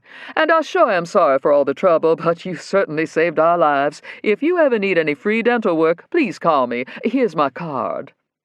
He held out a business card, which was caught by air rushing past the helicopter's open door. The card sailed out into the bright afternoon and was shredded by the tail rotor. "Oh dear, that was my last one. And this doesn't look like Reedville," Dr. Foe said in alarm as the Jayhawk made its approach to a helipad in what looked like Richmond. "You got a lot of explaining to do," Andy said to Fonny Boy and the dentist after they were handcuffed and led to an interrogation room. "It's all a mistake," Dr. Foe said, deciding he would deny being kidnapped and anything else that might stir up a bigger mess. "I had simply extended my stay on the island, and Fonny Boy was taking me home when his bateau ran out of gas." Fonny Boy's attention wandered down to the rusting piece of iron in his pocket. No matter what, he had to get back to the crab pot and follow the rope down to the sunken ship, which by now he was convinced was filled with treasure. He wasn't entirely sure why the buoy had remained only 2 feet from the bateau's stern as they drifted with the current, but assumed he had gotten disoriented and the bateau had not moved at all. He couldn't face the possibility that he had lost the location of his destiny, and all that awaited him in life was returning to Tangier Island or maybe finding himself behind bars. "Have they taken anybody else hostage on the island?" Hammer asked the dentist as Windy took notes. "I know nothing about any hostages," Dr. Foe said, "and it's outrageous that you are detaining me here in handcuffs like a common criminal. I'm a dentist who helps the poor." "Yes, you help them all right," Andy aggressively said, playing bad cop. "By ruining their teeth with unnecessary, lousy, and non-existent dental work, such as substituting cheap materials for expensive crowns and fillings, and billing for bogus behavior management of pediatric patients who end up with more steel crowns than they have baby teeth. Last year alone, 32 patients of yours endured some 192 tooth removals, and in at least 100 instances, you billed for bringing in anesthetists when in fact you were sedating the patients yourself. I could go on," Andy sternly said as he stared hard at Dr. Foe, who was feeling faint. "Just so you know, I've mounted a joint investigation that includes the Virginia Medicaid Fraud Control Unit of the Attorney General's Office, plus the FBI and IRS. There's been an outstanding warrant out against you for 2 days because the sheriff couldn't find you to serve you. And guess why that is?" "I don't know," Dr. Foe's voice squeaked as Fonny Boy ran his tongue over his poor-fitting braces and a rubber band shot across the conference table. "Your only address is a post office box, and your home and office phones are answered by a machine," Andy berated him. "And you've never allowed friends and family to take photographs of you, so the sheriff has no idea what you look like. And you were being held hostage on Tangier Island anyway, and no sheriff is going to try to find you on the island, because the islanders aren't likely to cooperate with anyone in uniform, especially if he's trying to serve a warrant." "That's your opinion," Dr. Foe said, and his real nature began to show itself. "You'll have to prove everything you're saying and what the reasons are. A lot of people use post office boxes and are shy about having their picture taken. I was not a hostage, and there are no hostages." "Listen, Dr. Foe, we need your help," Hammer said, playing the good cop. "The last thing anybody wants is another civil war. The islanders are citizens of this Commonwealth just the same as you and I, and to fight us is to fight themselves. It's like getting angry and shooting yourself in the leg. Any civil uproar on the islanders' part will only prove self-destructive, and it is the contention of the Coast Guard that when you fired the flare gun 3 times out on the bateau, you weren't signaling distress, but were making a blatant attempt to shoot down the helicopter." "Say what?" Dr. Foe exclaimed. "I'll tell you what," Hammer replied, changing to the role of bad cop now. "When an island declares war on its own government and takes down the state flag and commits a kidnapping, What is anybody supposed to think when suddenly one of these islanders starts firing at a law enforcement aircraft? Not to mention, aircraft are part of what the islanders are upset about because of Vaskar. Funny boy shot the flares, not me, and I'm not an islander. Dr. Foe quickly pointed the finger. I told him not to do it, and he's the one who dropped the crab pod into the sanctuary, too, so he could find that pirate ship. Pirate ship? Andy asked. Bonnie Boy tuned in at this and gave Dr. Foe a menacing look. You hadn't ought to do that. Don't you be talking about my picaroon ship, Bonnie Boy said in protest. I knew you was not much count. I count for quite a lot, the dentist said huffily. And you didn't find a ship. What happened exactly is a piece of old metal found you. What are you, a magnet? Andy sarcastically said to Bonnie Boy. I think it's about time someone told the damn truth around here. Let me see the piece of metal. Yes. Bonnie Boy talked backwards, scraping his handcuffs over the tabletop and protectively moving his hands toward a pocket. Don't make me pat you down for it. Hammer helped Andy gang up on Bonnie Boy. It's mine! Bonnie Boy refused to cooperate. It fell out from the sky and landed on my leg as I was playing the juice harp. Please, let me see the piece of metal, Andy said, switching to good cop and getting up from his chair. I promise I'm not going to keep it unless it's related to a crime or an accident investigation, okay? That's it! Bonnie Boy was adamant, clutching the right side of his windbreaker and feeling an unexpected hard lump near the broken zipper. Curiously, Andy dug into the pocket, worked his fingers through a hole, and discovered the key to the clinic in the lining. Ha! The dentist blurted out. The key he took when he locked me inside the clinic after hitting me in the nose for no reason. I thought you said you weren't kidnapped. Hammer caught him in a lie. I'm an innocent victim, Dr. Foe said. I demand to be released immediately, and I fully intend to press charges. Those violent, untrustworthy people on the island held me against my will, and probably are the ones who have framed me for fraud. I've seen the teeth out there, Andy said, and all I have to do is look at Bonnie Boy's teeth, too. How many fillings, root canals, crowns, and extractions has he performed on you, Bonnie Boy? Bonnie Boy couldn't recall or count that high. He squeezed a pocket of his jeans and felt the piece of metal. Realizing he was in big trouble because the dentist had just ratted on him, Bonnie Boy thought it wise to give the trooper what he wanted. The metal probably wasn't worth much anyway, and all that mattered was that Bonnie Boy get out of here so he could return to the crab pot and find the sunken ship and the treasure. Andy reverently held the old, irregular, rusting bit of iron, studying it in amazement, as if it were a priceless antique.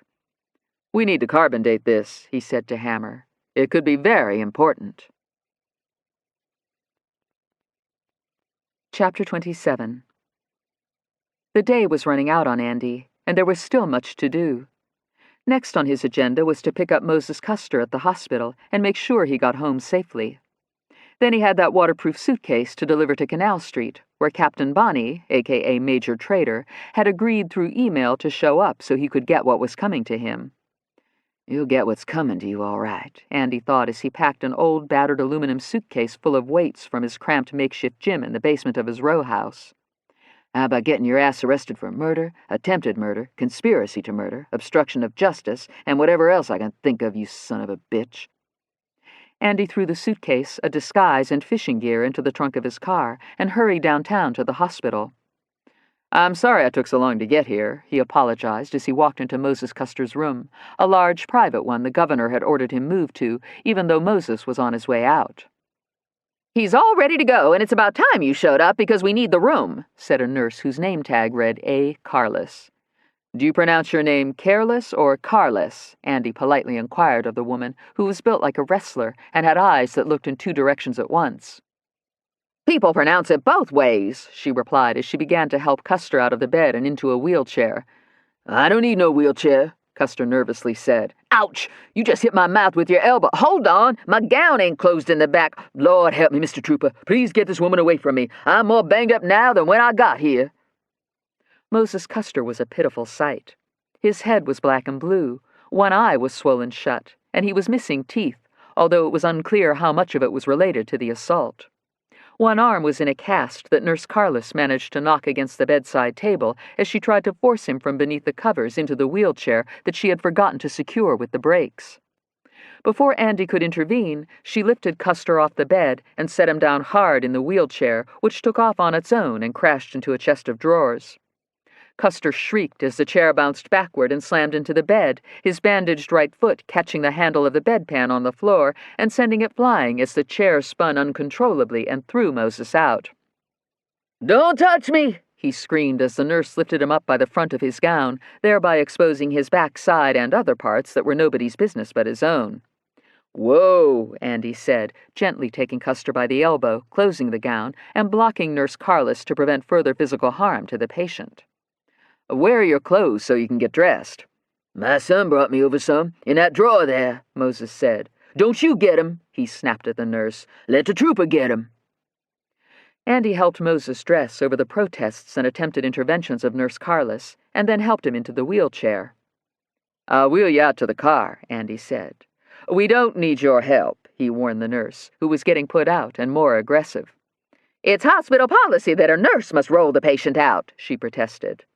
"And it's state police policy that someone in protective custody will be transported by an officer of the law," Andy replied. "I suggest you don't interfere, Nurse Careless." "It's Carlos," she declared, defiantly putting her hands on her big hips. Big nurse's shoes sounded after them as Andy rolled Moses swiftly through the hallway.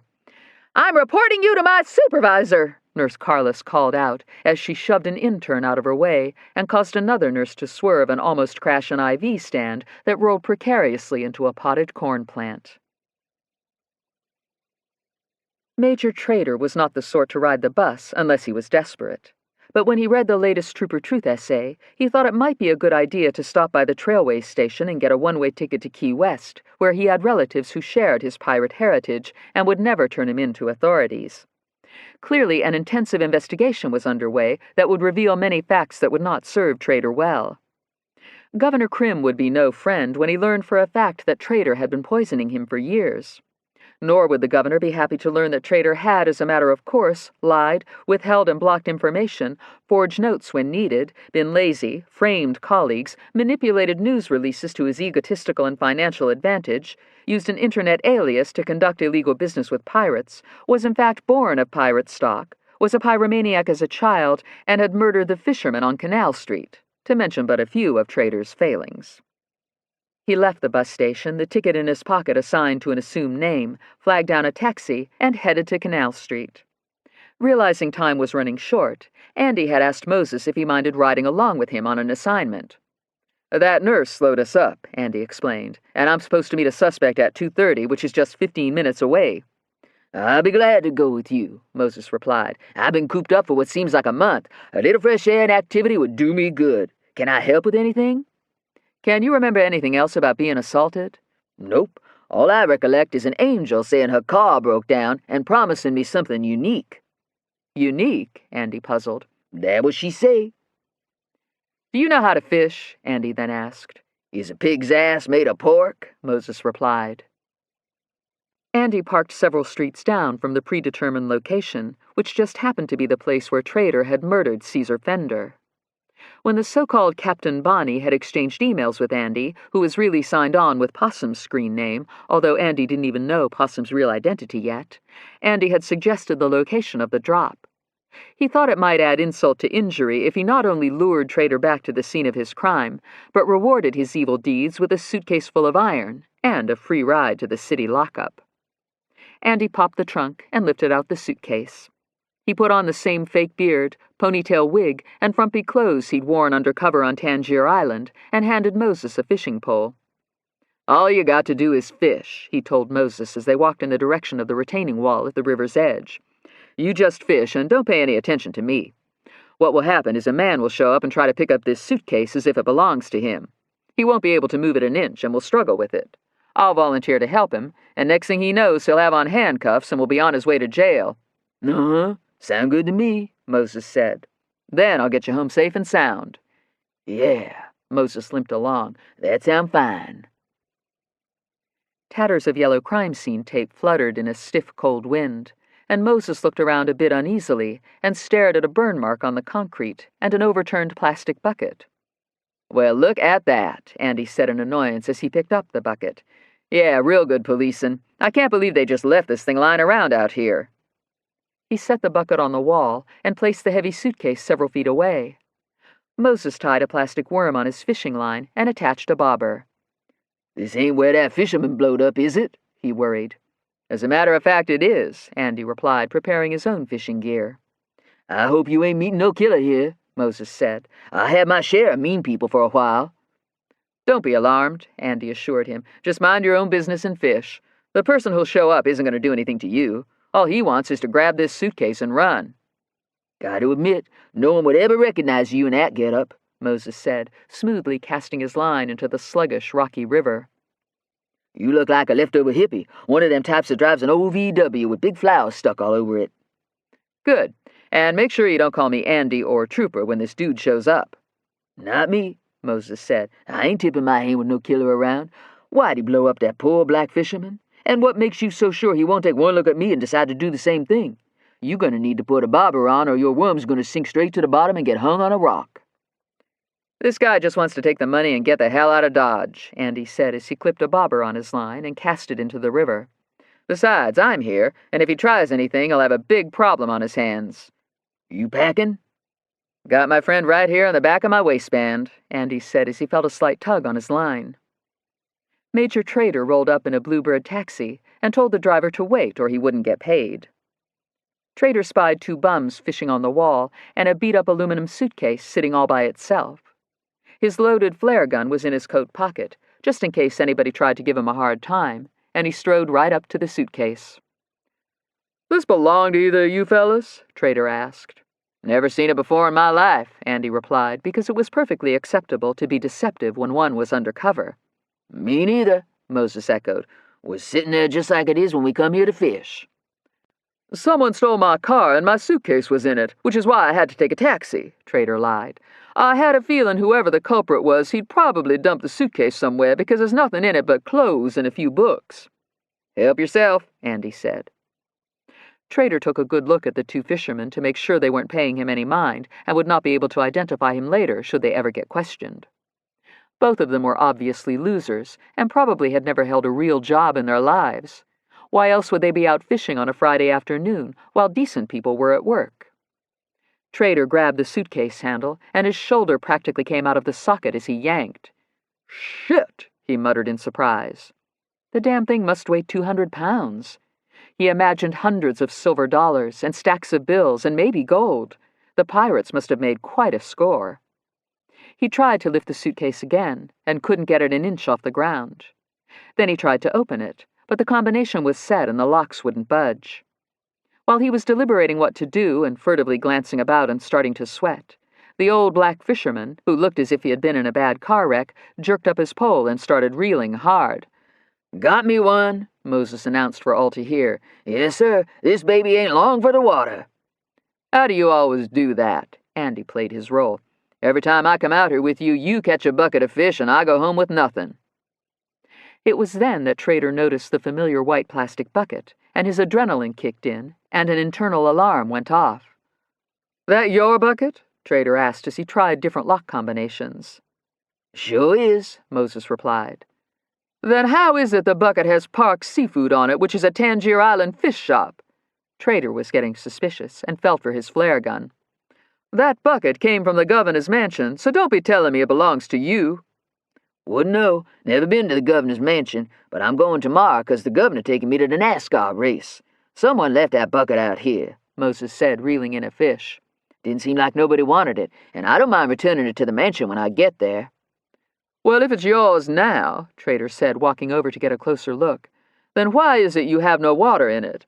Seems to me if you intended to use it for the fish you catch, you would have bothered to fill it with water, and I know for a fact you're not going to the race with the governor." The fish broke the surface of the river as it fought for its life, and Andy thought it looked familiar. "A trout?" he asked Moses as Trader frantically tried to lift the suitcase again and groaned in exertion. "Sure is," Moses said. "A nice one, too." Becoming more desperate and a little wary of the two ragged fishermen, Trader tried to drag the suitcase and began cursing. Moses held up the flapping trout, and Andy noticed an old hook wound in its lower lip. The trout looked at Trader and played dead.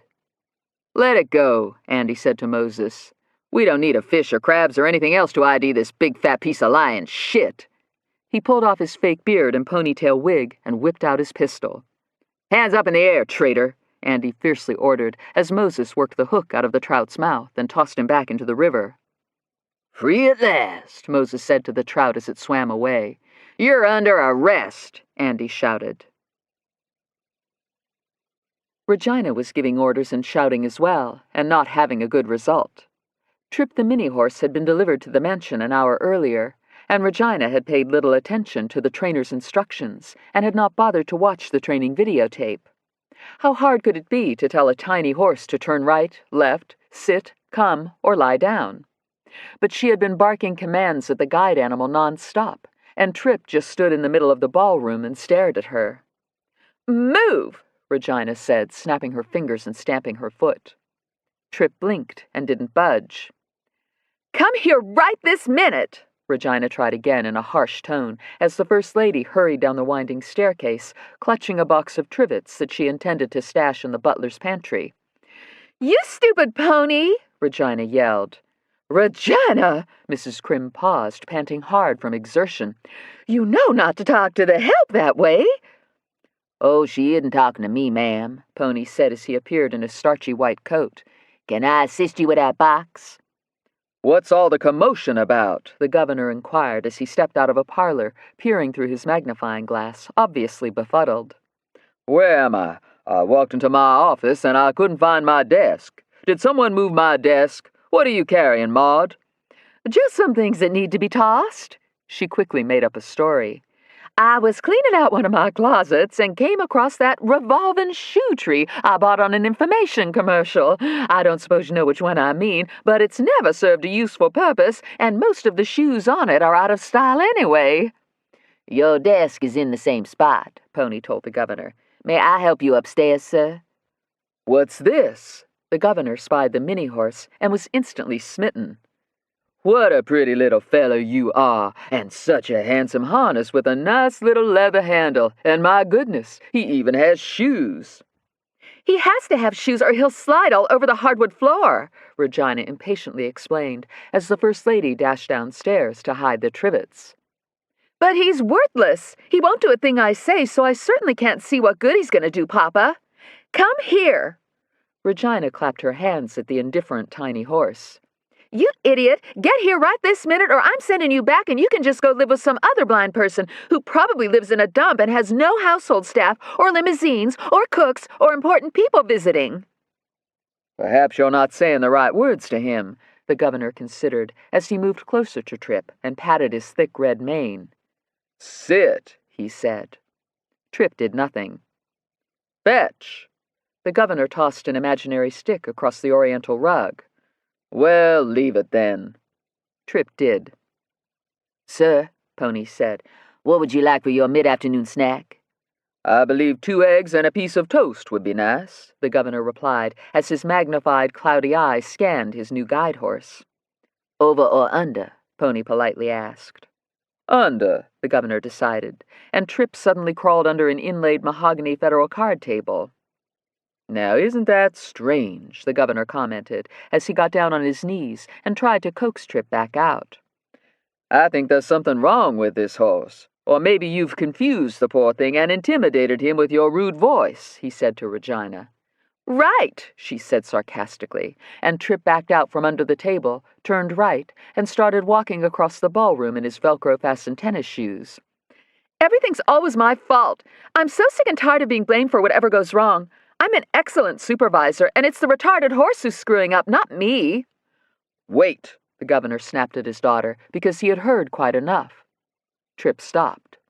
"Sir," Pony was back, "would you like hollandaise sauce, butter, salt, pepper, or anything else on your eggs?" Crim paused to check on his submarine, which had been blissfully still in the water since he had stopped eating Major Trader's sweets. Well, maybe he didn't need such a bland diet anymore. Dear Lord, wouldn't that be a blessing? "I might even try ham again," he thought out loud. "I can put ham on the eggs as well," Pony suggested, as Trip continued to walk across the ballroom, his driverless harness flopping. "Well, why not?" the governor happily said. "Load up." Trip stopped in his tracks and then headed toward the elevator. "Look at that," Pony marveled. "That horse is headed right toward the... Where's he going? He's going to the..." "Lift," the governor interrupted with excitement, finishing Pony's sentence and using the English word for elevator because he preferred all things English and always had. Trip stopped and lifted a hoof. "I believe there's a pattern developing," the governor announced as he went to Trip and patted his head. "You can put your foot down, little fella." Trip didn't move. "Seems to me he only listens to 1 or 2 words," Pony observed. "Load up," he said to Trip. The horse lowered his hoof and headed to the elevator again. Intrigued and challenged, Pony followed and pushed the down button. The doors opened, and Trip boarded. "We'll just ride along with him and see what he does," the governor said, enjoying himself more than he had in quite a long time. He and Pony rode the elevator with Trip, and when the doors opened on the kitchen level of the mansion, the mini-horse stood still, waiting. "Let me see," the governor pondered. "I suppose the opposite of load up would be unload." "Unload," he said to Trip. Trip clumped off the elevator. "Right," Pony exclaimed, hoping that the governor had figured out the pattern of commands. Trip turned right and walked through an open door where the First Lady was struggling to set the heavy box of trivets on a shelf. When she heard the mini-horse's sneakers and glanced around and saw her husband, she shrieked, and the box crashed to the floor. Trivets clanked and banged and scattered across centuries-old heart of pine. "Wait!" Mrs. Crim tried to explain as her thoughts and fears tumbled together nonsensically. Trip stopped. "What are all these?" the governor asked her, perplexed, as he eyed the trivets through his magnifying glass. "Okay," he said.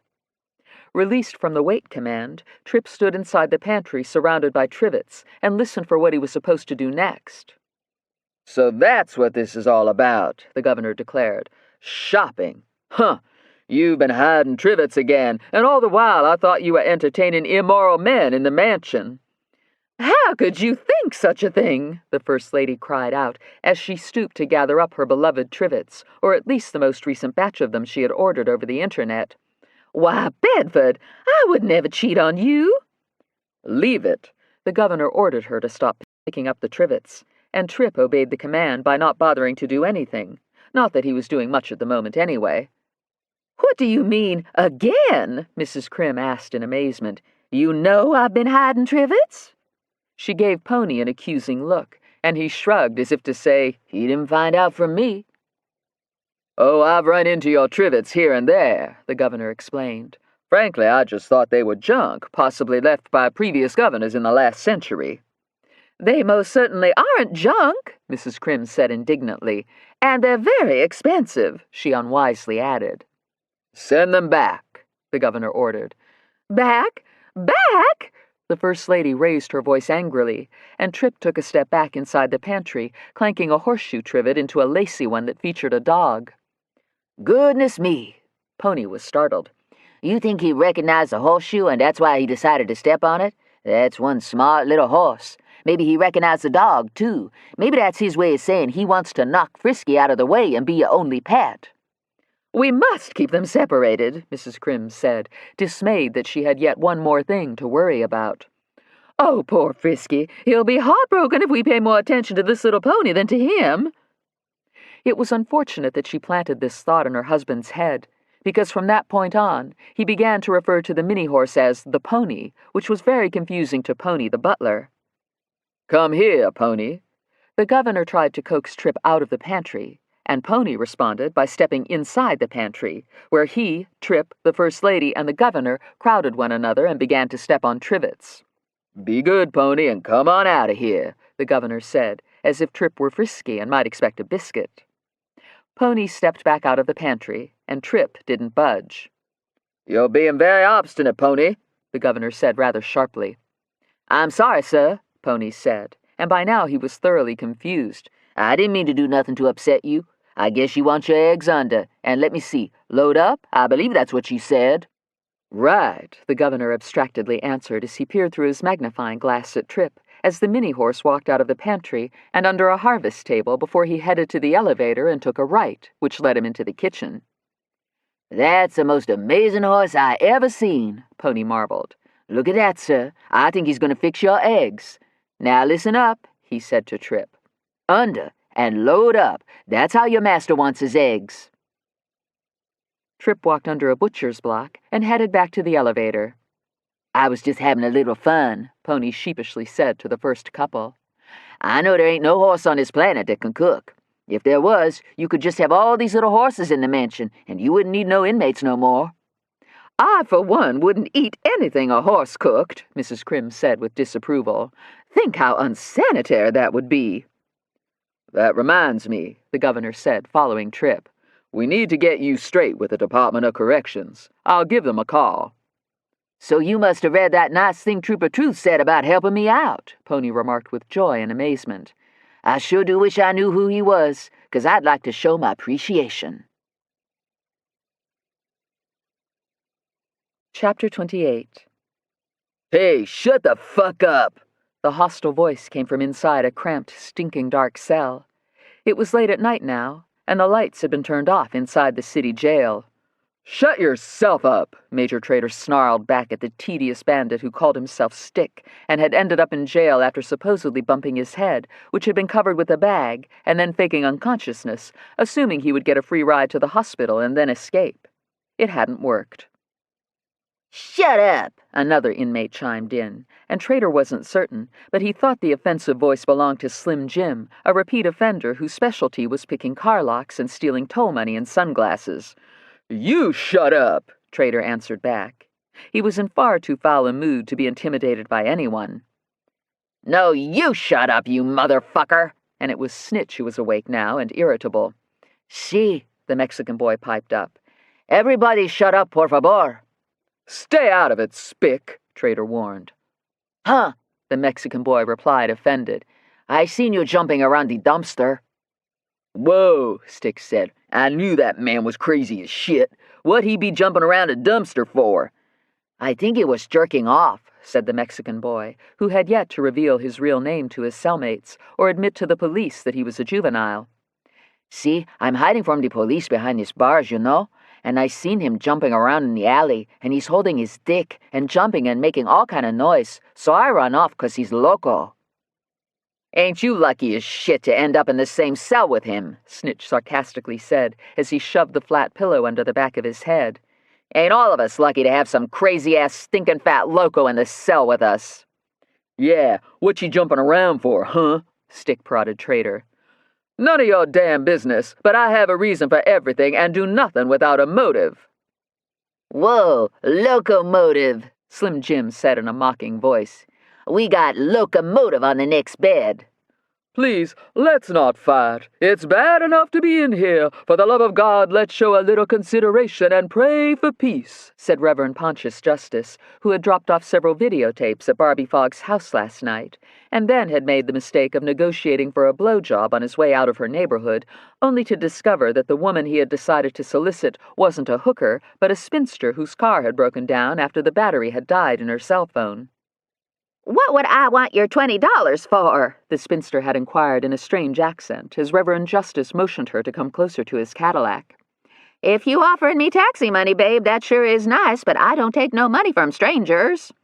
I don't care what you spend it on, replied Reverend Justice, who was intoxicated and worn out and unfulfilled from promoting his new neighborhood watch program that so far had not prevented a single crime.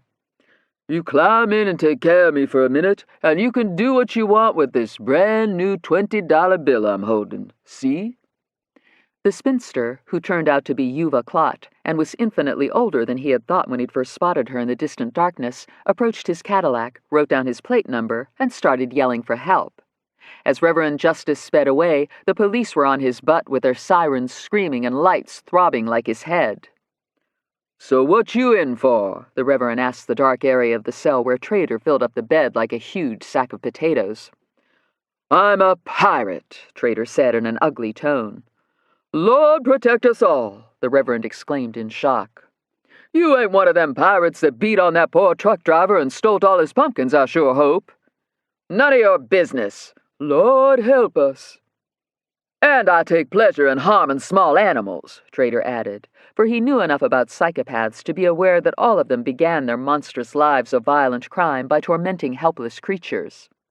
He, for example, had never felt a hint of remorse when he torched the crab plantation, murdering mothers and little babies and other molting crabs who were temporarily without their protective shells. He didn't care a bit about the bateaux that had burned up, and it wouldn't have bothered him at all if Hilda's Chesapeake house had gone up in flames, or if most of Tangier Island had. Nor had his peace of mind been disturbed when he had set up Hammer's Boston Terrier to be stolen by Smoke and his ruthless road dogs. Trader hoped Popeye had long since been put to a cruel end.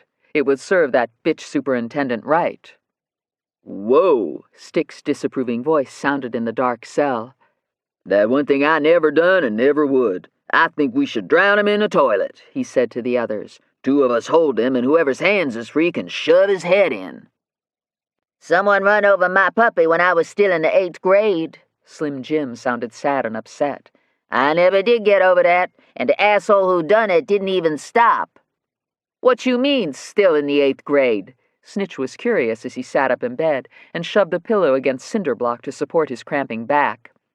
You know, I just couldn't get out, Slim Jim replied.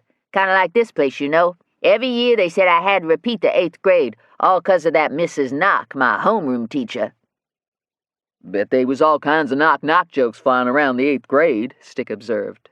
Uh-huh. That was one of the things that pissed her off, Slim Jim replied, as he drifted back to that frustrating time in his failed life. Knock, knock.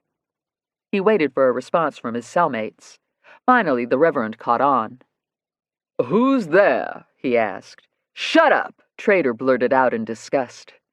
"Shut up who?" the Reverend asked, relieved that a distraction had presented itself.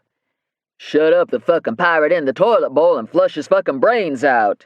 Yeah, how I know it wasn't you who run over my puppy, Slim Jim accused Trader's bed. "Because, for one thing," Trader's voice coldly replied, "it is highly unlikely I frequented your trashy neighborhood. No doubt you lived in federally subsidized housing and spent all of your time on the street eating free cheese and wearing stolen sneakers." You diss me one more time, Slim Jim threatened, and I'm coming over there and popping you in the head before I stick it in the toilet and flush your soul to the sewer where it belongs. "Please," the Reverend protested. "This is a time to pray for forgiveness and seek peace and love thy neighbor as thyself." "Ain't never loved myself," Snitch admitted, getting morose. "Me neither," Slim Jim said sadly. "When my puppy got smashed in the road right in front of me, I quit loving myself. I decided never to love nothing again after that, 'cause if you love something, look what happens." "Tell it," Stick chimed in. Possum was alone inside the RV because Smoke and the other road dogs were out cruising, and Possum had used the excuse of adding finishing touches to the Jolly Good Wrench flag so he could stay in with Popeye. "You've got mail," his computer suddenly announced. Possum's adrenaline surged in excitement. Most of the people he emailed were other pirates, who were usually drunk, stoned, and away from their computers at this late hour. Possum got up and sat on the wooden crate, clicking the mouse to see what was in the email box. He was thrilled and nervous when he saw that the sender was Trooper Truth. "Dear Anonymous, you must be a good person to provide me with the important information you sent. I've been waiting to hear back from you, and since I haven't, I decided to try to contact you now. You will be pleased to know that Captain Bonnie, a.k.a. Major Trader, was apprehended earlier and is now in jail. I made sure this was accomplished, and now must ask you to hold up your end of the bargain. What is the big plot that involves Popeye, and how do I know you're telling me the truth? I'd like to believe you don't intend for anyone else to be hurt. Where can we meet to resolve this, and how can we rescue Popeye? Trooper Truth." Possum sat for a moment, excited but afraid for his life. If he set up Smoke and the road dogs and failed, he would be dead, and so would Popeye. Possum petted Popeye, who had jumped up in his lap, and seemed to be reading Trooper Truth's email, although Possum knew this wasn't possible. No dog could read. Most people Possum knew couldn't read, including the other road dogs.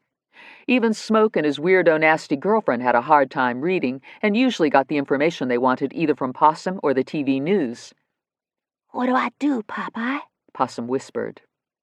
Popeye grabbed the pencil with her teeth and tapped the keyboard.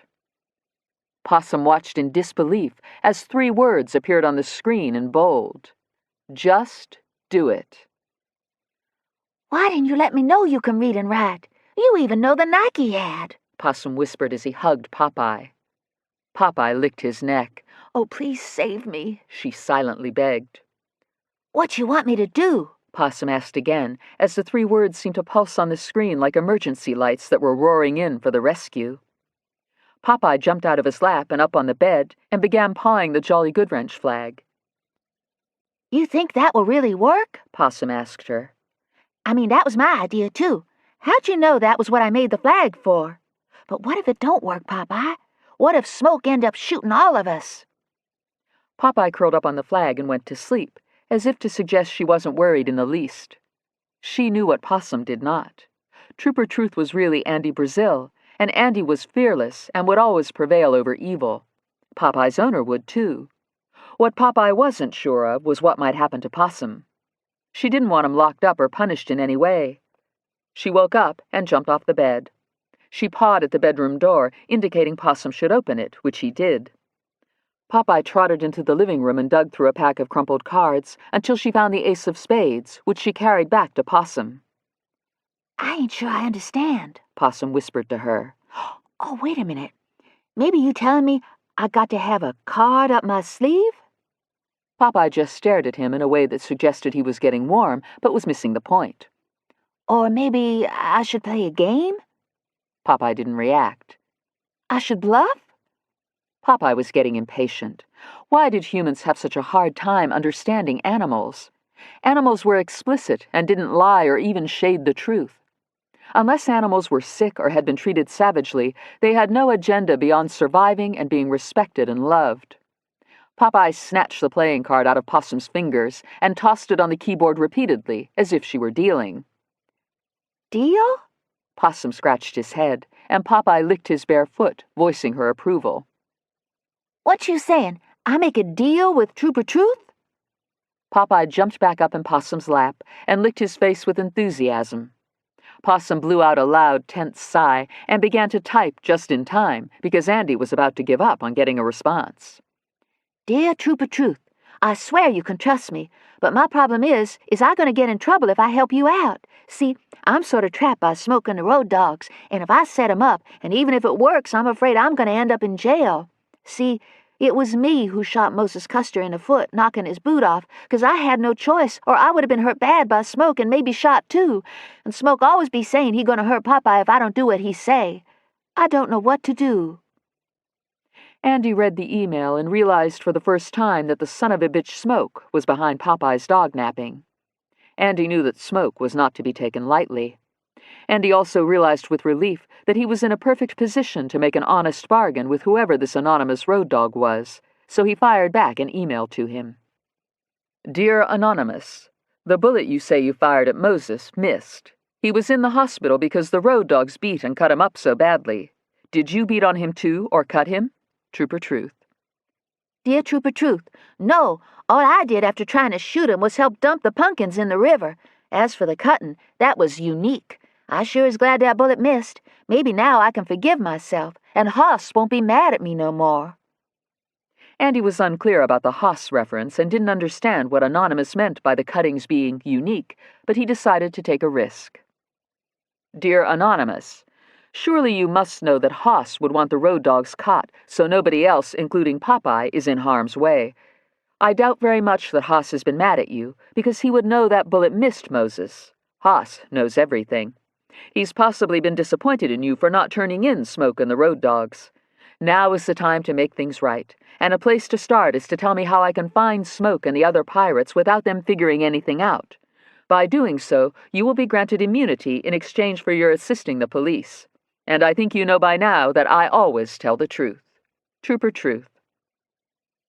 A reply landed in the mailbox moments later. "Dear Trooper Truth, go to the race and look for a pit crew with a Jolly Good Wrench flag. That's us pirates.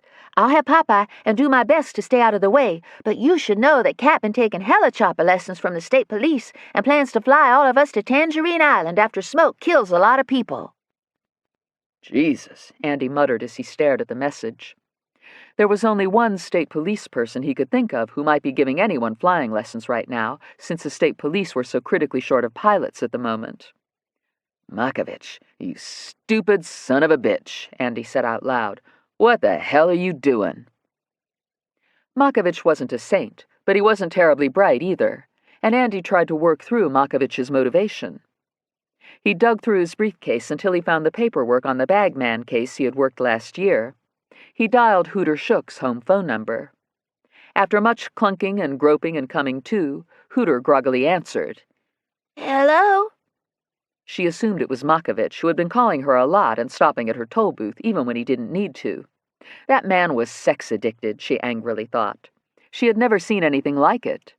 Most men she dated for the first time gave her at least an hour or two to figure out whether she might be remotely interested in holding hands or digging tongues halfway down each other's throats. But Makovich had kept grabbing at her under the table when they were drinking in that booth at Freckles. It was a shame, really. Hooter had liked him a fair amount when they'd chatted out by the traffic cones. I told you to quit calling me, Hooter snapped over the line before Andy had a chance to say a word. I haven't called you recently, Andy replied. Let me guess. You think this is Trooper Makovich. Well, you don't sound like him, Hooter said, calming down. This is Trooper Truth, Andy boldly said. Nah, you pulling my leg, Hooter replied with suspicion. She didn't recognize Andy's voice, because most white folks sounded the same to her. Ain't no way Trooper be calling me.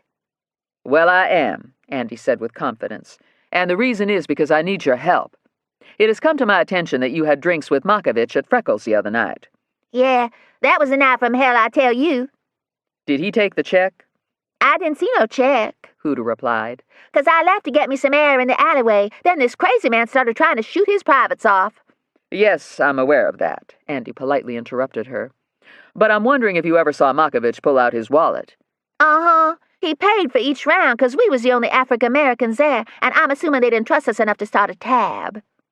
I sincerely doubt that was the case, Andy reassured her. The people in Freckles aren't like that, and it's easy to assume the worst if you've ever been treated unfairly. Maybe Makovich didn't ask for them to run a tab because he likes to flash his money, especially if he was trying to impress you. There was a pause on the line as Hooter pondered this. Well, She finally conceded. I guess you must be right, 'cause he sure was flashing his money, which I didn't like a bit, 'cause money's just full of germs, and he knew how I felt about it, and then kept trying to grab at my legs under the table when we was drinking in the booth. But now that I think of it, I don't remember his asking for a tab, so maybe you're right, and I was jumping to conclusions. You know, I got people at the toll booth who never say thank you or have a nice day, even after I say it first, and I just always assumed it's 'cause of my non-white status. Many people are simply rude and consumed with themselves, Andy pointed out. Yeah, I guess that's so, Hooter said. She had softened considerably and seemed wide awake now.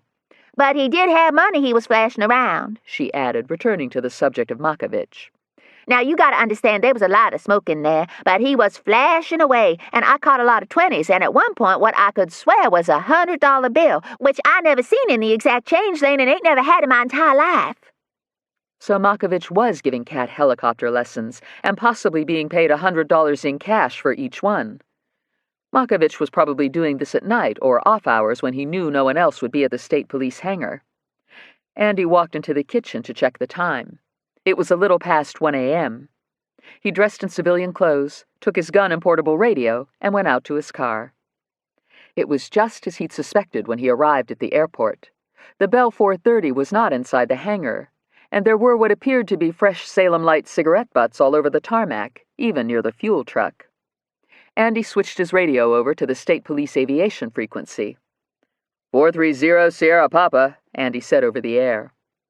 Makovich was startled and unnerved when Andy's voice filled his headset, as Kat, dressed in NASCAR colors, tried to fly the helicopter level and steady in a pattern around the nearby Chesterfield airport. 30 Sierra Papa, Makovich replied, trying to sound innocent and busy. Who's calling us? Kat demanded to know. Stand by, Makovich transmitted to Andy. It's a tower, Makovich told Kat over the intercom because he didn't want to make the same mistake of broadcasting what he was saying in private. Let me talk to him, Kat said as he missed his approach. I need to practice the radio. Not now, Makovich said through his mic. You're gonna have to do a flyover because you was way too high for that approach, and I got a feeling the tower's gotten a complaint about the way you're flying, so the best thing is let me deal with them, and you just take your headset off for a minute, because it ain't gonna be pleasant, whatever the tower's got on its mind, I can tell you that. Don't get so damn close to the fence. Pull it up to 800 feet and just fly the damn helicopter while I deal with this. Cat took off his headset and squinted through his Oakley sunglasses, trying to make out the very dark shape of trees looming ahead. 30 Sierra Papa, Markovich transmitted to Andy. I'm busy right now. Roger. I'm well aware of that. Andy's voice came back, and his tone boded that he knew exactly what Markovich was doing. Your student is in violation. Andy used aviation vernacular. What you mean? Markovich was getting increasingly alarmed and pulled up on the collective to clear the trees, a reflex he scarcely noticed anymore because he had to fight for the controls routinely when giving this NASCAR dumb shit a lesson. Just inform your student that the tower needs you to return to the ground ASAP, Andy ordered Markovich. Roger, Markovich reluctantly replied, and he tapped Cat's headset, indicating for him to put it back on. We got a problem, Markovich told Cat. It's my ship.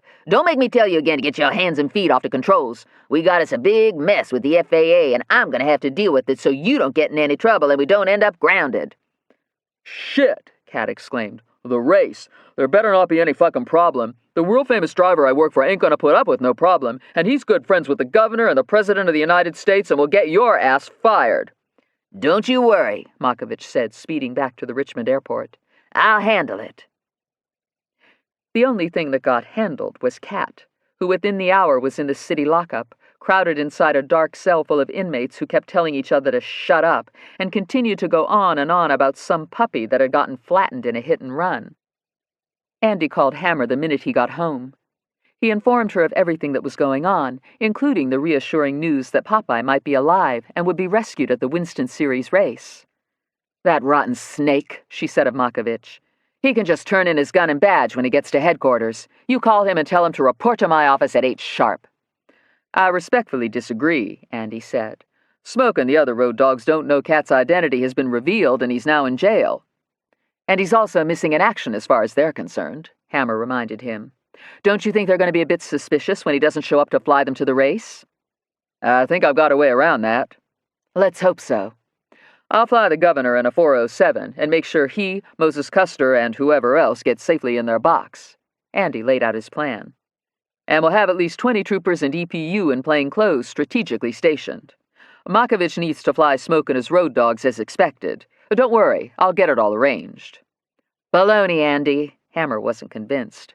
There will probably be 150,000 fans at that damn race. 20 troopers can't begin to protect the governor and his guests and manage such a crowd if something bad goes down. The first shot fired and there will be a riot and people will get crushed in the stampede. Cars will run off the track and crash. It will be a terrible disaster, and I just don't think we're equipped to control it. And what if Tangier Island decides to be a problem too? I don't think anything will dissuade them of the ridiculous notion that NASCAR plans to take over their island, and a perfect time to launch some sort of hostile move on their part would be during the race. She continued to paint negative scenarios. We ought to have troopers posted on the island, too. Frankly, I wish you could write something in an essay that would convince those people to behave and settle down, but I doubt anyone on Tangier even has a computer. I've received no communications from anybody on the island, Andy informed her. So you're probably right. No one there is reading me. But based on all the satellite dishes I've noticed, they certainly watch TV. So why not create a diversion on the island? I can plant something in my next essay that will end up being broadcast in the news before the race. He thought of Fonny Boy and the rusting piece of iron, and decided that nothing captured an islander's attention more than items of value that they feared outsiders might try to take from them. Andy began to write a carefully worded email that instructed his anonymous pirate friend to leave his or her computer logged on to Trooper Truth and watch for the next essay. In addition, the anonymous pirate was to inform Smoke that Cat was busy practicing auto-rotations and getting his check ride and would meet them at Tangier Island after the race, so he had time to do a high recon of the area and set up their new headquarters. Tell Smoke and the others that Cat got word of a huge stash of treasure, and his instructor was going to drop Cat off on the island early and would fly Smoke and the dogs to the race as planned, then whisk them to Tangier Island, where Cat would already be out in a boat, securing the treasure before anybody else found it, and he emailed the anonymous pirate. Assuming Cat doesn't have a computer or know how to use one, just say that the email alerting them about all this came from the helicopter instructor, Trooper Markovich, who has decided to throw in his lot with you road dogs and be your pilot and get you guns and scuba gear, set up money laundering, and make runs to Canada and whatever else you need, in exchange for his being cut in on a modest share of the treasure. Possum was slightly confused and a little frightened when he got Trooper Truth's latest communication, but he would do as he was instructed and leave the computer logged on to the website and pass on the information to Smoke. But Possum did have one final question. Dear Trooper Truth, this is the last time I write you, but I was wondering if you could take that picture of Popeye in her red coat off the front page of your web. See, if Smoke see that picture, it will be the end of Popeye, because he don't know anybody's still looking for her except the lady superintendent Popeye got stole from. P.S. My name is Possum, but I used to be Jeremiah Little before Smoke made me join his road dogs or else kill me, he said. Can you call my mama and tell her I'm okay and ain't in any trouble and find out if she's still living with my daddy, 'cause if she is, I can't go back to the basement and won't have no place to go when I get free of Smoke and move out of the RV. P.S. Don't forget your promise. Andy replied with an instant message assuring Possum that Popeye's photograph was being removed right that minute, and of course Trooper Truth would call Possum's mama and keep all promises. Andy also wrote, When you are about to leave the racetrack, be the first one to climb into the back of the big helicopter that Trooper Makovich will be flying.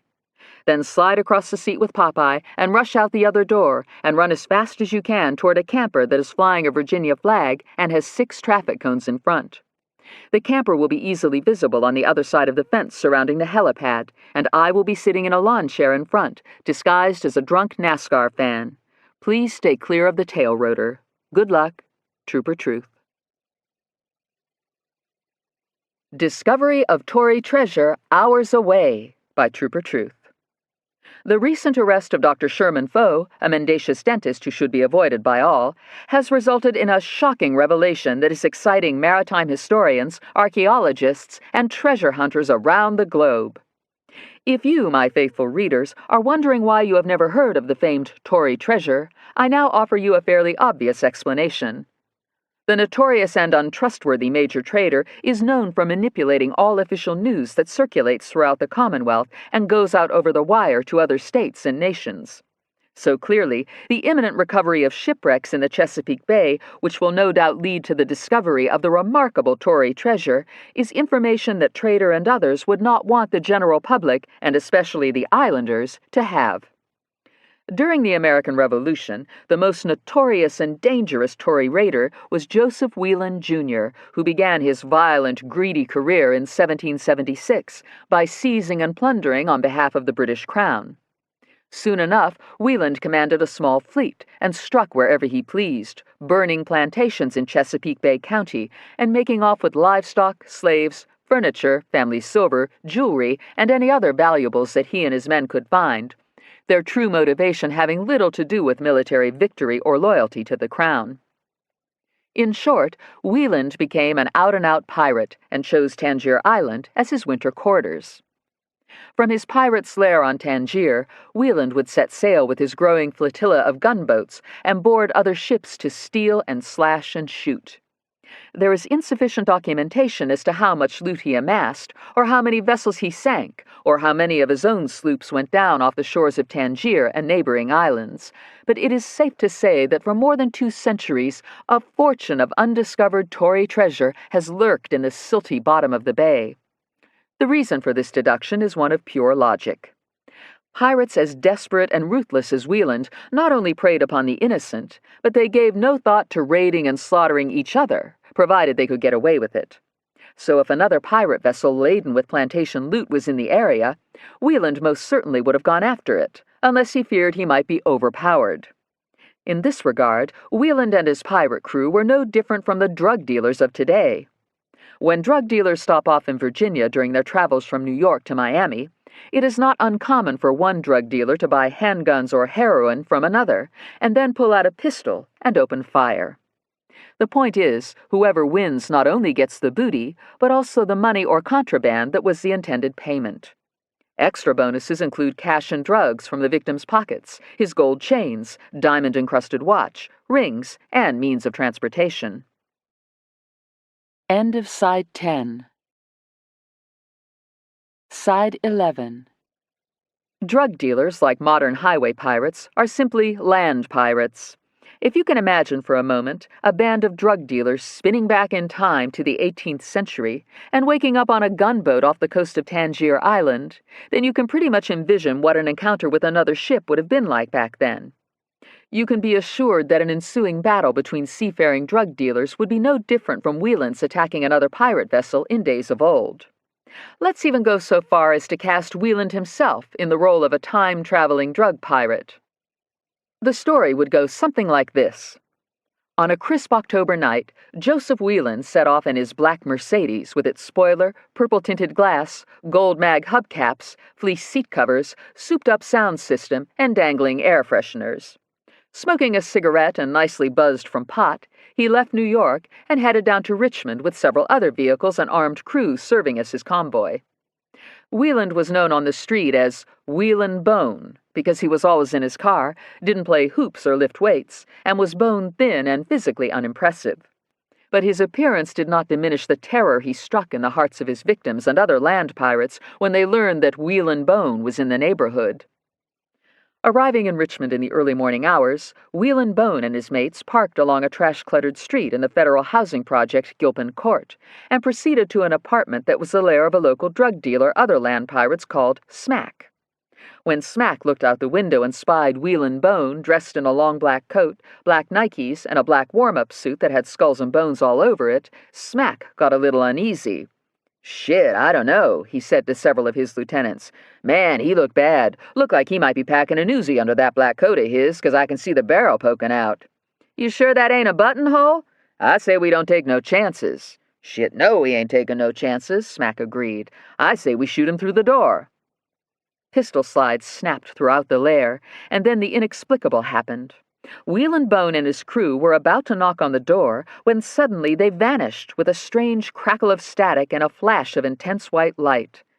This frightened Smack and his pirates, and they responded with a salvo of gunfire that ripped up the door and shattered lamps and beer bottles. They fired until magazines were empty. When the smoke cleared, they peered out in astonishment at the dark, empty street. Wheelin' Bone and his crew spun through the third dimension, passing through the wrinkle in time, and landed softly on a gunboat called Rover, which was loaded with 18th century antiques, jewelry, and sacks of gold dust and silver coins.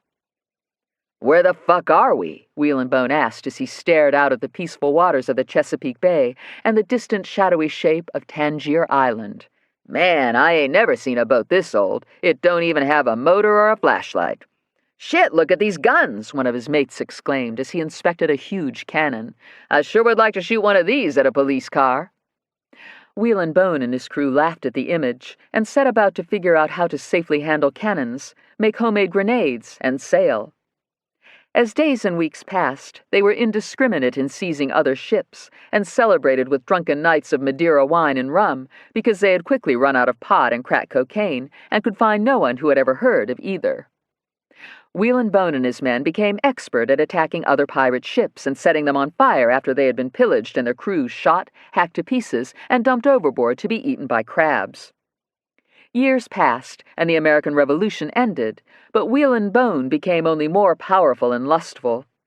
He terrorized the Bay and the shores of Maryland and Virginia, and became even more feared than Blackbeard was in his day, although there is no record that Wheelin' Bone ever had a beard or set it on fire. His modus operandi, which he no doubt learned from stories about Blackbeard that were passed down from pirate to pirate, was to blast his cannons at the broadside of an unsuspecting vessel, which was followed by the hurling of Blackbeard-style grenades that were case bottles filled with powder, small shot, slugs, pieces of lead, and iron, rather much like modern pipe bombs, except the grenades were ignited by a small, quick match that the pirates lit before quickly tossing the massively destructive devices into enemy ships. Wheelin' Bone and his mates would then board the disabled ship, step over the dead, and finish off the wounded, and raid to their heart's content. Wheeland or Wheelin' Bone, whatever you prefer to call him, faded from historical documentation toward the end of the 18th century, and by 1806, piracy had pretty much come to an end in the Bay, although those otherwise peaceful waters and neighboring shores became vicious and volatile again 6 short years later during the War of 1812. Indeed, the Chesapeake and the nearby Patuxent River to this day remain a focal point of military activity, thus explaining the inconvenient restricted areas I mentioned in an earlier essay that make it so difficult to fly to Tangier Island. One can only imagine the number of ghostly, broken hulls of ships and chests of loot that have littered the bay floor since John Smith settled Jamestown. Antiquities law clearly states that found pirate treasure belongs to the location, which in the case of the Tory treasure is Virginia. Of course, if the treasure can be traced back to the vessels from which the loot was originally seized, then the vessel's point of departure is highly likely to unfairly claim the treasure, and there will be a long, drawn-out battle in court. I strongly suspect that Whelan's remarkable stash will be claimed by North Carolina. But all of this is moot if individuals can find the treasure first and quickly pass it off to dealers at a very high price. I am stating the obvious to mention that no one is more capable of rapidly locating and seizing the Tory treasure than the descendants of pirates who now live on Tangier Island and know the ways of the bay better than any other human beings. It is my contention that the treasure belongs to the watermen, and we should allow them to have it. Tangier's economy is depressed. There are strict limits on the number of blue crabs they can trap, and the crab population has been shrinking for years. I am asking everyone, including the governor, to stay away from that crab pot marked by a yellow buoy that is approximately 10.1 miles off Tangier's western shore. Let decency prevail and greed vanish as you consider that most of us don't suffer the hard, often unrewarding lives of the watermen. Since their ancestors suffered so much when Joseph Whelan set up his winter headquarters on their island long ago, it would be only fair and right for today's Tangiermen to profit from that evil pirate's ruthlessness. It may very well be a perfect example of poetic justice. Anne Bonny and Whelan never met the punishment they deserved. Even Blackbeard didn't get what was coming to him. Hacking him to death and impaling his severed head on a gunwale was light punishment compared to the way some pirates were dealt with in other parts of the world. Before piracy was first romanticized in modern times and then mundanely reduced to armed robbery, it was taken with grave seriousness in past centuries. All you need to do is flip through the pages of the 2-volume 1825 edition of The Terrific Register, or Record of Crimes, Judgments, Providences, and Calamities, and you will be shocked and sickened to see what I mean. By way of example, I offer what was the typical fate of Russian pirates on the Volga, which in centuries past was so infested with pirates that merchants stopped transporting any cargo of value down the river unless the ships were accompanied by an armed convoy. These Russian pirates, who were not nearly as cold-blooded as Bonny, Whelan, or Blackbeard, were taken alive and no doubt became quite unsettled as they observed soldiers building a float and erecting gallows on it that were equipped with huge iron hooks. The captured pirates were stripped naked and hung by their ribs on these hooks, and the float was sent slowly drifting down the river, allowing one and all to view the ghastly sight and hear moans of pain. If anyone in the bordering villages and towns the floating gallows passed showed a whisper of pity by offering the wretches water or liquor or a merciful death by gunfire, the punishment for being a good Samaritan was to suffer the same slow, tormenting death as the pirates. This threat was sufficiently severe to prevent the public from intervening, and in fact, when one pirate managed to escape from his hook and, nude and trembling from pain and blood loss, came upon a simple shepherd, the shepherd's unsympathetic response was to beat the pirate's brains out with a stone. I'm sure the shepherd was quick to loudly boast throughout the village about the unkind thing he had just done. Otherwise, the story would never have made it into historical records. This is not to say that I believe in vigilantism or torturing prisoners on death row, nor should you assume I approve of the way the Russians dealt with piracy. But my point is that Bonny, Blackbeard, and Whelan and their bloodthirsty sea dogs were just lucky they weren't caught in Russia. It is quite likely that a piece of iron from one of Whelan's grenades has led to the discovery of at least one of his sunken ships, and one can only imagine the mysteries and treasures that have rested for centuries at the bottom of the bay in the area of the yellow buoy I previously mentioned. I realize that some maritime historians will insist that there is no evidence of a Tory treasure. But I must remind my readers and Government Crim that Whelan Bone did not leave a list of all the ships and plantations he raided, and we can't be certain what ships sank, including his own, and what was on them. Be careful out there. Chapter 29. Possum didn't notice the essay when it was first posted on the website because Smoke and the road dogs had returned to the RV not even an hour before, and dread had seized Possum by the back of the neck. I just wish you was here with me, Possum was praying to Hoss. I know I ain't always done the right thing, but I'm trying to now. You be sure to tell little Joe, Mr. Cartwright, and maybe Adam if he ain't left the show yet, okay? If you hear me, Hoss, please round up a posse and meet me at the race. I'm real scared. The most scared I ever been in my life. I don't know, but I got a bad feeling something ain't gonna happen the way Trooper Truth thinks it will. And I can't stand giving up Popeye. She's the only thing warm and alive I can trust, Hoss. Think how you'd like it if you had to give away your horse, or was worried a bunch of outlaws was gonna ambush you when you wasn't expecting it and shoot your horse. I know Popeye don't belong to me, and it ain't fair for her to be locked up in this RV. I know I gotta do the right thing, but I need some help, Hoss. Now listen up, little buddy, Hoss said as he sat high on his beloved horse. Outlaws are outlaws, whether they're horse thieves or truck thieves, and you do gotta do the right thing. Me and Pa and little Joe ain't sore at you, and you gotta believe that. We're mighty sore at Smoke and his pack of gun-toting outlaws, though. Each and every one of them ought to be hung from a long rope. Now you do exactly what Trooper Truth told you, and don't be scared, 'cause we're pulling for you. Hoss faded from Possum's mind, and Possum dried his tears on the Jolly Good Wrench flag and sat up, noticing the Trooper Truth website glowing on the computer screen. He went over to his crate and clicked on the newest essay and read it with great interest, not certain but guessing what Trooper Truth had in mind. Taking a deep breath and telling Popeye to stay and be a good girl, Possum dashed out of his room and banged on Smoke's door. Smoke! Possum yelled. Smoke, get up and look at this! You won't believe it! Smoke was sitting cross-legged on his bed as he filled a hypodermic syringe with a poisonous mixture of solvents and rat poison that he had stolen from the hardware section of Walmart when he had taken the road dogs to find NASCAR colors. What the fuck do you want? Smoke shouted at Possum.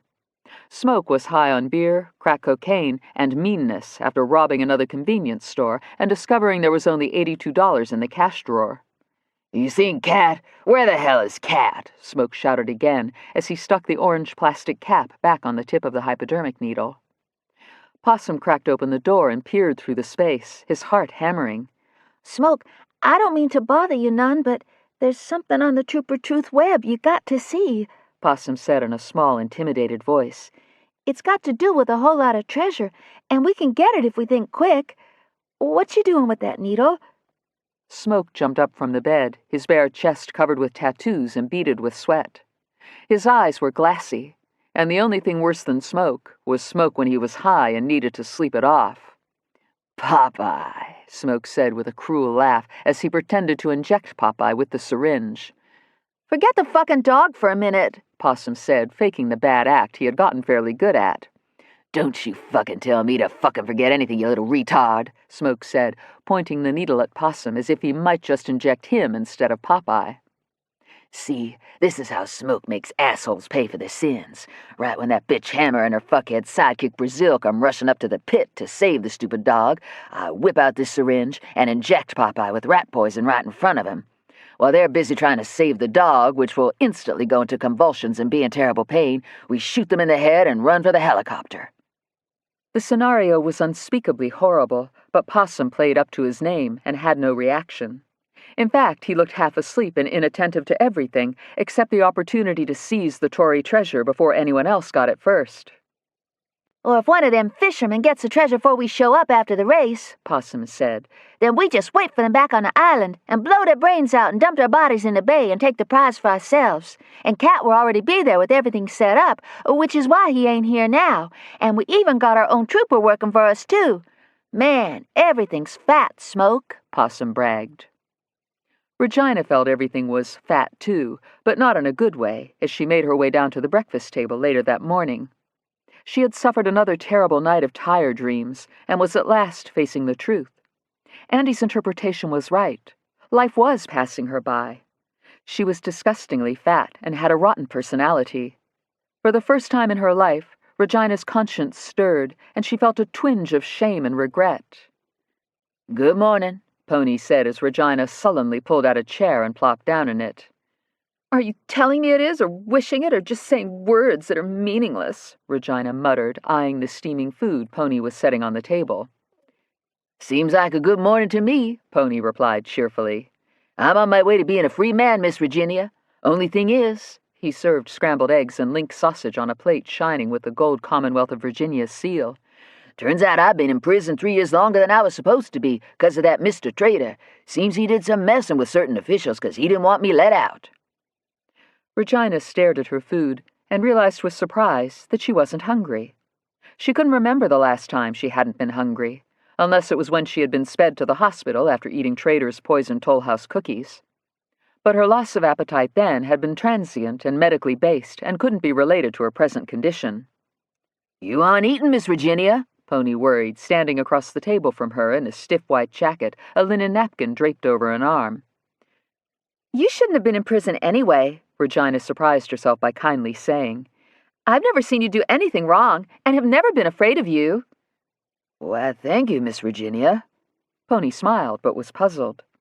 He was unaccustomed to Regina's having any opinion about his welfare, or even noticing that he might have a life of his own. I appreciate that, and I think I can help you with Trip. What it's looking like is he only responds to 1- or 2-word commands. If you start trying to conversate with him, he gets confused and don't listen. Regina perked up a bit. How about I write up a list of commands, and maybe you can help out with him at the race tonight, Pony suggested. I've been reading some of the papers the trainer left, and that little fella is quite the traveler. All you gotta do is put a diaper on him, and you can stick him right in the limo or helichopper. And my wife's down in the laundry room this very minute, fixing a fancy blanket with a Commonwealth of Virginia seal on it that he can wear under his harness. Regina's mood continued to improve, as if anger and depression had been a stationary front all of her life, and suddenly the oppressive solid layer of unhappiness was moving away. She thought of Andy and his lecturing her about showing compassion, and she rehearsed an empathic line or two in her head as Tony continued to tell her about Trip's being housebroken and how to put on his tennis shoes and that he liked to snuggle when he wasn't working. I'm glad Papa's straightening out your prison mess, Regina repeated what she had rehearsed several times in her mind. But I hope you'll still work for us, Pony, even if you don't have to anymore.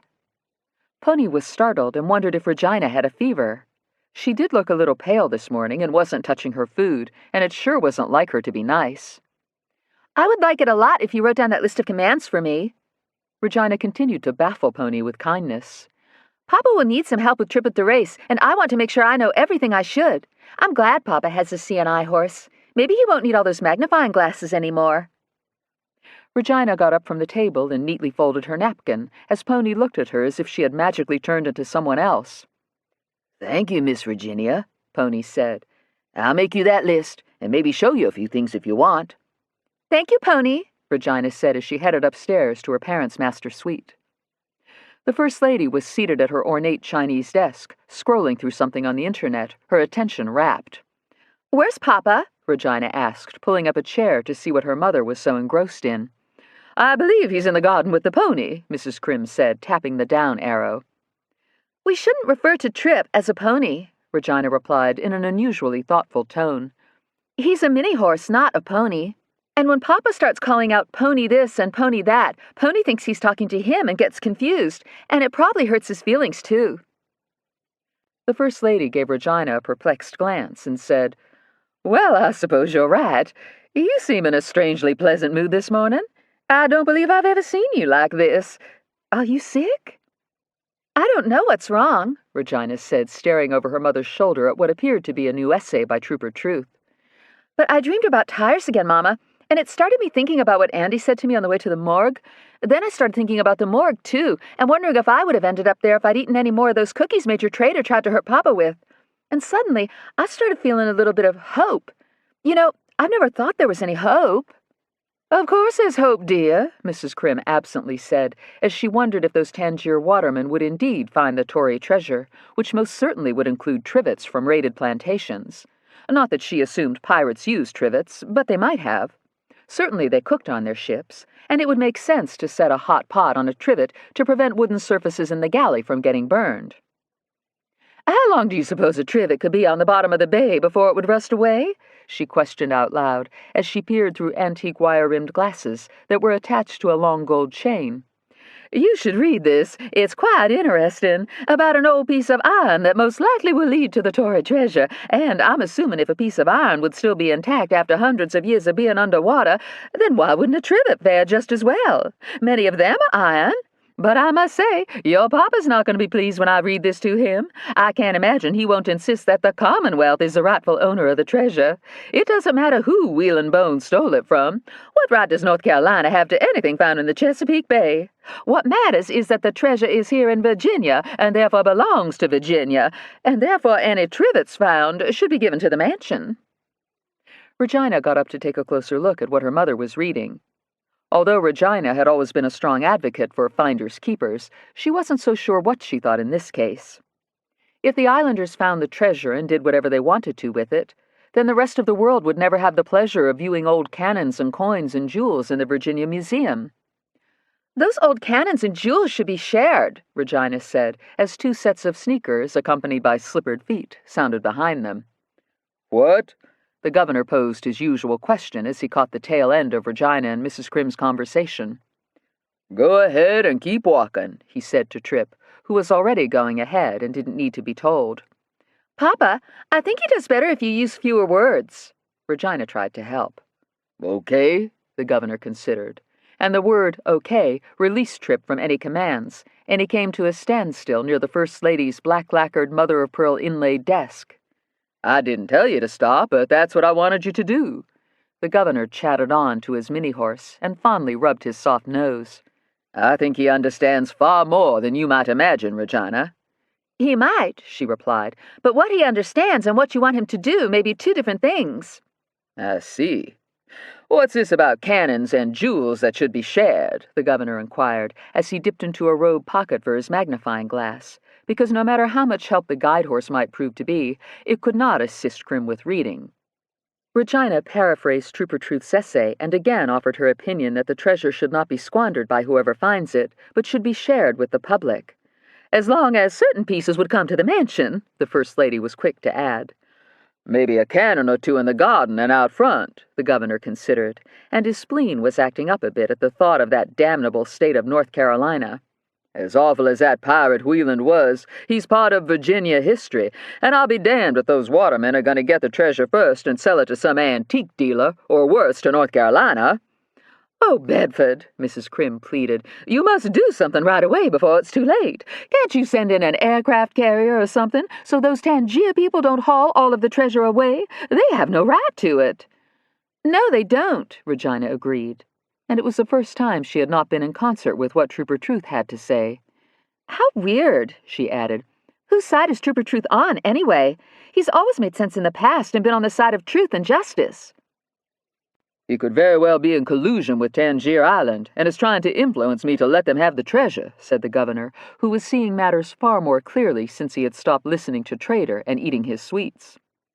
I'll issue a press release immediately that warns all treasure hunters to stay clear of that crab pot with the yellow buoy, the governor declared. Let those fishermen just try to go near that sunken ship and think they're going to, he patted Tripp's neck, load up. Right, little fella? Tripp pulled away from his owner and headed toward the elevator, and then took a right. Right, Regina said, proud of her father's power and decisiveness, while Tripp made another right and stopped before his reflection in a gilt Chippendale mirror. How far down do you think it is? The First Lady pondered, as she imagined chests of gold, family silver, and jewelry fit for a queen. Down? Regina puzzled. How far down what is? She asked, as Tripp lay down in front of the mirror and continued to stare at himself, a bit puzzled. Based on the location in this Trooper Truth propaganda, the governor replied, I'd say the treasure's down pretty deep, because it's in the crab sanctuary, which is in a trough of the bay, if I'm not mistaken. Well, that's good, the First Lady said with relief. The deeper the better, because it will make it all that much more difficult to find. I doubt those Tangier people have the proper gear to dive down and bring a big cannon to the surface. Why, it would sink one of their little boats. Within the hour, news of the Tory treasure screamed over the wire and blared over televisions and radios throughout Virginia, the U.S., and in particular bombarded North Carolina.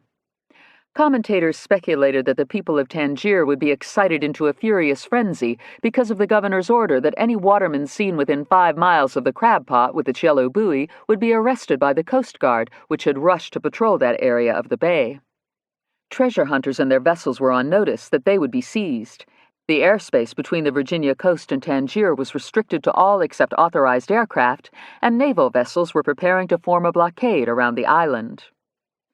Fonny Boy and Dr. Foe heard the news over the car radio after posting bond and leaving Richmond as quickly as possible. They sped toward Reedville, where the dentist intended to hop on the mailboat and bribe the captain to help them find the crab pot Fonny Boy had dropped in the water. "The Coast Guard won't be suspicious of the mailboat," the dentist reasoned as Fonny Boy stared tensely out the window, watching telephone poles fly by. "That's poor. It ain't fittin'. The treasure, it's mine," Fonny Boy said every other minute. "We'll split it 50-50, Dr. Foe reminded him. "You owe me for bond and whatever I end up paying the mailboat captain. We'll need gear, too, which will be expensive. There's a bait and tackle shop near where the mailboat docks, but we've got to hurry, and for God's sake, don't do anything to cause trouble, Fonny Boy. If the police know we've left Richmond, we'll be arrested again for jumping bail, and then the judge is really going to throw the book at us." "They wouldn't do nothing to us." Fonny Boy's backward talk meant that if they got caught while finding the treasure, they were really in trouble this time. "And if the mailboat gets seized, who cares?" Dr. Foe replied. "It doesn't belong to us. If questioned, we'll just blame everything on the captain and say that we boarded the boat to mail a few letters and dental bills back to the island, and next thing we knew, the boat was speeding toward the treasure before we had a chance to get off." "No!" Fonny Boy excitedly meant the opposite. Major Trader and his cellmates learned the news, too, because one of the guards had a habit of wearing a Walkman with the sound turned up so loud the prisoners could hear every tune, advertisement, and news release that leaked from his headset. "Now listen here," Trader said. "Instead of wasting all your time trying to drown me in the toilet, let's band together. If we can figure a way out of here, we can find that treasure first." "You think so?" Slim Jim asked with nagging doubt. "I mean, even if we could get out of here, how are we going to find that crab pot and then haul all the treasure out of the bottom of the bay?" "I can't swim," Snitch added. I never could swim," Stick confessed. "You don't have to swim, you idiots," Trader impatiently replied.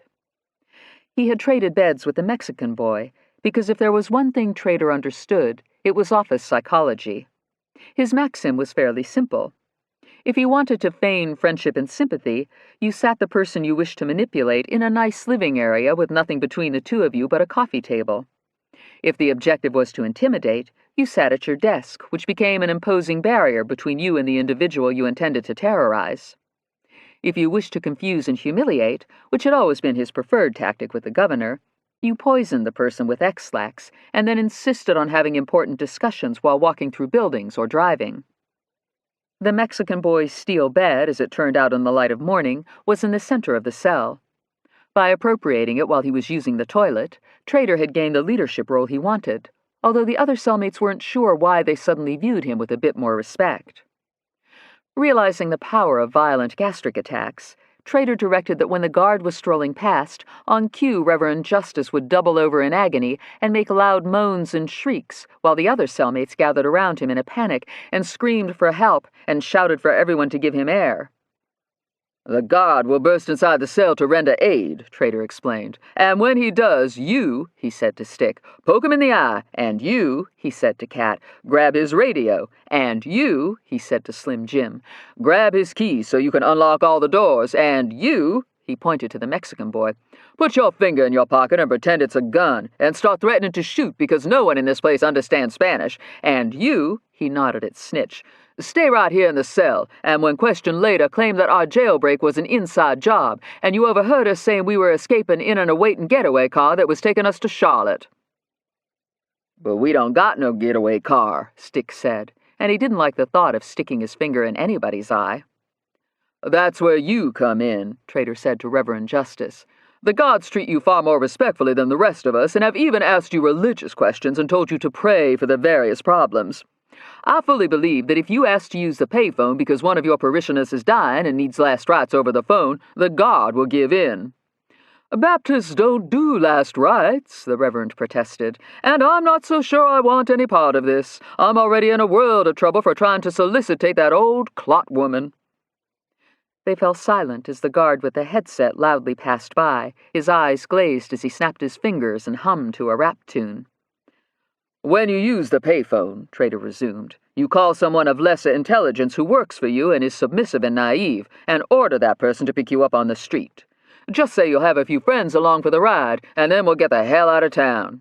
In the immense unlikelihood that we're apprehended, I'll just claim that you were abducted and had nothing to do with the plan. Reverend Justice was a little more at ease when Trader put it to him that way. After all, Reverend Pontius Justice was a local celebrity who had devoted his life to saving souls and stopping crime. Even if he released his pent-up needs of the flesh now and then by picking up ladies of the night, he always paid them and gave thanks.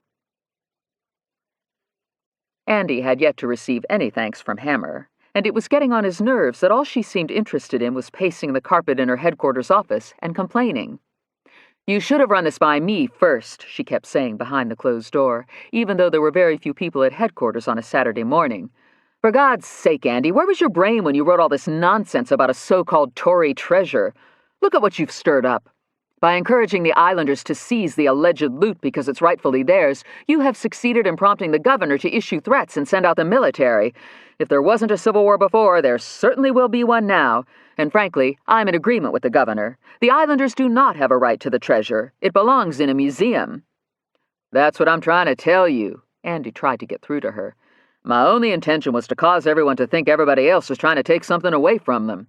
And in order to make Tangier Island really angry at Virginia, it was necessary for me to excite Virginia into being really pissed off at the island.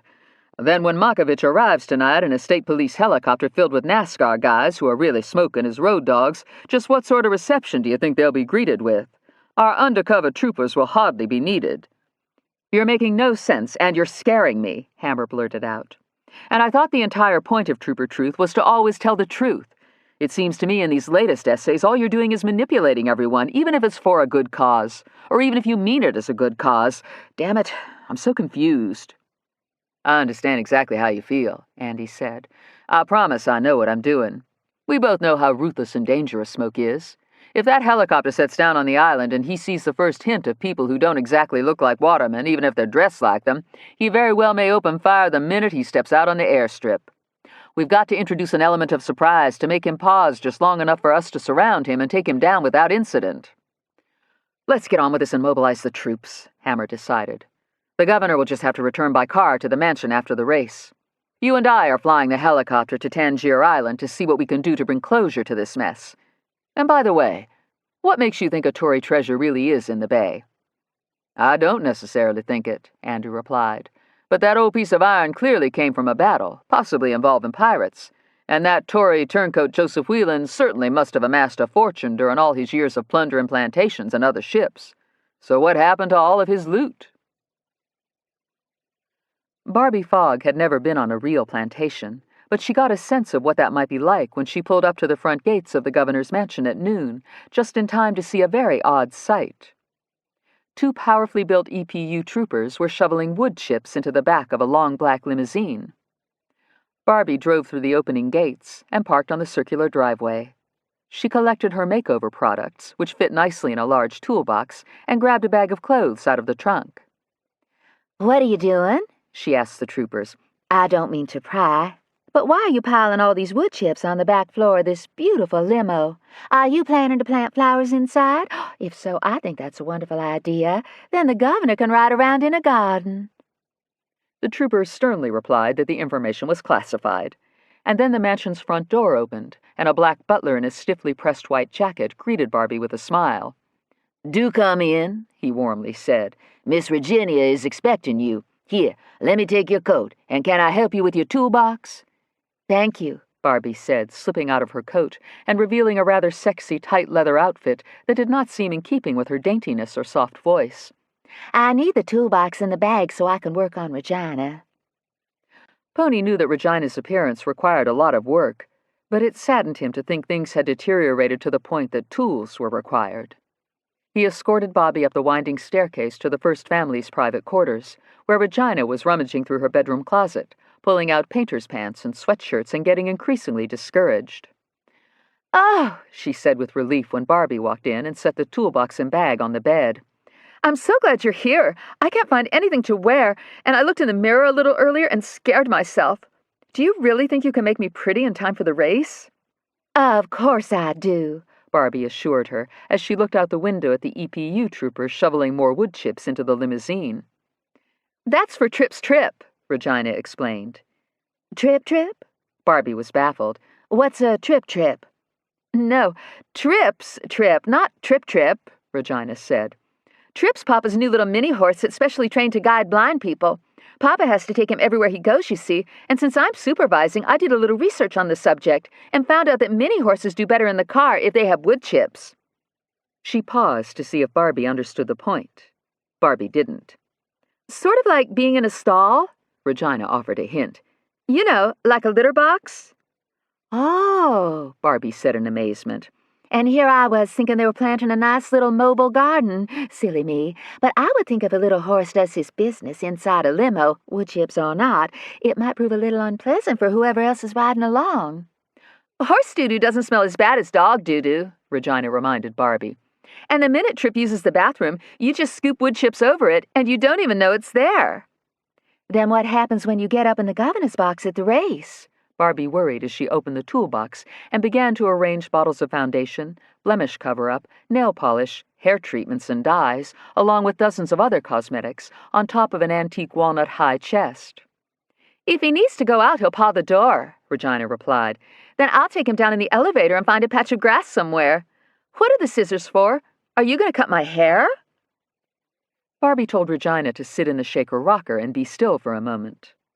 Barbie circled her most challenging project, taking in the overall scene, and deciding that Regina's long, frizzy dark hair with its split ends had to go.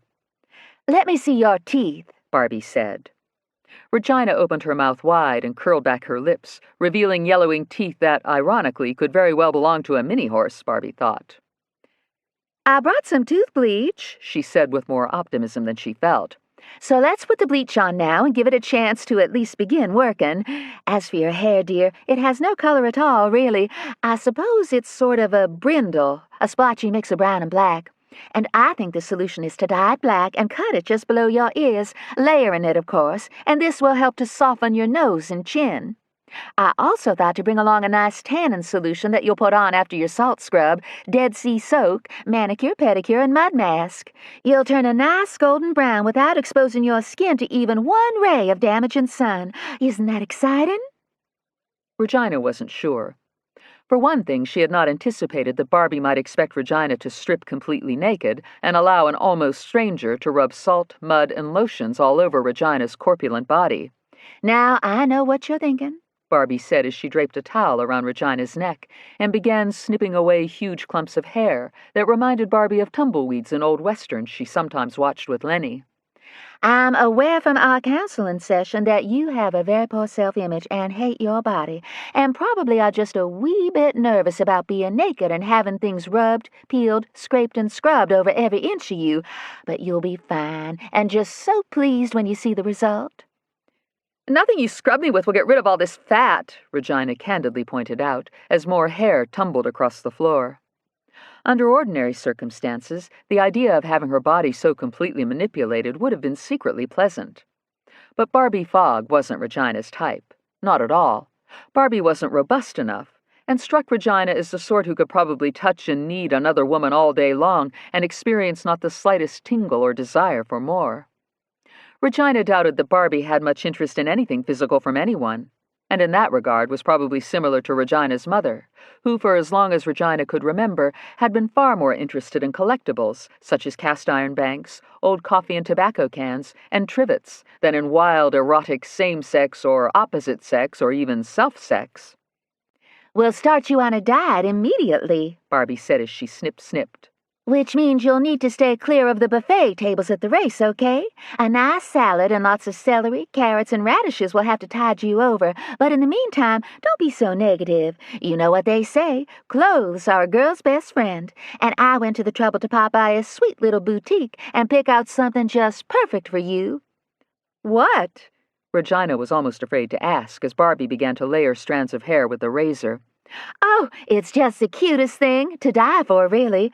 I intuited what you might feel comfortable in and what suits your overall face, figure, and personality, and came up with this simply perfect denim outfit. I couldn't believe it when I found it. Now hold still and try not to rock.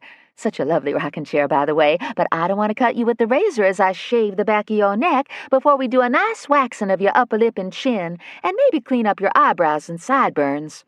Anyway, what I found is a pair of stonewashed overalls that have a cute skirt instead of pants, and you can wear it with this darling long-sleeve silk shirt that's designed to look like a lumberman's shirt, only it's got a lace collar and will show off your bust, which will really be enhanced by the push-up bra I found. I had to guess, but you look like a 44D, am I right? I don't usually wear a bra, Regina replied through a shower of shredded hair. I hate bras and wear undershirts most of the time because nobody really sees me through sweatshirts anyway. Well, people will certainly see you tonight, Barbie cheerfully piped.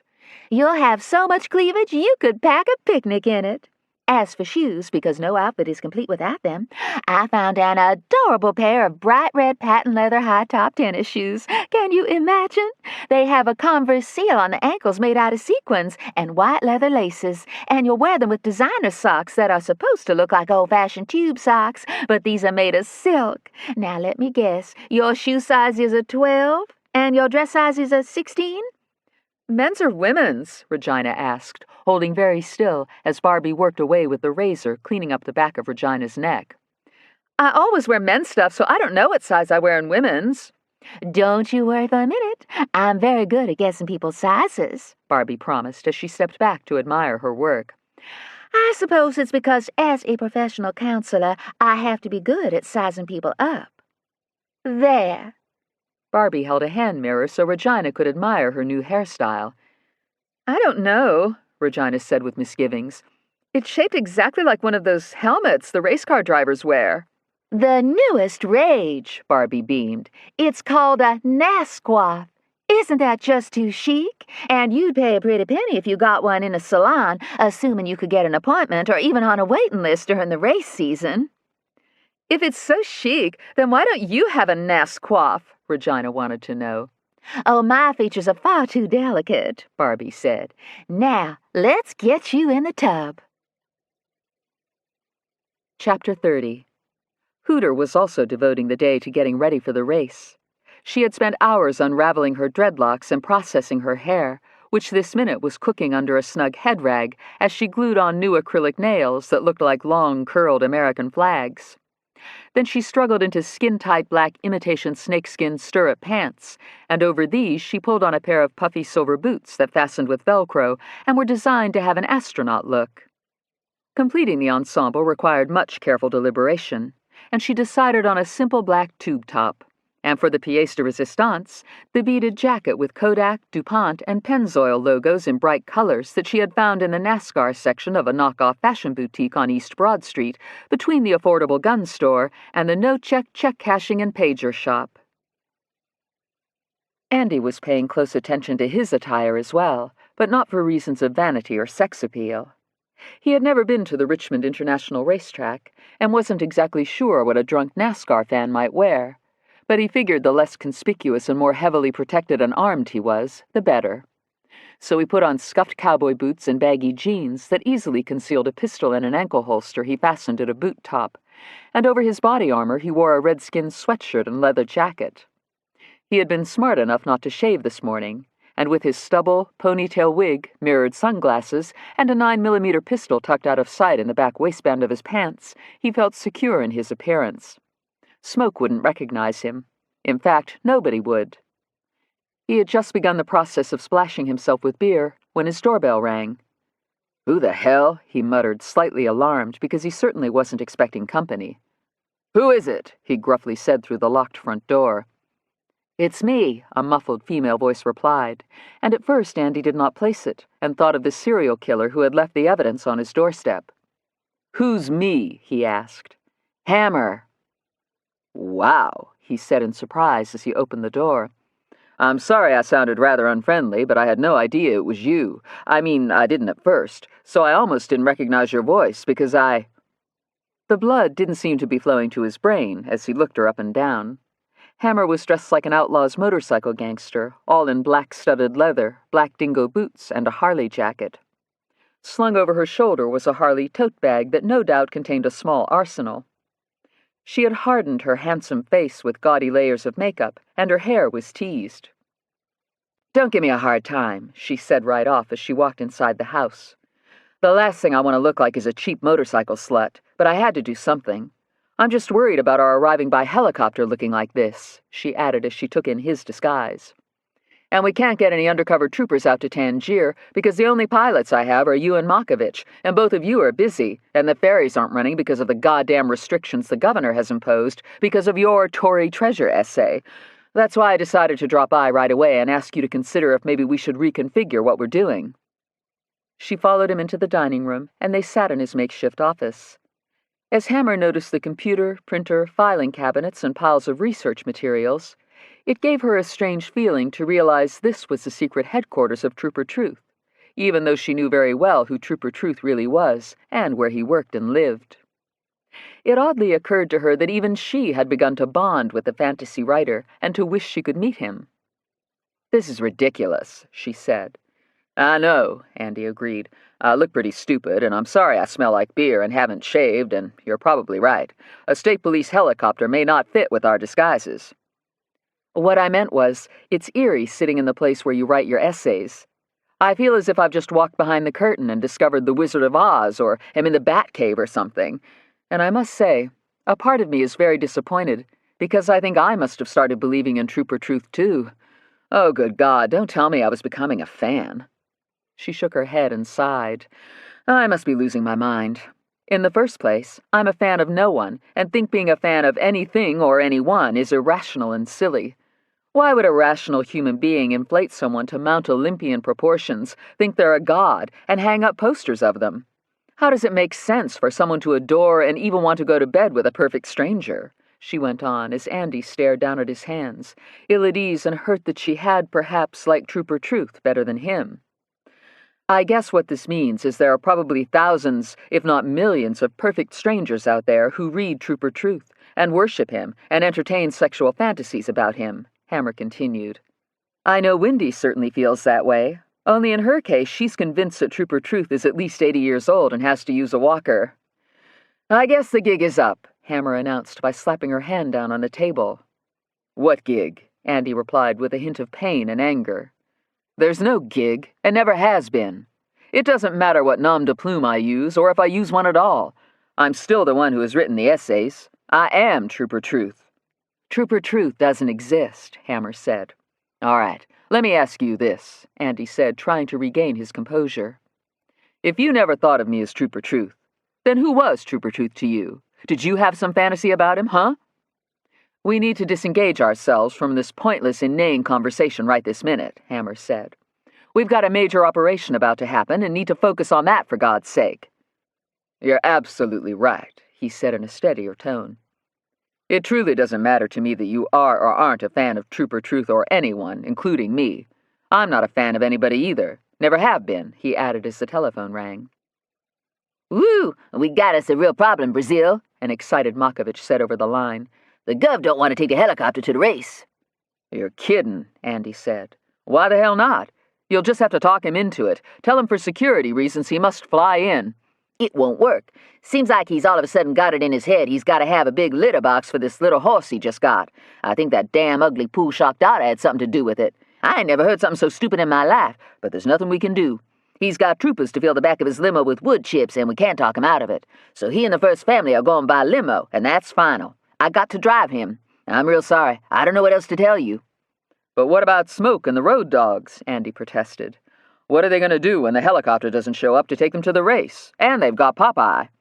"All I know is they're supposed to meet me at the MCV helipad, and I ain't going to be there." "Shit!" Andy exclaimed as he slammed down the phone. He explained what was going on, and it pained him to see the anguish flicker across Hammer's face as she realized that Popeye might not be saved and their entire plan had just crashed and burned. Smoke and the road dogs were still at large unless she could think of a way to lure them into a trap. Now it was unlikely they'd show up at the race. "If they wait for the helicopter and it doesn't come, They're going to figure out that something's up, Hammer said, dejected. They'll figure out that Cat has probably been grabbed by us, and we've got half the state police force waiting for them at the racetrack, all because of a goddamn mini-horse. Andy was silent. Both of them knew it was Andy who had planted the mini-horse in the governor's mind by suggesting it on the Trooper Truth website. I don't know what to say. Andy started to say. It's too late for apologies, a crestfallen Hammer replied. And you don't need to apologize anyway, Andy. It's not your fault. I was the one who went along with this Trooper Truth charade, never realizing the repercussions it might have. I just hope Popeye...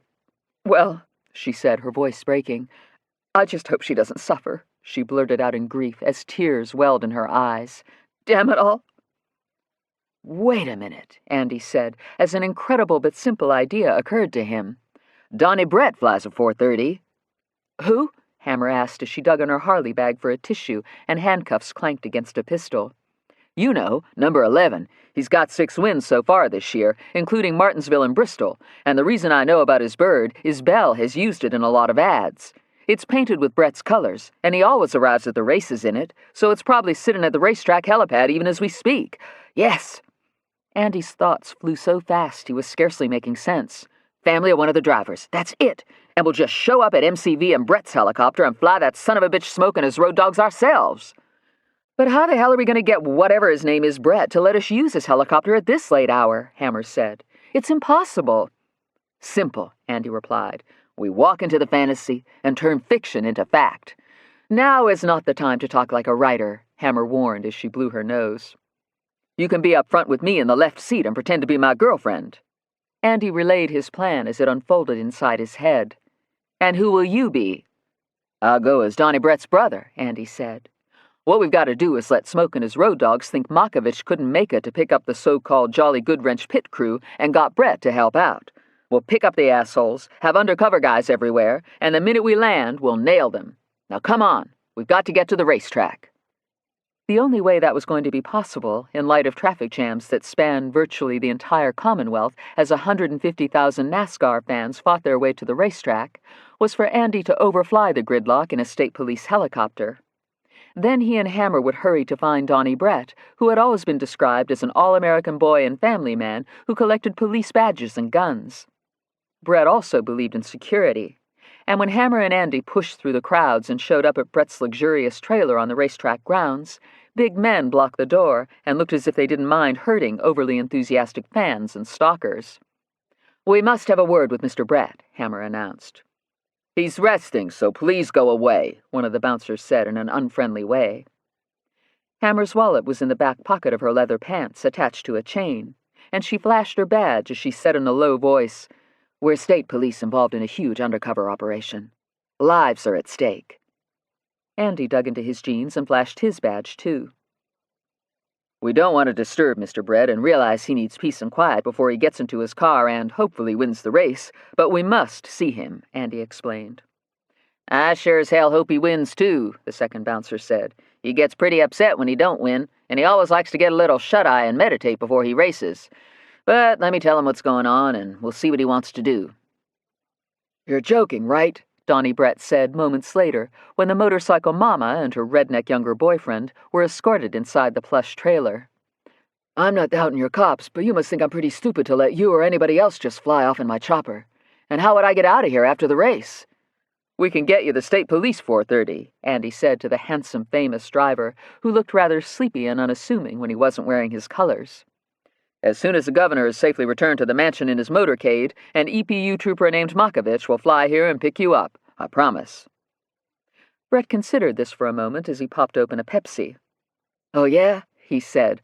So what does the state police bird look like? What kind of paint job does it have? The state police paint job, Hammer replied. So if I win the race, it will look like I'm getting a police escort out of here. Brett rather liked the idea. Even if you don't win, you will, Hammer said. But you will win, Andy added. Brett sat at a table and blew out a big sigh. He suddenly looked small and uncertain, and not at all like his heavily endorsed, highly exploited self. Truth is, I'm not so sure, he confessed, hanging his head in shame. Everybody says I'm the favorite, which only puts more pressure on me. And truth is, Labonte's taken a whole lot better advantage of the season than I have. You know, he took over the points race from Jared in the third race in Vegas, and that old boy's held a real strong position since. See, my problem is, I like trophies, like 'em way too much, and that means I don't rely on consistency like Labonte does. And if I'm honest about it, Richmond's not my favorite track. Hell, I finished 18th in the Pontiac Excitement 400 last spring, can you believe it? That really shattered my confidence, even if the general public don't know it. I think that's one of the reasons I had to go out and get me that big chopper. You know, the crowds go wild when I fly in and out in that thing, and it helps my confidence and maybe makes the fans think I'm the big guy, even if the way I'm heading I'm not going to be big for much longer. Hammer was getting impatient as she glanced at her watch, and Andy pulled out a chair, listening intensely to what Brett was saying. Look, Andy said, there are 20 or 25 cars out there, and every one of them, including number 11, has the capability of running up front. Yeah, now you are right about that, Brett said, sipping his Pepsi and looking pretty miserable. Anybody could win. The competition's about as tight as it can get, and that's why my confidence just cracked when I came in 18th last time I was on this damn racetrack. On any given race weekend, Andy went on, any driver can make a big move and win, and I think you're the one to make that big move tonight. You can do it, Donnie. You're a Bud Pole winner, just like Rudd, Labonte, Skinner, Wallace, and Earnhardt Jr. are. You sat on the pole for the Daytona 500 and had a starting position in the Bud shootout, right? And don't forget, you still lead in the Rebestos Rookie of the Year standings, and you grabbed the checkered flag at the Winston in Charlotte. But I came in 18th, man, Brett obsessed. That's the only thing I'm thinking about as I get ready to go out there tonight. And when you start choking, that's when you start beating and banging off the corners, or get nudged into a spin because you aren't really focused and are misjudging which way someone's going. You've always been known for your instinct and judgment, Andy reminded him. Remember the Busch Series in '99? We've got to go, Hammer said as her tension mounted to a screaming pitch. If we don't go now, it's going to be too late. How could I forget? Brett replied with a shake of his head. That was one of my best. Exactly, Andy encouraged him. And why? You had to work for every piece of the track you got, and there were wrecks and door-banging tussles going on everywhere. And what did you do? Right after an accident in Turn 4 took out number 40 and caused a 7-lap caution, and Hamilton spun off Turn 2 and took out Burton and Fuller, you were smart enough to get off the gas and get on the brakes, and then you shot out ahead on the back straightaway and just stayed in it. Yeah, Brett said, looking up and greatly fortified. I sure as hell did. And that happened right here, Andy concluded, measuring his words by tapping the table with his finger. That was right here at the Richmond racetrack. I know. I guess it's my nature to dwell on poor performances, Brett said with a grin. And guess what? I'm just not going to do that tonight. And if you want to use my bird, you go right ahead, as long as someone knows how to fly the damn thing. You bet I do, Andy said. And when you're out there tonight, remember what I said. Make your big move. You'll know when. What in the world was that all about? Hammer asked Andy as they flew toward downtown Richmond in Brett's glorious 430, which was painted black and emblazoned with his car number and endorsements in brilliant yellow, purple, and red. I thought you didn't go to races. I don't, but I watch them on TV occasionally and study strategies, whether it's of race car drivers or tennis players or Navy SEAL snipers, Andy replied through his mic, as he pushed ahead at 150 knots and overflew I-95, which was a solid line of barely creeping cars for as far as he could see. Glad we're up here and not down there, he added. Barbie Fogg had so far avoided the backed-up traffic caused by the masses headed to the racetrack. It wasn't that Barbie was wise in the way of shortcuts and alleyways, but after she had picked up Hooter at the toll booth, the unexpected had occurred. Barbie's cell phone had rung, and she had been surprised and relieved to hear Reverend Justice's voice on the line. Where on earth have you been? Barbie said as Hooter flashed her nails in the passenger's seat, admiring her little acrylic flags. Been busy with the prison ministry, the Reverend replied. And my car's broke down, so I need you to come over and pick me up quick as you can. I'm gonna have a few brethren with me, so you need to have room for, 6 of us, including me. Oh my, that's a tight squeeze, Barbie said while Hooter ripped open the Velcro straps on her astronaut boots and readjusted them, admiring her stylish outfit and imagining herself in the governor's special box at the racetrack. Hooter wondered if that big bad Trooper Makovich would show up, and figured he would. He sure did brag a lot about how dangerous and important his job was. Everything was the gov this and the gov that when Hooter and Makovich had been drinking beer the other night, and Hooter felt a twinge of regret. It was true that Makovich was fresh and had one thing on his mind, even when he was going on and on about the governor and what it was like to work in that big mansion in Capitol Square while beating everybody in pool, but Hooter was lonely. I tell you, girlfriend, maybe I've been too rough on him, Hooter said with a sigh as Barbie pulled into a boarded-up gas station and turned around. I kind of hope he'll be there tonight. You think he'll admirate my style? I think you look fabulous, Barbie assured her as she worried about getting to the race on time, if at all. The Reverend's phone call was out of the blue and very peculiar, Barbie thought, as she headed toward a rundown part of the city, just northwest of downtown, where the Reverend had instructed her to wait across the street from the city jail, in the back parking lot of the Juvenile Courts building. He and his brethren would be hiding in a small wooded area and would jump in the minivan the minute she showed up, and then she was to speed away and not ask any questions. Maybe you should ring that trooper and tell him we might be a little late, Barbie suggested with growing anxiety, and ask him to make sure they don't give away our seats in the governor's box. What you mean, late? Hooter exclaimed, because she had not paid much attention to whatever Barbie had been saying on the cell phone a few minutes ago. Girlfriend, we can't be late, We're late. You're gonna totally miss seeing all them race drivers come out of their trailers and get into their cars. You won't get your picture took with none of them. This is the opportunity of a life, and we can't be late. As Barbie drove faster, Hooter noticed a big, colorful helicopter hovering in the area of the medical college. Why, look at that helichopper. Hooter leaned forward to get a better look. Now that would hang the moon, wouldn't it, girlfriend, to ride on a helichopper? Must be some poor person they're rushing to the emergency room, but I ain't never seen a med chopper that looked like that. Oh, my Lord, Barbie exclaimed and almost ran off the road. That's Donnie Brett's colors. And look, his number 11's painted on the door. Oh, dear Lord, he must have been in a wreck already. But the race ain't even started yet, Hooter pointed out. Maybe he had a heart attack or something. You know, he must be feeling a lot of stress after coming in 18th last spring when he was here. End of Side 11. Side 12. Chapter 31. Andy and Hammer were feeling far more stressed than Donnie Brett was. Despite Andy's apparent confidence when he promised Hammer he knew exactly how to handle Smoke and the road dogs, the truth was he had no idea what to expect, and the headset kept rearranging his ponytail wig, and pretty soon it would be too dark to wear the Ray-Bans. He held the helicopter in a rock-hard hover and turned the nose into the wind as he spotted Smoke, a fragile-looking woman with short platinum hair, and two road dogs climbing out of a black SUV parked in the lot on the other side of the fenced-in helipad. The thugs were dressed in NASCAR colors, and the smallest one was holding a small bundle wrapped in what looked like a folded black flag. "That must be Possum," Andy said to Hammer over the mic, "and it looks like he might have Popeye." Hammer did her best not to react. She knew it would be unwise to show that she had any interest in whatever was in the folded flag, because she was supposed to be Donnie Brett's brother's girlfriend and had no reason to know who Popeye was, or care. "Stay tight," Andy said as he set down the helicopter on the concrete surface and cut both engines' throttles to flight idle. "I'll go talk to them. If something happens, just cut the throttles all the way off and start shooting through your window. It slides open." The road dogs and the woman were gathered at the fence, staring in awe at the glorious helicopter and looking a bit perplexed as they watched the redneck with the ponytail headed their way. "Who the fuck are you?" Smoke asked as a little bundle moved in Possum's arms. "My brother sent me to pick you up," Andy said, rewriting his script yet again. "Your brother's Donnie Brett?" Cuda asked with wide eyes. "Whoa, man, he's fat. I sure hope he pulls it off tonight, 'cause I know he sucked last spring coming in 18th. "Shut up," Smoke ordered.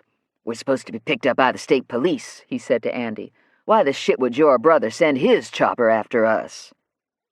Andy detected Smoke's twitching fingers over a pocket on his bright red Winston Cup jacket, where he probably had concealed a high-caliber gun. Andy eyed what he assumed was Smoke's trailer park-looking girlfriend, and something about her eyes gave him a creepy feeling. She seemed familiar. "All I can tell you," Andy said, "is me and my girlfriend co-pilot was just with Donnie in his trailer giving him a pep talk when this big black trooper shows up in a panic. He starts telling this story about the governor's helicopter getting a chip light and the thing's grounded, and he's got a pit crew he's supposed to pick up downtown, and he don't know what to do, but maybe Donnie could help out because his helicopter's just sitting there." I assumed you're the Jolly Good Wrench pit crew, Andy added, feigning sudden doubt and suspicion to buffalo them a bit. Yeah! Possum shouted above the thud-thudding of the helicopter blades, and he managed to unfold the flag enough for Andy to make out part of a skull smoking a cigarette, and the word Jolly and part of Good Wrench. Come on, let's go! Possum exclaimed. Wait a minute, Smoke said, staring menacingly at Andy. How the fuck do you know about Jolly Good Wrench? Yeah, Cuda agreed. Because it's on your flag, Andy replied, pointing at it, and grateful Possum had been sharp enough to unfold it just in time. And I put something about Jolly Good Wrench on the NASCAR web. Possum added an untruth to firm up the story. Right, Andy said, sending a secret signal to Possum. I saw it. Possum caught on and hid his shock. The blond guy with the ponytail wasn't Donnie Brett's brother, but Trooper Truth undercover. Trooper Truth had changed the plan. Possum had been suffering from a bad feeling that something was going to screw up at the last minute, and he was right. Otherwise, Trooper Truth wouldn't have shown up in Donnie Brett's helicopter. Listen, we can't stand here all day talking, Andy said loudly. We've got to get off this helipad before Medflat shows up to drop off a heart for transplant surgery. So either get in or I got to get out of here and back to the racetrack. Come on, Smoke said. He, his girlfriend, and the road dogs climbed over the fence and held on to their Mac Tools, M&M, and Excedrin baseball caps as they ran through gusting rotor wash toward the 4:30. Barbie and Hooter saw the bright helicopter pop up over the tops of buildings and speed away as Barbie turned into the empty parking lot of the courts building. She drove to the back, and instantly 6 desperate-looking men, including the Reverend, rushed out of a wooded area and ran like hell toward the minivan, jerking open the doors and piling inside. It did not escape Hooter's attention that the men smelled unwashed, were unshaven, and had neither belts nor shoelaces. She knew inmates when she saw them, and froze in fear. Oh, what had she gotten herself into now? And wasn't that Mexican boy the same one she'd met at the toll booth the other night? Drive! Reverend Justice shouted. Yeah, get the fuck out of here, Slim Jim screamed. Duck down, Trader yelled. Man, you're crushing me, Cat complained. The men ducked down on the floor as Barbie shot out of the parking lot and noticed cop cars with flashing lights rushing toward the gloomy brick jail across the street. Just drive normal, Hooter said, because somebody had to have a clear head and take control. You be whizzing around like this and the police will stop us for sure. Then we're going to get arrested for helping convicts escape from jail. What? Barbie panicked, clutching the steering wheel in both hands. Convicts? We was unfairly arrested, Barbie, the Reverend said from the floor and back. It's the Lord's will we got out, and you're helping us. And I had no choice about it, 'cause these other inmates forced me to act like I was rupturing something in my belly. And when the guard burst inside the cell to help, I smacked him over the head with a food tray, just like Penn had done to him when he used to work as a prison guard. So I got the idea from being on head-to-head with Penn. Ain't it wondrous the way the Lord works? Reverend Justice preached on. If I hadn't been on that show, all 'cause of Moses Custer and the neighborhood watch I started down there near the farmer's market, well, I never would have thought to smack someone with a food tray.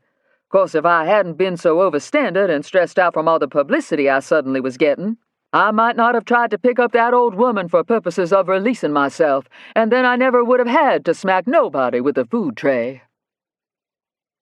Maybe it was just a superstition, but Moses Custer had always heard that if his ear itched, it meant someone was talking about him.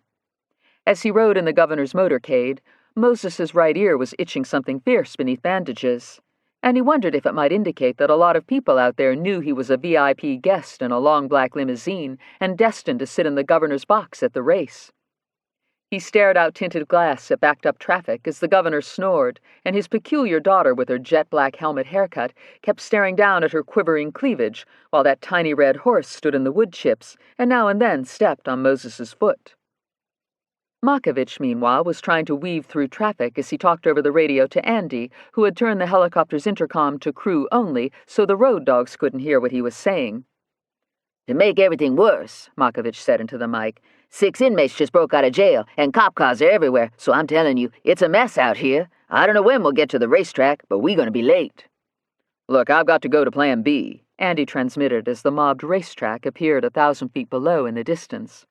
Woo, seems like we should be on Plan G or H now at least. I'll do a high recon over the racetrack and just keep circling until you can get a bunch of uniformed cops to swarm onto the helipad so Smoke will change his mind and order me to take them to Tangier Island," Andy came back. "But we ain't got no undercover backups down there, man," Markovich worried. Andy looked down at the thousands of fans waving wildly up at the helicopter and fighting to get close to the helipad. "I wasn't expecting this and should have," he said. "But Brett's fans are recognizing his bird and are going to storm us on the ground.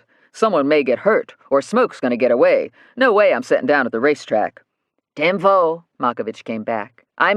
Roger." The stands were filling up as Andy switched on pulsing landing lights and began to slow down. He turned the intercom back to all, so everyone in back could hear him through the headsets. "We'll be landing in a few minutes," Andy announced. "Now, it's very important you follow instructions for reasons of safety. When we set down, just keep your seats, and the ground crew will get you out." Smoke was staring out his window. When the helipad came in sight, he noticed dozens of cops crowding onto it. Smoke also detected that there was something odd about the pilot's ponytail. It seemed to him that a minute ago the ponytail had been centered, and now it was cockeyed. "What are all those cops doing?" Smoke said into his mic. "Don't know, but they'll clear out of the way as I get closer," Andy replied, and Hammer tensed up and wanted desperately to turn around and check on Popeye.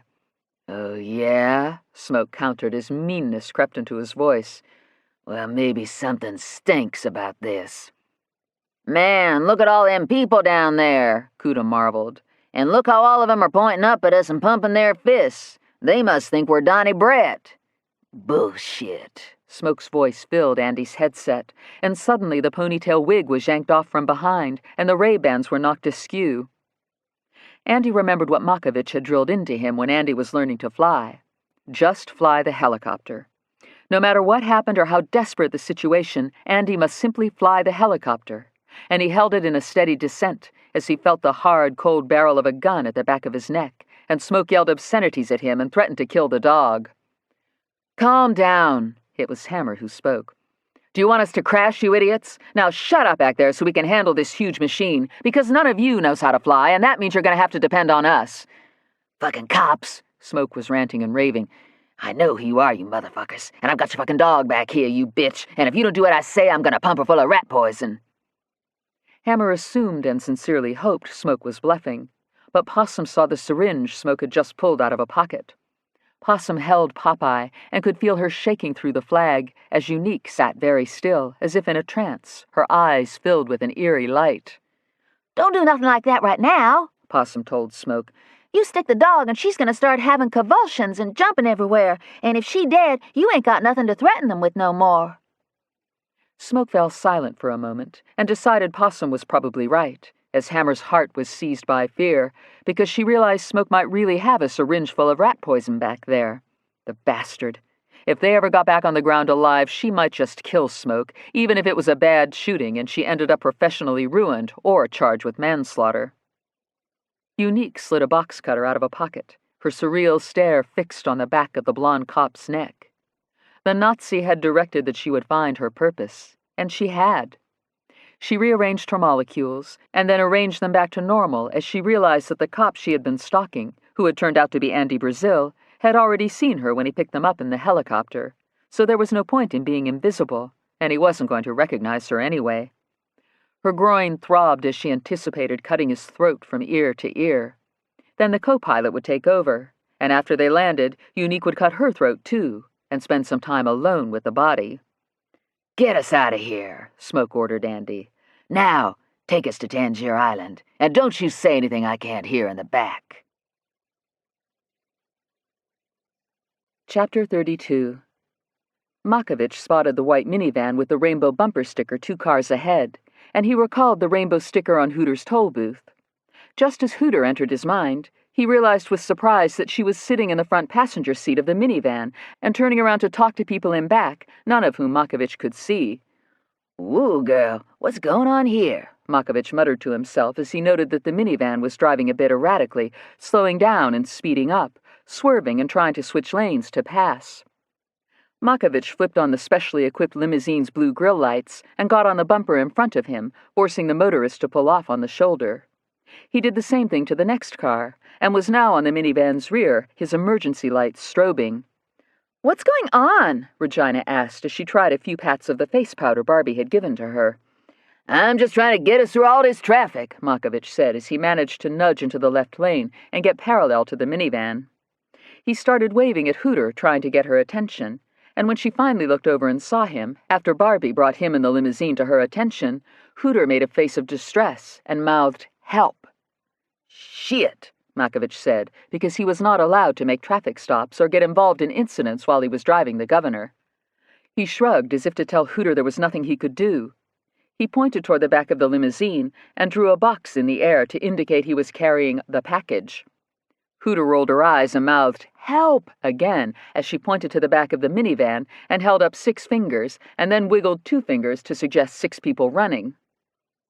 Makovich frowned and wondered what she was trying to say. 6 passengers in back who were running? Whew, he thought. Didn't 6 inmates just break out of jail not too far from here? And if normal, innocent people were in back of the van, why were they ducking out of sight? Makovich got on his radio and called for backup units, while he motioned for Hooter to get her ditzy-looking driver to somehow pull off the road. "Girlfriend," Hooter said loudly to Barbie, "I is so sorry, but I got to use the ladies' room, and I mean got to." "Forget it," Kat's urgent voice drifted up from the floor and back. "We're not stopping until we get out of all this traffic into some place where there ain't no police." "Let me tell you something," Hooter tossed over the seat. "When a lady says she gotta stop, then she gotta stop. You understand what I'm saying? Didn't your mama raise you right, huh? Didn't she teach you nothing about ladies and their monthly spells, and how a lady can be riding along minding her own business when all of a sudden she feels her fertility waking up when it wasn't expected for 2 more days?" The men on the floor and back fell silent. "So, girlfriend, you just pull over right up here at the hair station and I'll run in. I'll be quick, but I sure hope I ain't gonna get the cramps. Oh, Lord, please don't let me get the cramps." Barbie was so concerned she momentarily forgot the inmates inside her minivan. Barbie had suffered terribly from cramps when she was younger, and she understood completely how unbearable and debilitating they could be. She flipped on her right turn signal and reached over to pat Hooter's arm. "Just drive," Trader ordered. "Do you have any My Doll?" Barbie asked Hooter. Oh, Hooter replied with a groan as she held her belly. oh, I didn't bring nothing 'cause I wasn't expecting my period. Oh, Lord, why this have to happen on today of all days?" "I am very sorry," Reverend Justice said with feeling as he inhaled a mouthful of dust from the carpeted floor and shoved Kat's foot out of his face. "I pray that the good Lord deliver you from the cramps. Dear Lord," he sneezed twice, "please deliver this woman, your servant, from the cramps. I claim your powers of healing in the name of Jesus." Oh! Hooter moaned louder as the minivan crept ahead in the barely moving gridlock of race fans, all of whom were getting out of sorts and worrying about missing the start of the race, when the pace car would roar out onto the track and Air Force F-16s would fly over in formation. All right, okay, all right," Slim Jim's voice sounded, and if there was one thing he couldn't stand, it was hearing a woman with the cramps, and then having to brace himself for the rotten moods and mean-ass behavior that were sure to follow. "Pull over and you make it quick and don't talk to nobody or do nothing to attract attention." Makovich was intently watching Hooter as he drove beside her. Clearly she had been injured and needed to be rushed to the hospital, and Makovich was beginning to panic. How did he know one of the inmates hadn't stabbed her with a shank, and she was bleeding to death right before his eyes? "Sir, excuse me." Moses raised his voice to the governor. "What?" the governor asked, waking up. "That little horse got his hoof on my foot and I can't move it," Moses said, trying not to cause an inconvenience, but he feared his foot might be broken, and he was in terrible pain. Regina tried to remember where she'd put her list of commands, and realized she had left it at the mansion. She knew there was a command for picking up a hoof, and she searched her memory. What was it? "Closer," she said to Tripp. Tripp responded by moving a foot closer to his handler, who in this case was the governor. "Ah!" Moses yelled when the mini-horse knocked against the cast on his arm and then stepped on his other foot. "I don't mean to complain, but I'm getting as banged up back here as I was at the hospital." "Right!" Regina began to panic, and all of the commands she had glanced at tumbled together in her head. "I'm sorry!" Tripp turned right and banged Moses's bandaged head against the window. He screamed and begged for someone to let him out of the car. "I'll just get me a cab and go on home to bed," he said as he tried to push the mini-horse away. "Can you pull over?" Regina yelled to Makovich as she tugged on her denim skirt, which was a bit snug and tended to creep up her enormous thighs. Mr. Custer's not feeling well and needs to go. Needs to go where? Makovich said as he crept along with the minivan. Back! Regina shouted, and Tripp stepped back and rested all of his weight on both of Moses's feet this time. Aye! He shrieked. Oh! Hooter moaned as Barbie finally, at long last, turned into the Hess station, and the governor's motorcade pulled in right behind her. Other race fans who had also decided to take advantage of a pit stop stared in amazement at the lead limousine with flashing blue lights and the other 3 black stretches that followed.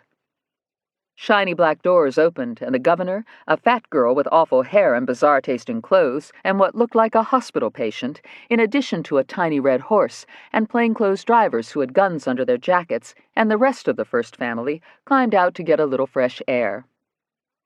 The governor grabbed Tripp's harness and took a few uncertain steps as Makovich rushed toward the minivan just as Hooter climbed out and began to wave her arms and yell. "We've been abducted by convicts!" she shouted, and immediately every NASCAR fan who had stopped to buy beer and relieve himself from beer already consumed began to cheer. Slim Jim, Stick, Cruz Morales, Trader, Cat, and the Reverend boiled out from the back floor and scattered. 2 of them were tackled by Bubba Loving. Makovich snatched Cruz and Stick up by the backs of their shirts, and Cat zigzagged and dodged and ran straight at the governor, whom he intended to hold hostage. Regina, remembering that she was still a police intern, decided it was up to her to control the situation and yelled at Tripp, "Sick 'em!" The mini-horse was unfamiliar with the command and did nothing as Cat ran past, and the governor squinted about in confusion and patted for his magnifying glass. Regina, who as a child had annoyed and injured mansion staff and family by butting them in tender places, lowered her nasquaffed helmet head and pawed the ground with her red patent leather high tops, building up steam as she suffered a violent atavistic throwback to her primitive programming. She rushed the inmate and butted him in the groin, knocking him off his feet and sending him sailing through the air and body-slamming into Trader. Then she pounced on both of them, sprawled across their chests, and hollered as she banged their heads together and strangled them.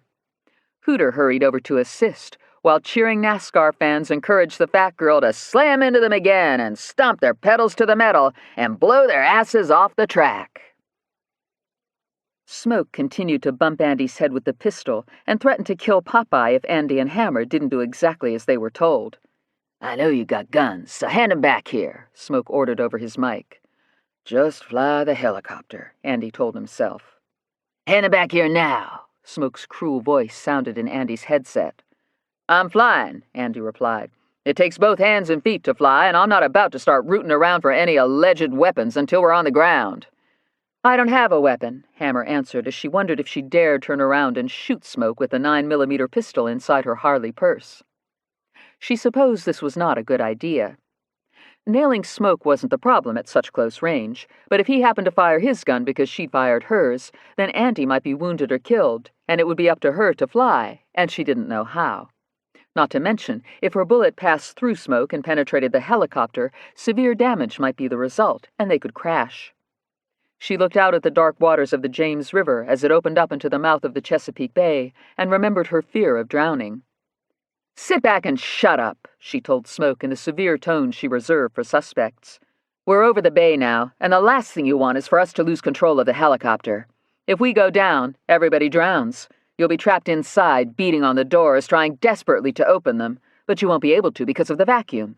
So you'll struggle in the frigid pitch dark as water fills the cabin, and you'll die slowly." "Chill," Kuda begged Smoke. "Just chill, man. I don't want to drown." Possum kept Popeye snugly wrapped in the flag and hugged her hard.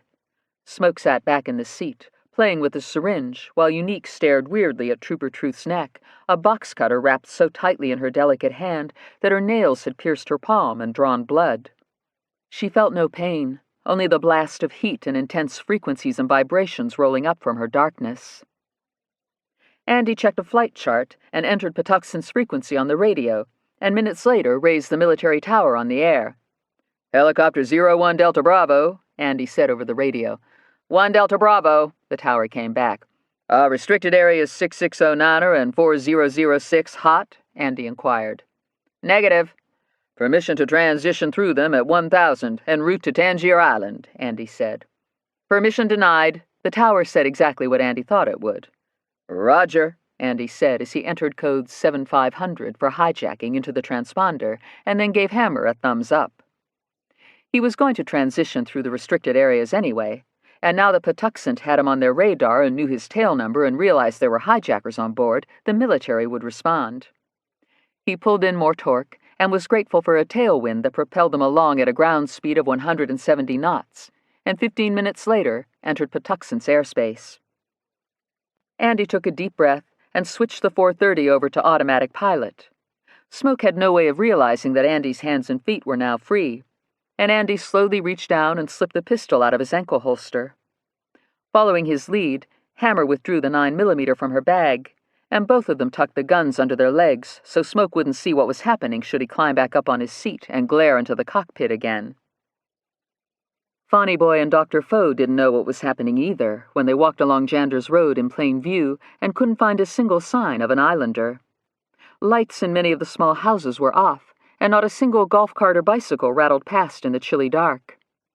The island had been deserted this way ever since Fonny Boy and Dr. Foe slipped off the mailboat after an unsuccessful attempt at bribing the captain to look for the crab pot with its yellow buoy. "Aye, Swanee, maybe the rapture done come," said Fonny Boy, who had heard about the rapture all of his life. "And we've been left 'cause we ain't fittin' for heaven 'cause of all our sins."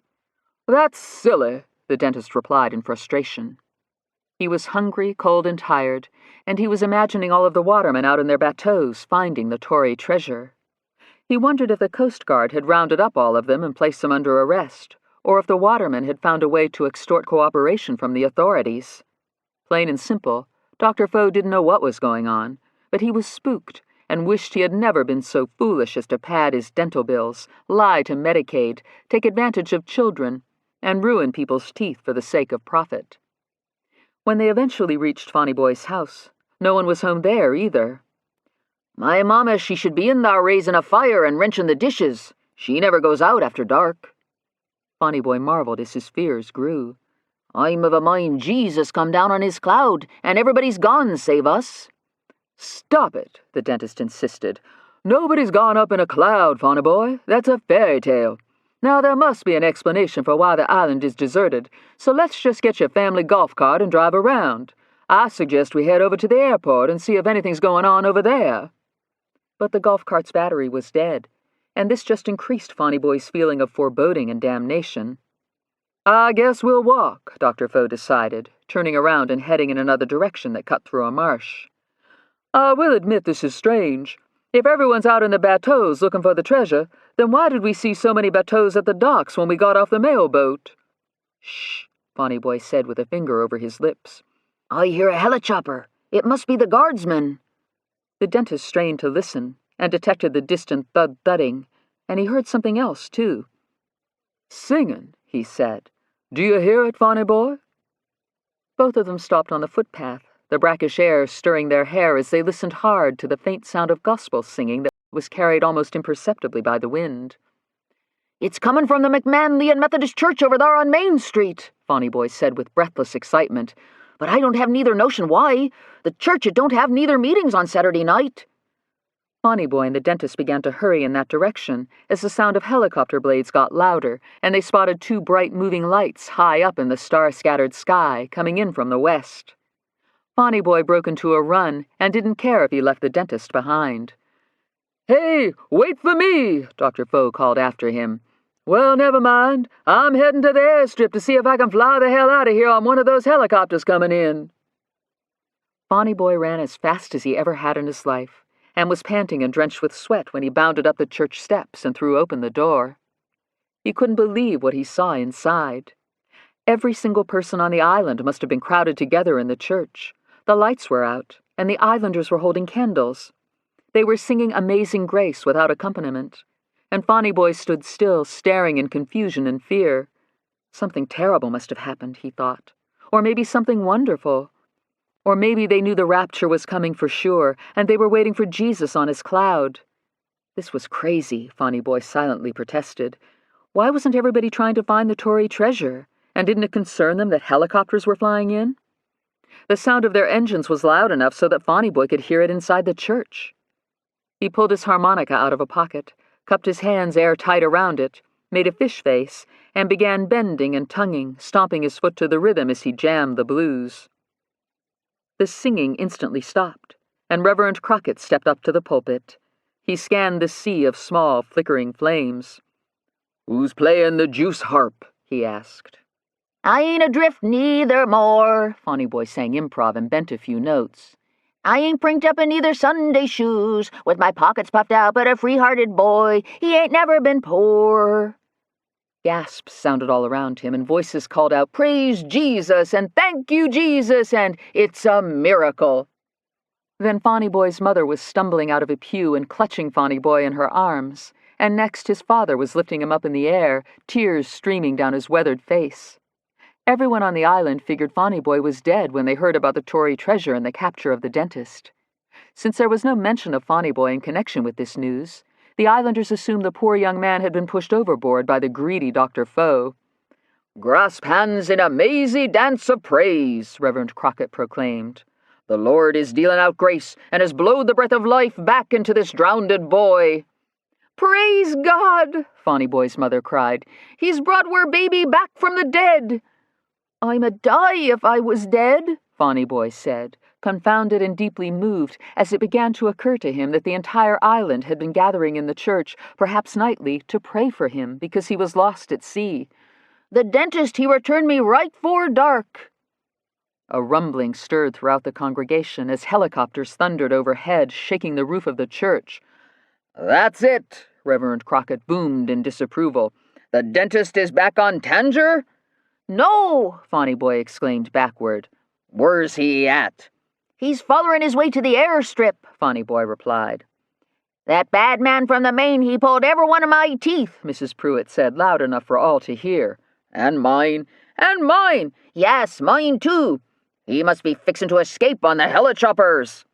Loud, outraged voices ran together into a deafening rumble before Fonny Boy could explain, and the island's entire population streamed out of the church and moved in a determined, united candlelit front toward the airstrip, which was only a 5-minute walk away, because nothing on the island was far from anything else. Soldiers dressed for combat were climbing out of 2 Black Hawk helicopters when they saw a cloud of small flames floating in their direction. Andy picked up the strange display of light as he thundered 1,500 feet overhead. At the same moment, Unique pushed a button and zipped open the box cutter's blade. "What's going on down there?" Hammer said before she could restrain herself.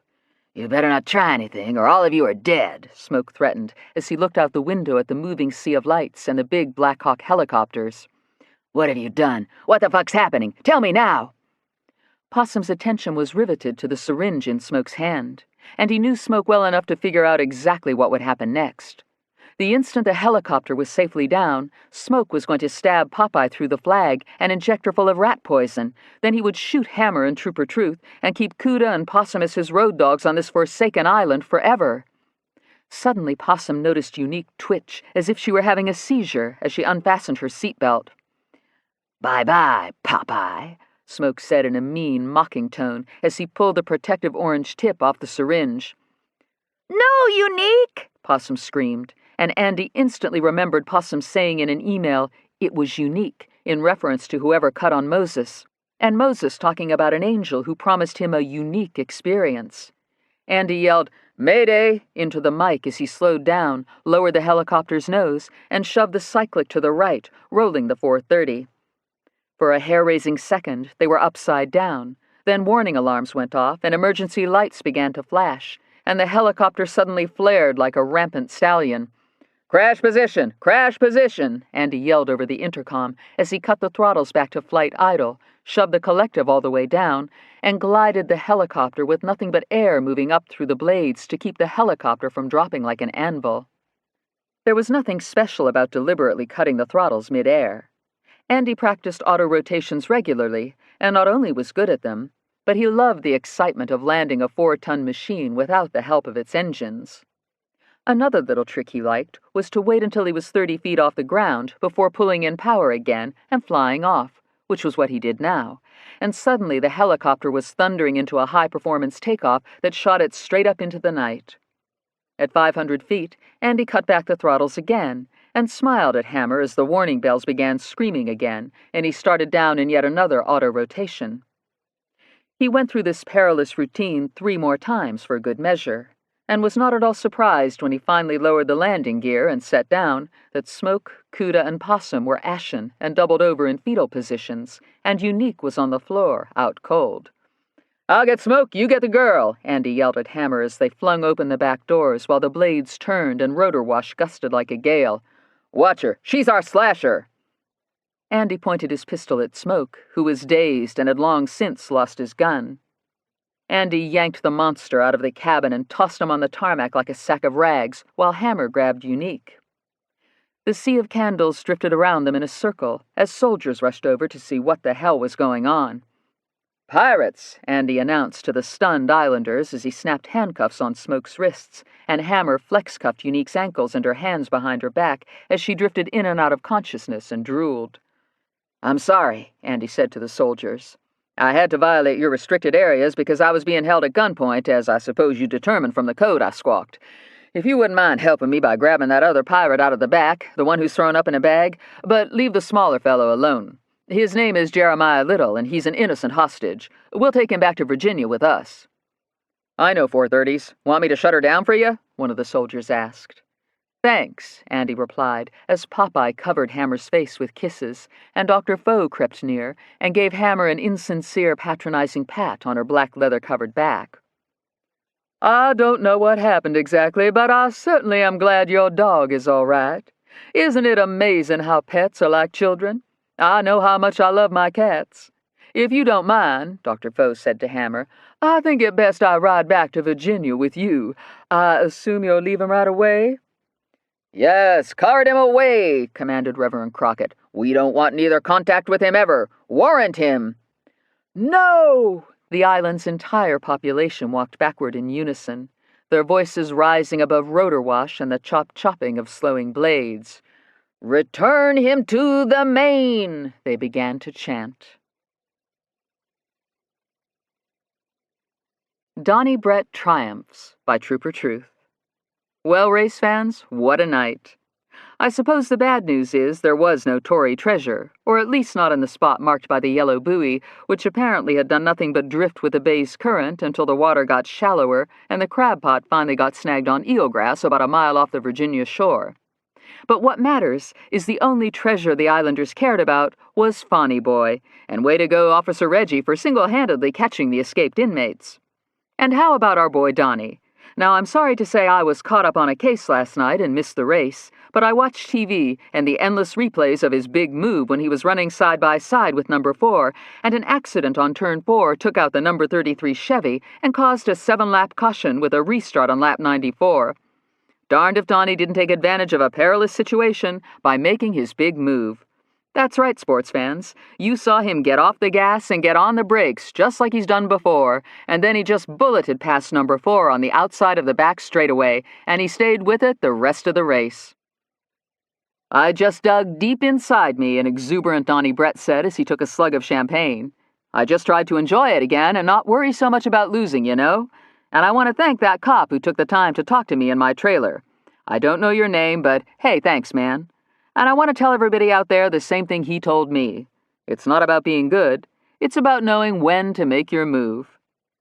And now it's time for me to make my big move and say to you, my faithful readers, that there's a time to speak and a time to be silent. I'm going to sign off now, and this will be my last essay. Maybe I'll be back one day, but I don't know. So much has happened lately, and there is a lot for me to finish up and a lot to figure out. I will continue to welcome your emails and appreciate all you do to enlighten me and make the world a better place. But if I don't answer you, please don't feel bad or think I don't care.